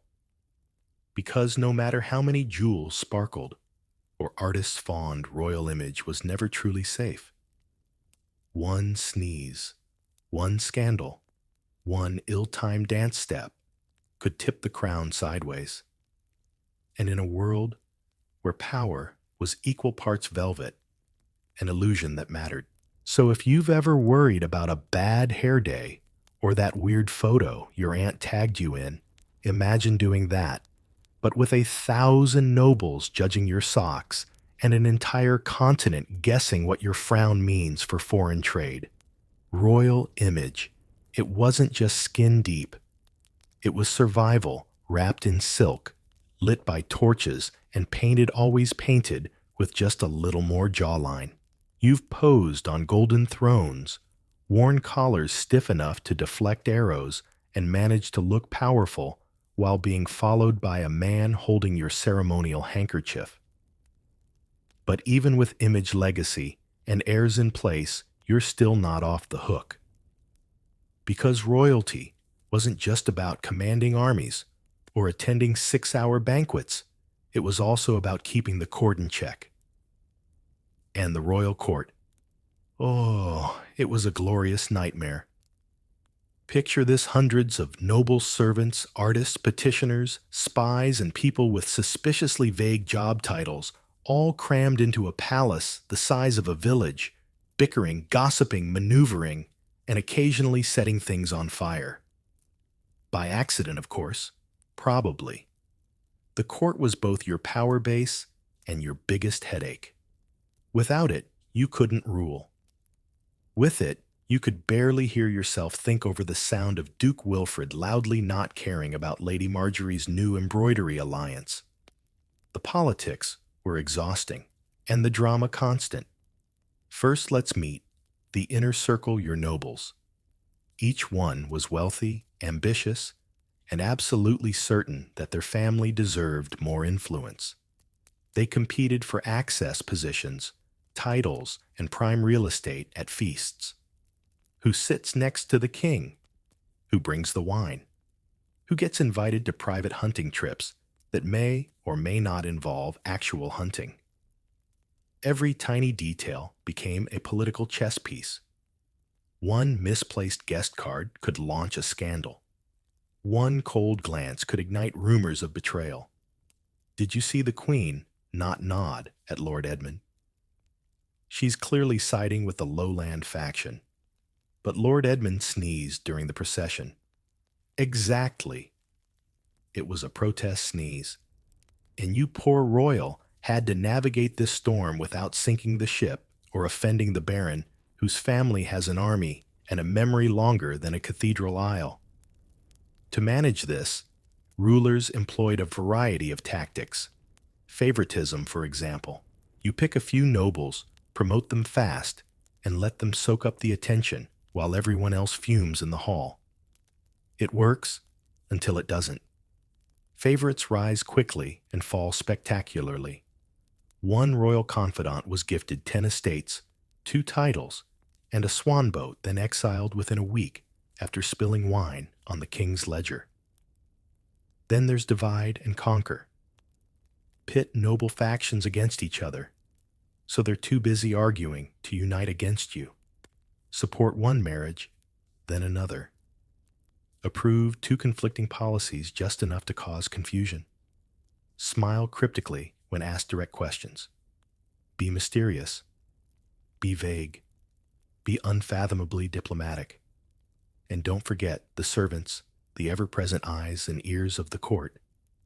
Chamberlains, footmen, maids, cooks, scribes, falcon polishers. Yes, that was a thing. These people knew everything.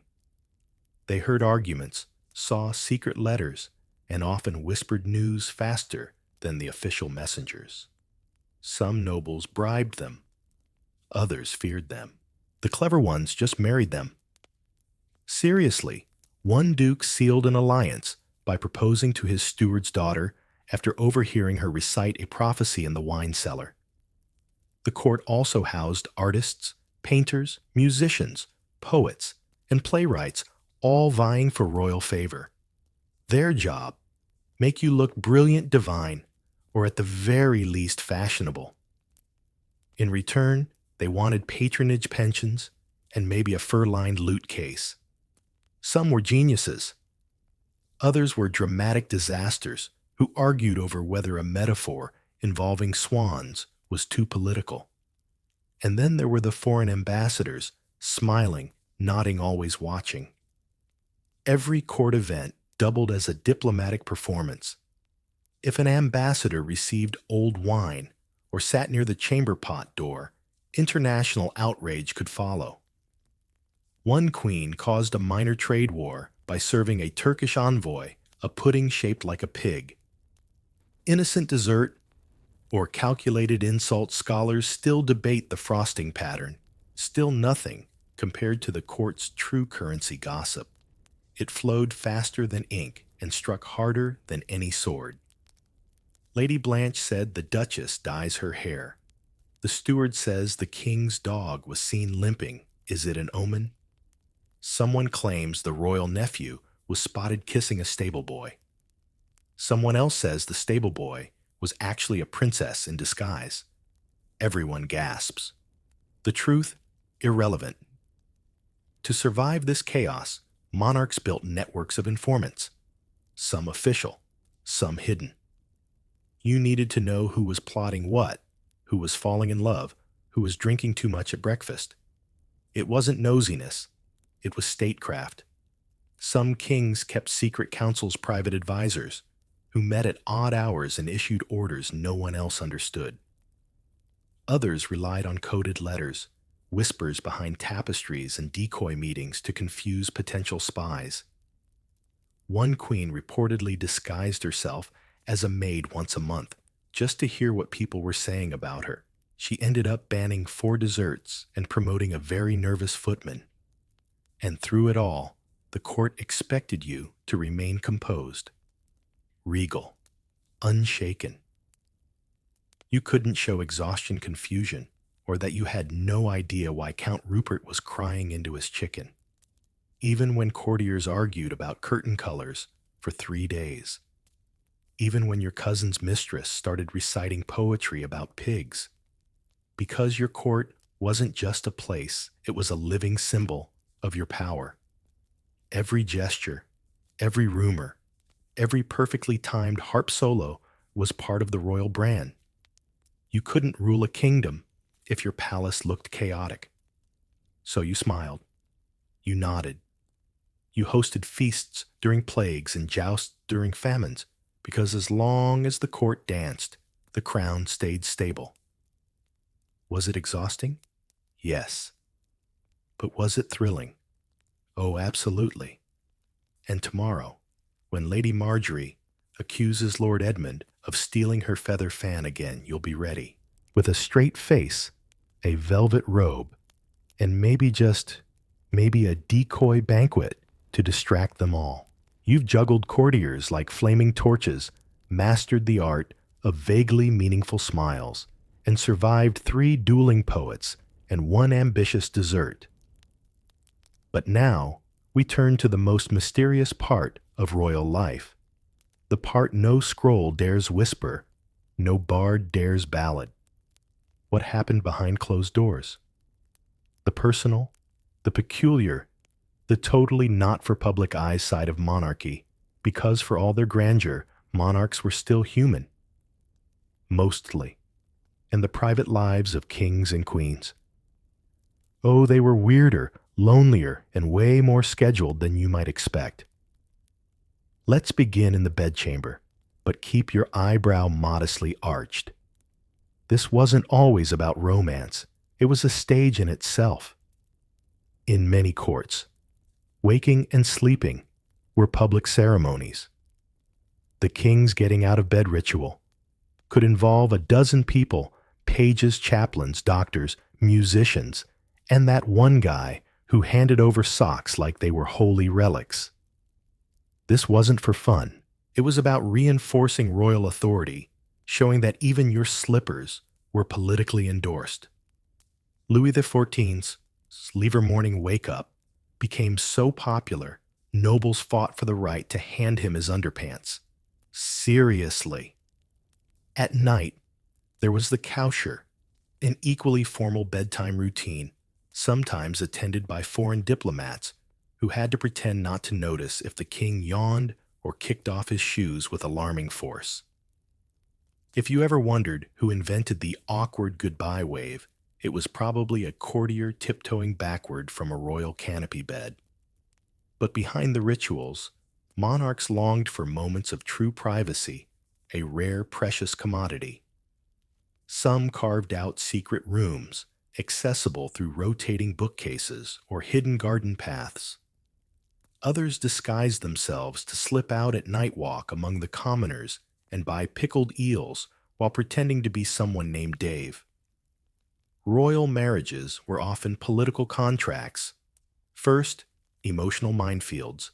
Second, love could happen, but usually after several years of awkward conversation and mutual war avoidance.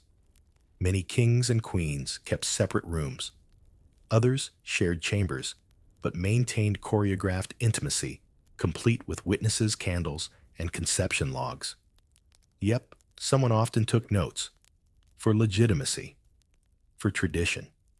For awkward breakfast tension. And then there were favorites, not always romantic, sometimes just trusted confidants, but always dangerously influential. A royal favorite could shape policy to side appointments and receive gifts that made courtiers foam at the mouth with jealousy. One queen gave her favorite a palace. Another gave his a solid gold duck. No explanation, just duck. Of course, favorites caused rumors. And where rumors grew, spies followed.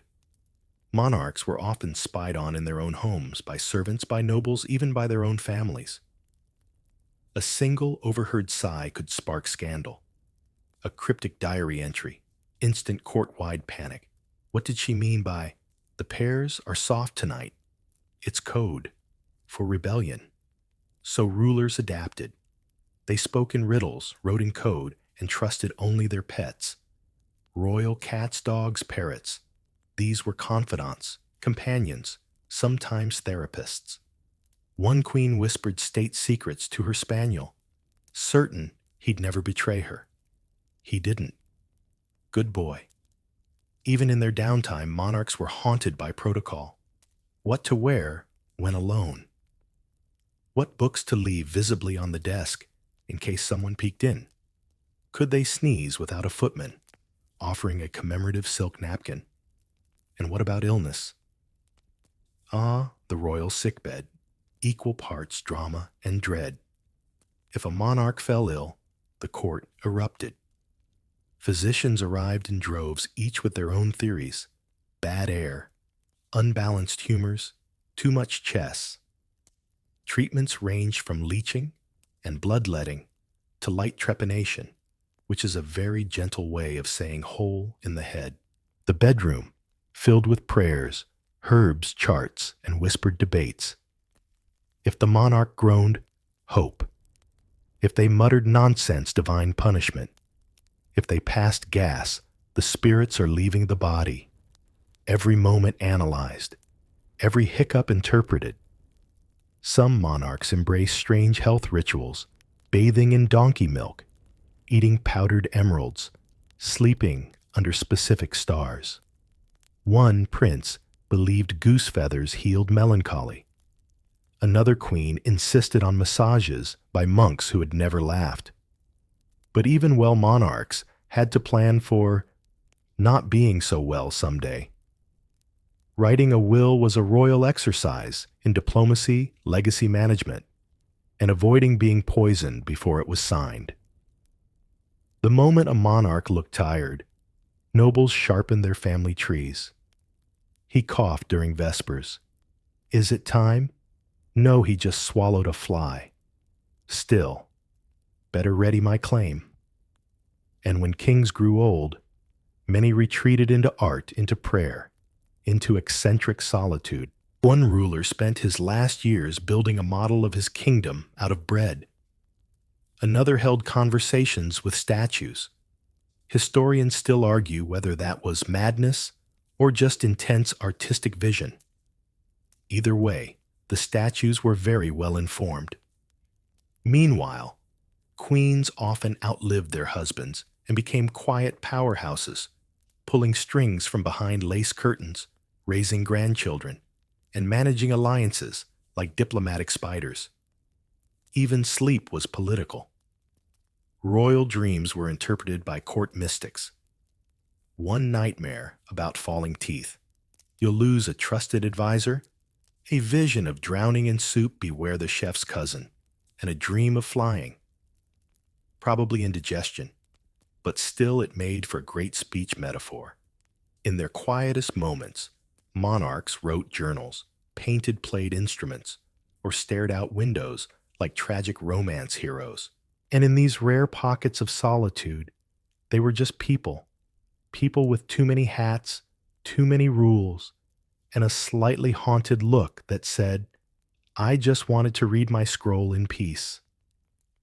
So, remember, beneath the silks, behind the tapestries, beyond the throne room, drama royalty had their private rituals, their emotional weather, and their desperate longing for 5 uninterrupted minutes of normalcy, which for them usually meant no one trying to overthrow them until breakfast. You've tiptoed through secret rooms, outwitted your own chamberlain, and survived coded pairs and leech-based medicine. But every reign, no matter how glittering, must eventually end. And when it does, the palace grows quiet. The halls echo differently. Because now, we step into the final rite of passage for kings and queens, the royal death, and everything that follows. Death in the royal world wasn't simply a tragedy. It was a national event, a spiritual moment, and let's be honest, a logistical nightmare. First came the moment itself. When the monarch's breath slowed, when the court physician leaned in and dramatically whispered, "It is done," the chamber would erupt into action, not mourning protocol. Someone ran for the royal confessor, another for the official witnesses. The wax seals were broken, the bells were tolled, and depending on how suspicious the death seemed, someone else quietly locked the doors so no one could flee with the will. The king is dead. Long live the king. That phrase wasn't just poetic, it was practical. Succession had to be immediate. Power couldn't pause. So even as the monarch's body was being arranged for its final portrait, the heir was being crowned. Or at least informed, bathed, dressed, and given a crash course in how to nod while pretending to mourn, but also not look too thrilled. Meanwhile, the deceased ruler's body was prepared with immense care. Embalming, anointing, dressing in ceremonial robes. In some cases, they were even stuffed like a historical taxidermy project. One emperor was placed upright on a throne for public display, hand resting on a scepter, expression fixed in what one poet described as deeply authoritative discomfort. The funeral itself was a theatrical epic. Processions with black-draped horses. Choirs singing dirges written specifically for the occasion. Priests chanting prayers that echoed through stone corridors. The coffin might be carried by nobles, pulled by oxen, or in one case, floated down a river on a barge lit with thousands of candles. People mourned loudly, or at least performatively. There were professional mourners who wept on cue, fainted in rhythm, and occasionally tried to outsob one another. "She's crying in 3 languages," someone whispered once. "She must be very loyal," or very dramatic. And then came the memorial architecture. Mausoleums, chapels, golden tombs with statues in eternal poses of wisdom and modesty. Some rulers spent decades designing their own final resting places, vaults that hummed with spiritual power and personal branding. One queen commissioned a crypt shaped like a crown. Another built a hidden chamber beneath her chapel, containing only a bed and a mirror. For reflection, she said. The symbolism nearly killed her architect. But the drama didn't end there. Because royal deaths often unleashed political chaos, did the heir truly have the people's support? Were there secret children, rumors, hidden documents? One court accused a widow of murder after finding a pigeon feather in the royal soup. Another spent 6 months debating whether the late monarch had promised land to his dog's descendants. And then came the legacy management. Chronicles were edited, statues erected, coins minted with solemn faces, and captions like, "Ever glorious Father of Peace," or "May we forget the taxes." Historians, both official and freelance, rushed to spin the story. A failed war-bold campaign, an awkward scandal, humanity in action. That embarrassing loot phase, a cultural renaissance. But perhaps the most surreal moment came when the new ruler began to speak of the former monarch in past tense. He ruled with grace. She served the realm nobly. The shift was official. And so began the slow fading of one reign and the glittering uncertainty of the next. Still, some monarchs refused to go quietly. Legends arose, whispers that the king had faked his death, that the queen had escaped to a distant convent, that the spirit of the ruler still walked the halls, rearranging candlesticks and judging the drapery. One royal ghost was blamed for every draft in the castle for over a century. Another was said to hum national anthems through keyholes. And what of the people they remembered? Or misremembered? Ballads were sung, plays performed, paintings unveiled at awkward angles. He was great, they'd say. At what exactly? Being great, obviously. But here's the quiet truth behind all the mourning and marble and ceremonial falcon salutes. There was grief. Real grief. From loyal servants. From childhood friends. From the one scribe who knew how the monarch liked their tea and never told anyone about the bedtime slippers. Because even a monarch draped in gold, surrounded by power embalmed in mythology, was still in the end a person. A voice. A story. A sigh at sunset. So the court moved on, slowly, respectfully, dramatically. The crown passed. The curtains were changed. The throne room echoed a little longer than usual. And in the crypt, beneath stone and candlelight, the former ruler rested finally out of costume.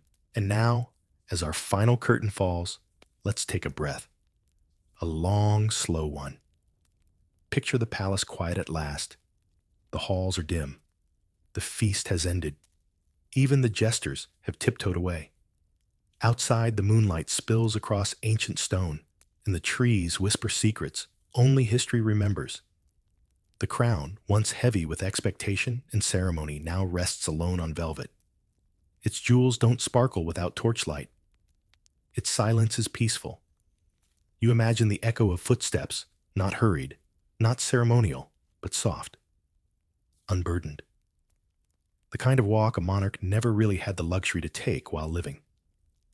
And somewhere in the distance, a falcon cries, once then settles in.